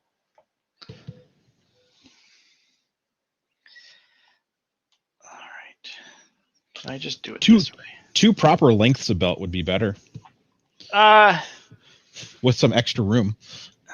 Yeah, there's that. A measurement would be just as well too. I mean, the thing is, I have plenty of this belt, so if I cut it too long or too short, I'm not going to be sad or unhappy. This is tiny belt, though, isn't it? No, this is 6 mil. Yeah, that's 6 mil. That's your standard GT. LL2 GT RF. Okay, well, maybe I have lots of it too. I just don't like to waste it. The Voron display. It's so cute and tiny. Okay, run the belts. Sea Llama, it wasn't... We were right. It was the flipping of the idly thingy. Need to be. No, it was flip-a-do for sure, man. Okay, so in the picture here, it says belt path. It shows a gap between the two. Are you leaving a gap between one end and another by a little Oh, God, bit, no, because you can't. How are you going to get your... Okay, so here's my idler, or my tensioner, right? Mm-hmm. Now, what I did just do is I just looped the belt out of the tensioner and looped it all the way around. And what I feel like I am left with now is a big, long length of belt. So I'm able to tweak my... So you grabbed your tensioner piece and actually kind of assembled it a little bit. That's how I... Okay. It's how I gave myself a rough guide as to how long everything needs to be. And this tensioner is going to make your brain hurt.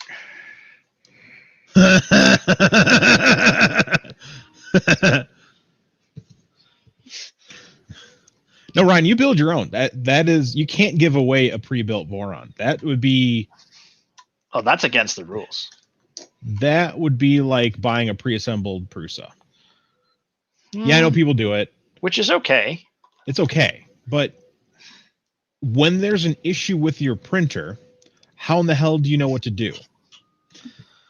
That's my number one like pet peeve when it comes to sell to like printers you build. Sure, you can buy them pre-built. And then when there's an issue, you don't know how to take it apart. You build your Prusa, you build your Voron, you build your Railcore, whatever. It gives you the blueprint for how to fix it and how to troubleshoot, because printers are not a troubleshoot free, it's not going to be something like, bam, I know exactly how to fix this.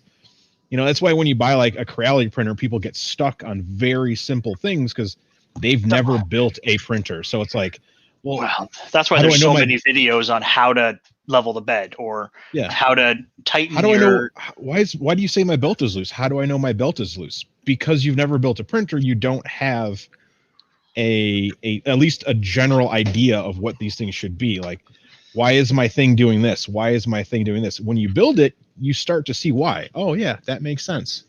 Now, of course, that's not going to happen to every person that has one, but if you look like in the Prusa Facebook groups, a majority of the people tend to know exactly what, hey, I need to take this apart, and they'll fix it because they had to put it together the first time. Right. And there's a manual to reassemble it. There's not an assembly manual for a lot of printers, and that I still think that should be required. Like, yeah, I get it, Creality. You make an Ender, but it should come with an Ender how-to build guide. If you so happen to need to take that thing apart. Well, ship it pre-assembled as they do. Fine. But yeah, have a little guide that says this is how you put this together.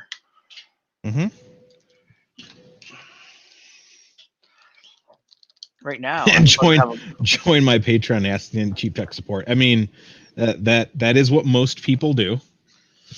And I'm okay with people asking me all kinds of technical questions or joining the Discord and asking questions. That's what I enjoy doing. Well, and if you don't know the answer, one of us might. And if you don't know the answer or how to find it, Keith might. Keith or I knows. might. And if mother of pearl. Someone watches SpongeBob with the kids. Huh? Mother of pearl. That's one of the bad words in SpongeBob SquarePants. You know what? Honestly, I don't think I've ever watched SpongeBob. Did you really have kids then? Yeah, they're 5 and they're 6. Oh God, that is the shittiest thing. Hi, Bob. Our Bob's in. Bobsies. Loyal Bobsies.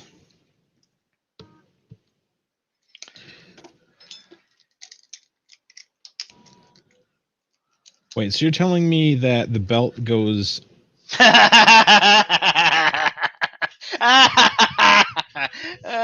on.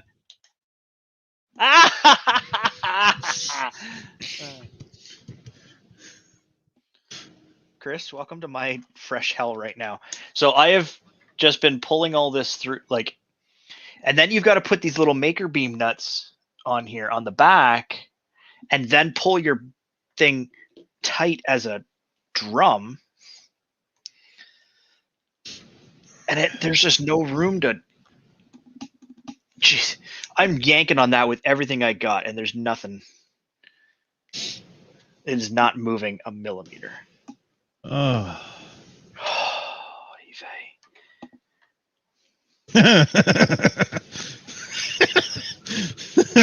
Why is it designed this way? Dude, and like, I can't get this. There's not enough thread on these screws with the nut to get it tight. Yeah. I see.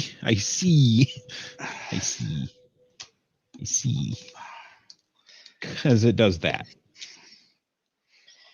I see what they're trying to do here. Like I actually understand this and why and how. Oh, I got her. Oh, she's going.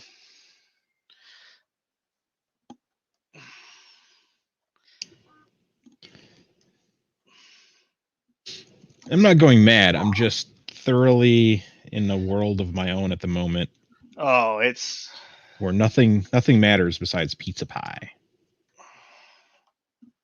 Yeah, there's By the way, just because I just looked and thanked myself for not screwing it up, there is an ups and a down on that idler. So before you get it all, or the the screw hole goes on top and the nut goes on the bottom. And jeez, I just punched myself in the face. Bob, bye Bob. Thanks for coming. Bye Bob. Have a beautiful time. Monkey bread sounds good. Okay. We know how to design things, right? Why are none of these nut pockets snug? Every nut pocket that's on these things are all loose. Well, they're probably designed for the ABS shrinkage, I hope. Oh, maybe. At least that's my logic. Uh-huh.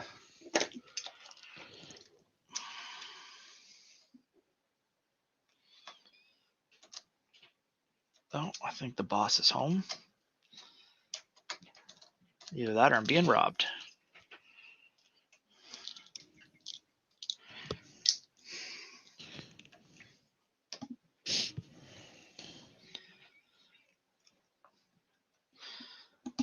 Okay, I have snugginated this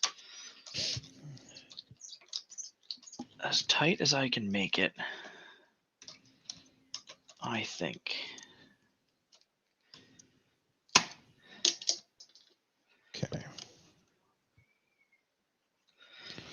I'm also making sure that my motor's at full. Yeah, I did that earlier.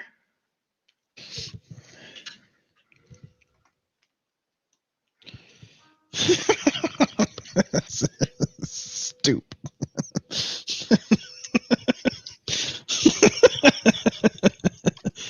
uh, uh, uh, uh,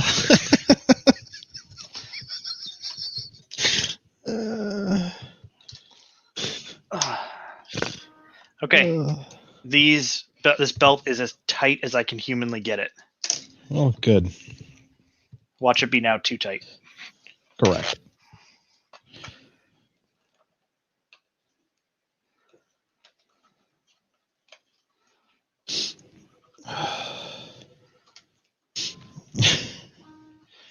Uh,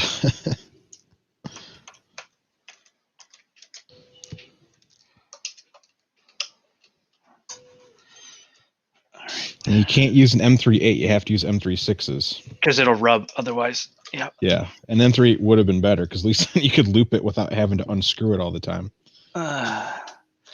So what I ended up doing is getting it put through there, pulled it tight, and then locked off one side.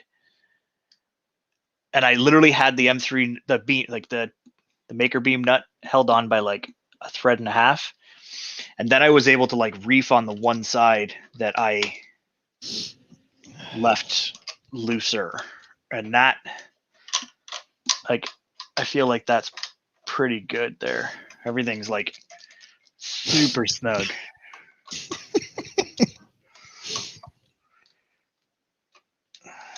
But yeah.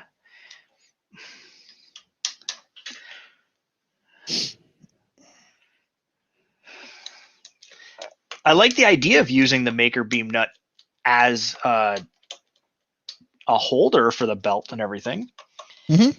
It'd be nice if that part was maybe a few millimeters thicker and you slid the maker nut into it like a square nut. But space constraints, bro. Mm-hmm. I'll show you space constraints. Are you, though? Yeah, I am a space constraint right now. Maybe a space case. Yeah, coffee good. Printer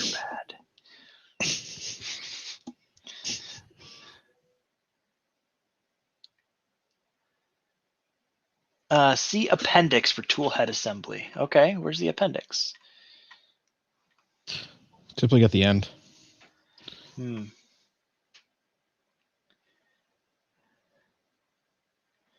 think I'm going to have to assemble that after. Let's skip that right now and let's move on to that one. So you put 3 and 3 in the outside channel and then put her on.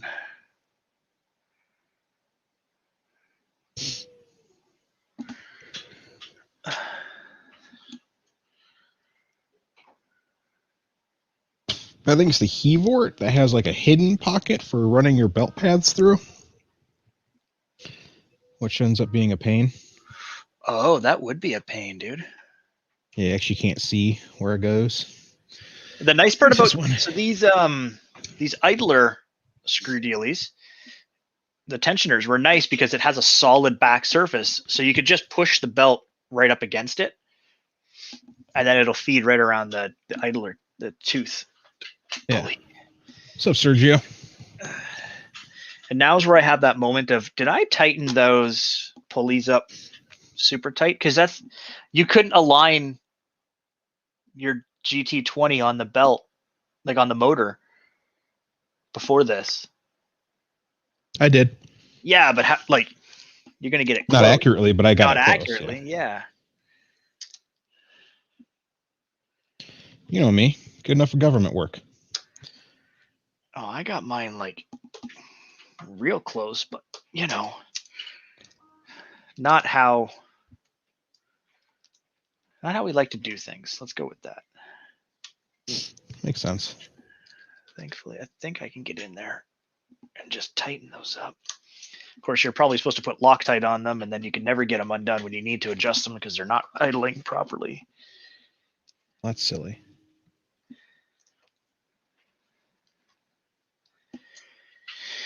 Ah, crap, crackers. Oh, dang, Sergio. Well, I'm glad you got the issue fixed.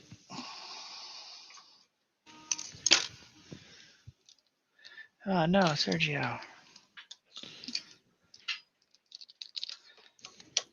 Sofritas.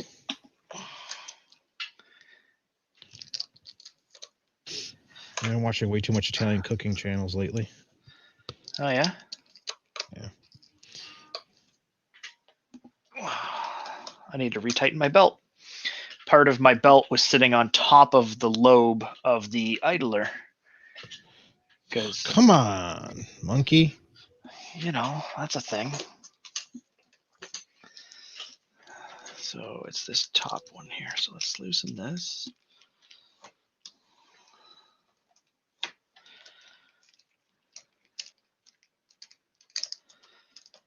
Okay.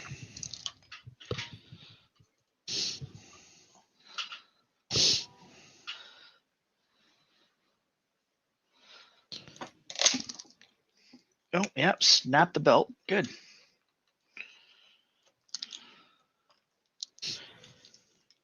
Well, I needed to trim that part anyways.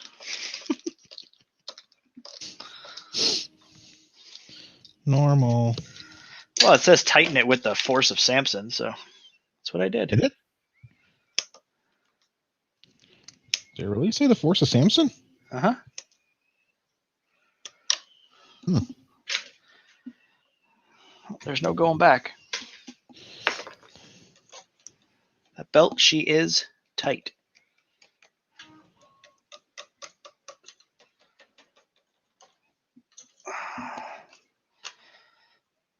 Nice, Sergio. Be good to have that printer back up and running. Which one died on him? Just Red Bear. Bad PSU. Oh, that stinks. Yeah.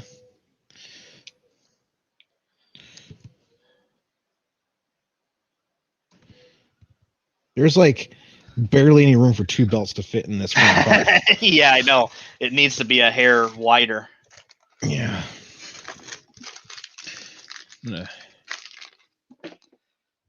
Just a hair.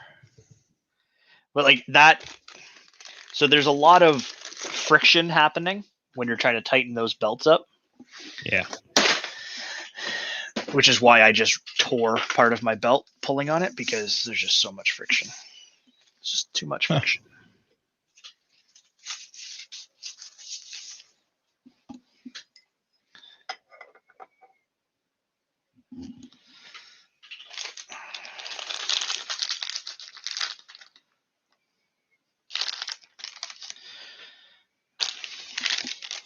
Oh, geez, would you look at the time?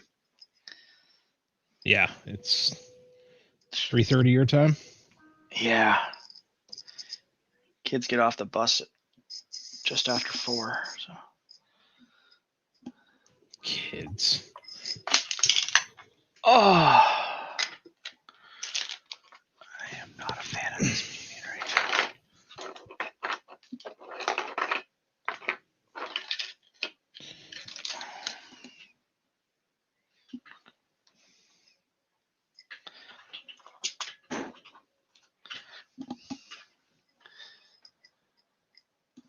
Four hours in. Yeah, we've been doing this for a while. Mm-hmm.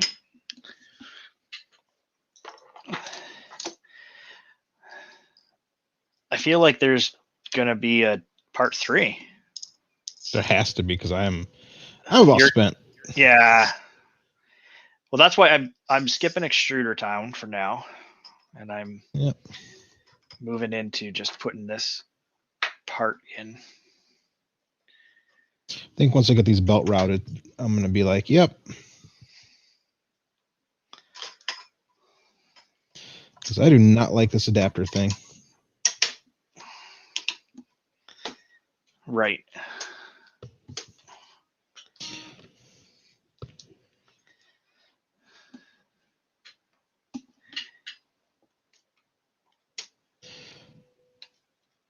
Well, Dan, I mean, it's not that. Again, it's a first time. Like, I remember building my first bear and having, learning curves. And first time I did anything, it's just different learning their design aesthetic and their reasoning behind stuff. So it could be the only way possible they can make it fit. We are also dealing with a printer where every millimeter counts. Okay, like every millimeter. There is not a fucking tiny printer. There is not a spare. There's no slop involved, right? Like, and with that, I don't want people to think I'm having a wonderful time. Like, it's delightful. I wish there was some things that were a little bit easier. A lot of those easier things are ruined because it's just you're using such small fucking components. And some of it's because I think there's an order of operations that's kind of skipped in some of these parts. Like some of these steps should come before other steps. Yeah. Like, why the fuck did I get my hands greasy before I had to put a part on? Well, you're still at this point, Chris, not even short of having to line that rail up. Like, you could literally have left that off if you wanted to. Yeah.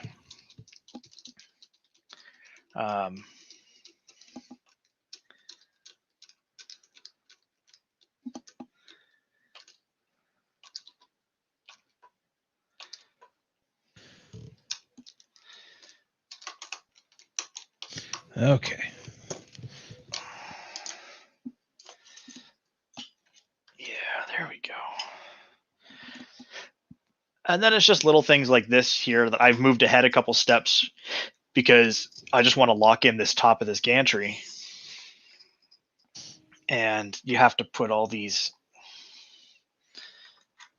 extra screws in that will hold parts future, which is fine, but kind of a pain in the ass.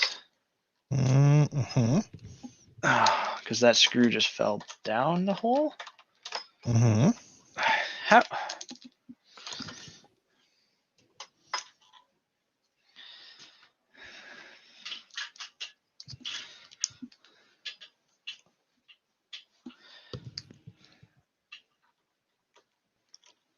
Oh, Llama, I would not have wanted to design this little tiny printer.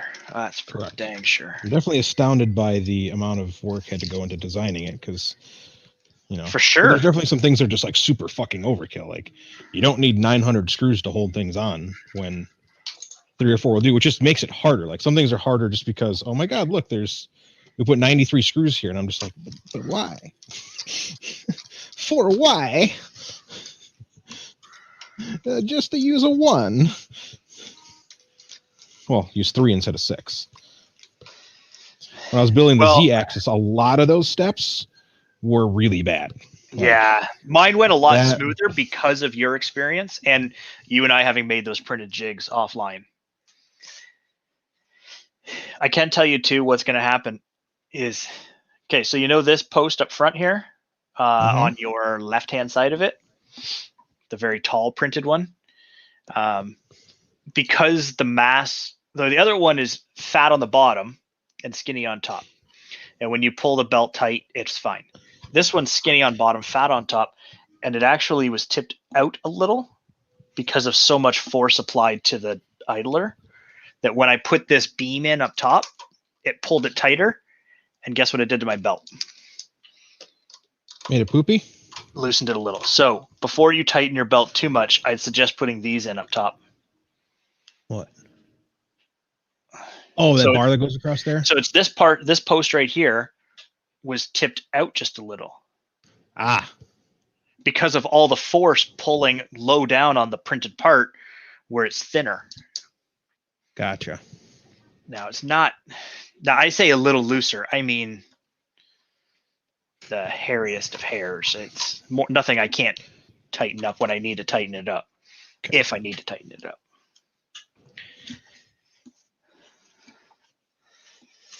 I still don't have feet on the thing, but hey. At least it's.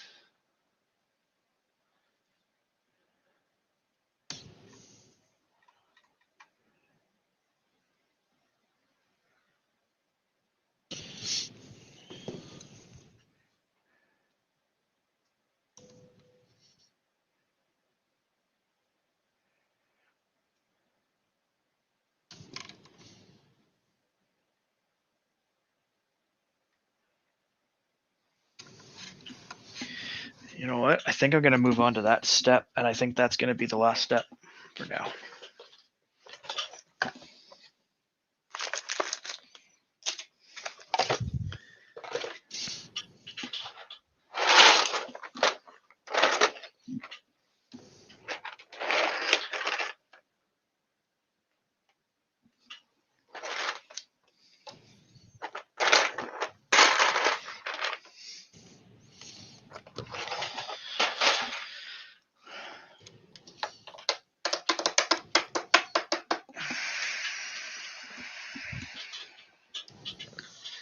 It's 3 by 35.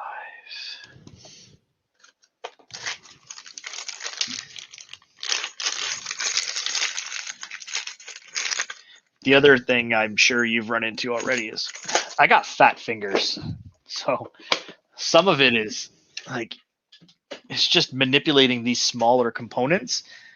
Mm-hmm. Wears you out pretty good. Yeah.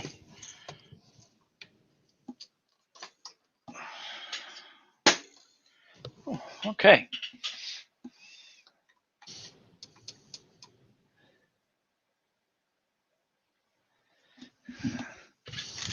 Now it's like Santa Claus here, and I have to start dropping nuts down the channels.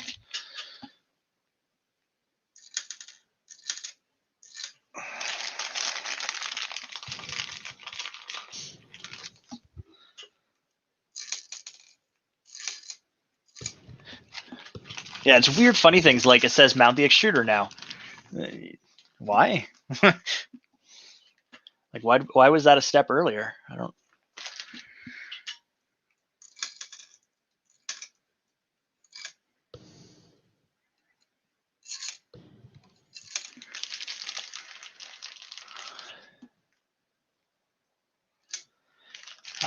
Yeah, nerd activated. It is true. It is so cute.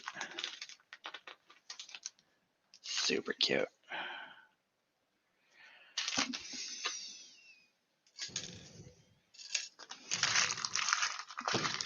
Come on, give me this belt side so I can get this thing aligned correctly.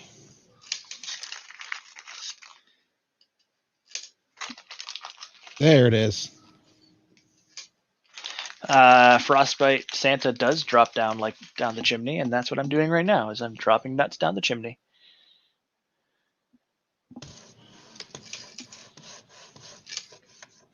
Okay.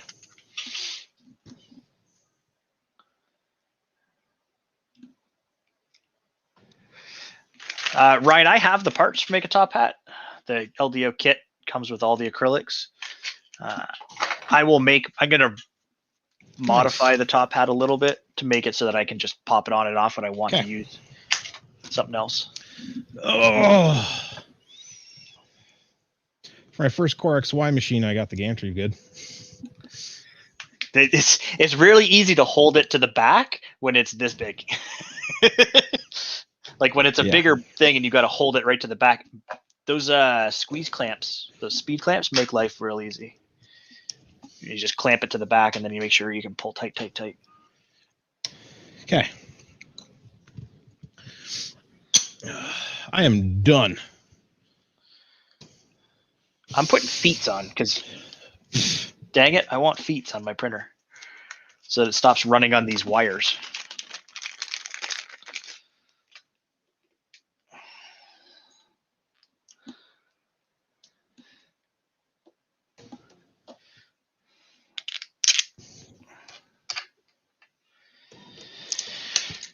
Nice.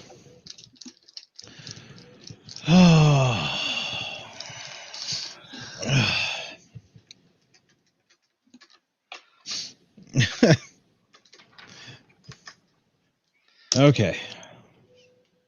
Whew. Well, Jordan, we'll have to find a day to do this again. Yeah. Yeah, maybe next week. Mm-hmm. Morning. Mm-hmm. Mm-hmm. That's why feats, man. I think the feats are a key step to get to. I think you should put that top beam in, finish up with your extrusions, put your feats on, and then you are like, it's gonna feel better. I mean, this thing, I got to do this. Yeah, there's a few screws or nuts you got to drop in the side. Then you got to drop a whole host of nuts down the channels before you put the feats on.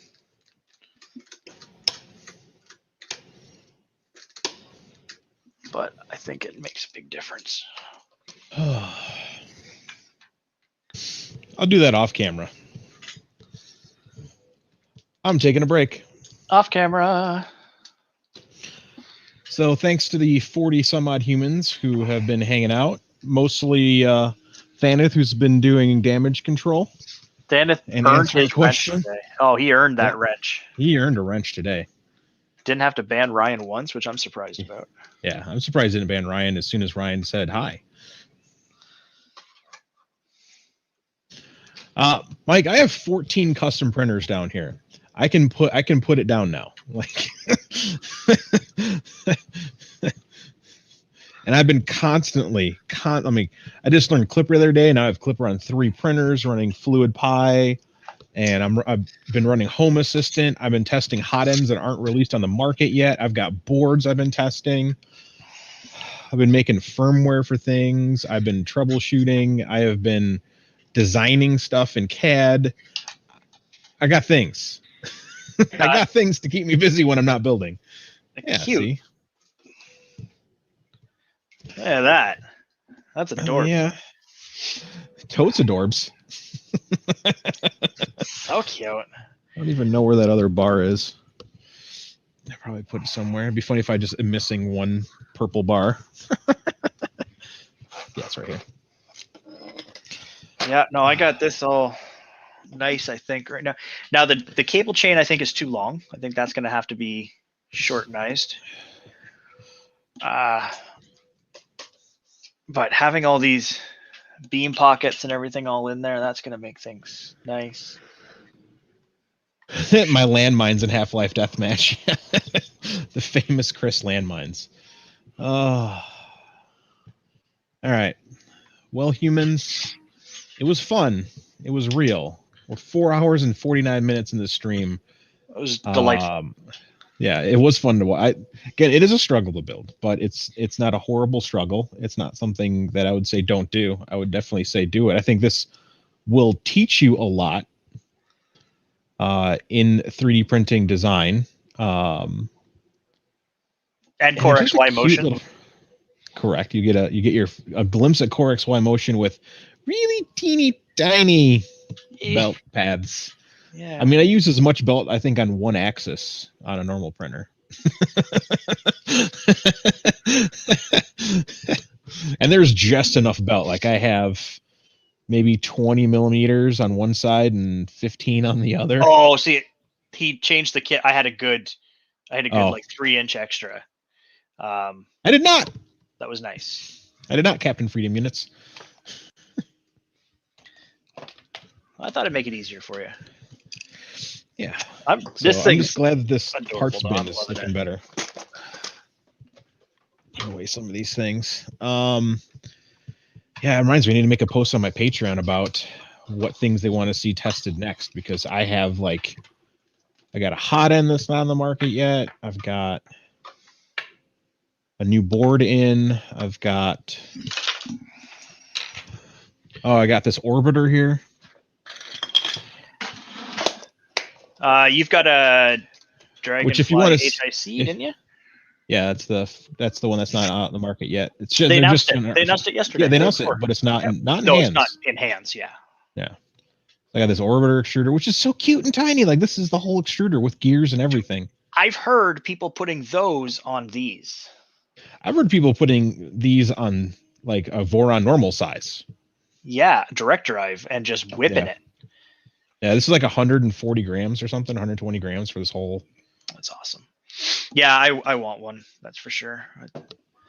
Jason's got them. I know. Hey, look at there's a thermal fuse on my desk that's gonna go right here in the box. There's a thermal fuse in my box that's going right nowhere. And then I've got a screen I got to finish making firmware for, and then I've got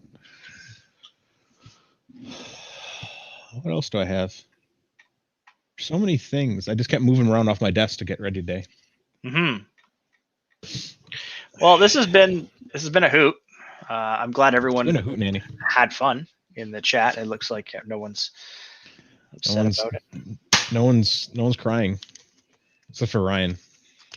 Normal. No problem, Nick. We used to stream all the time, but it got to the point where it was there was a stream day. every day, and if it wasn't one of us, it was one of someone else's or someone else that we knew. And there's just so many streams I can't keep up, so I just need to break from streams. So thank goodness for the Discord, because that's been hang out, chill, play video games. We still talk about printing the whole time, but we are also there's no pressure. Sponsored representatives as well. So when you want to have conversations about certain products, or there's times where YouTube isn't the place to do that, and some people don't realize that and have these kind of conversations publicly, and it hurts. People can't see everything that's on my desk at all times. That too. That would be bad. Yeah, no, I definitely move things off screen. Thankfully, not doing this all the time on YouTube, I don't have to move as much, which has been good. That has been good. Yeah. Especially the frustrations with Clipper. I don't think anybody wanted to watch us stream about that. That would have been bad. Hey, Loyal Bobsies, dropping the Discord link. Dropping the Discord link. I've only fished twice so far this year. The weather's been like the one day was really nice. We had 25-mile-an-hour gusts. I am not fishing in 25-mile-an-hour gusts. I don't care how good the fish bite is. Just 60 degrees and 25-mile-an-hour gusts. Yeah. Look at how happy I am. You could load up some fishing on the Valheim server and boom. I have a game that you guys have never watched me play, which is Fishing Planet, which is literally a high-end fishing simulation game where like you actually have lures and rods and different rods and lures and line, and yeah. I could just do that for a day. Not the same thing. Not the same thing. Not the same thing. All right, I've cleared up my desk so I can move my mat back to my station. Thank you, Jordan. Thanks, Stanith. Thanks, Bob. Thanks, everyone that's left. Peace out. We'll pick a day for next week to do this again. Yeah, we'll talk. We'll share it a day or so in advance. Let it get out there and spam everybody. Don't forget to hit like and share and subscribe. Ring that bell for notifications. LTTstore.com. Save 50% by switching to Geico. Yeah. Don't forget, if you use code Chris and Jordan at the LDO store, you save a negative 5%. You owe them more money for mentioning our more names. money. That's right. Printedsolid.com for US people, Sparta 3D for Canadian people. Check those two channels out, because you're going to find quite a bit of Voron related products, LDO related products, and good people. Yeah. And I got my high temp pet at Fusion Filaments in the United States, which hand makes filament up in the Wisconsin area, if I do believe. So if you want high temp pet that has the same TG after annealing as ABS without the shrinkage in pretty colors. I got red glitter on this printer. I'm pretty happy about that. All right. Good night. He just left and left me live. That's good. Thanks, Chris. It's like he hasn't done a live stream in a while. End drop.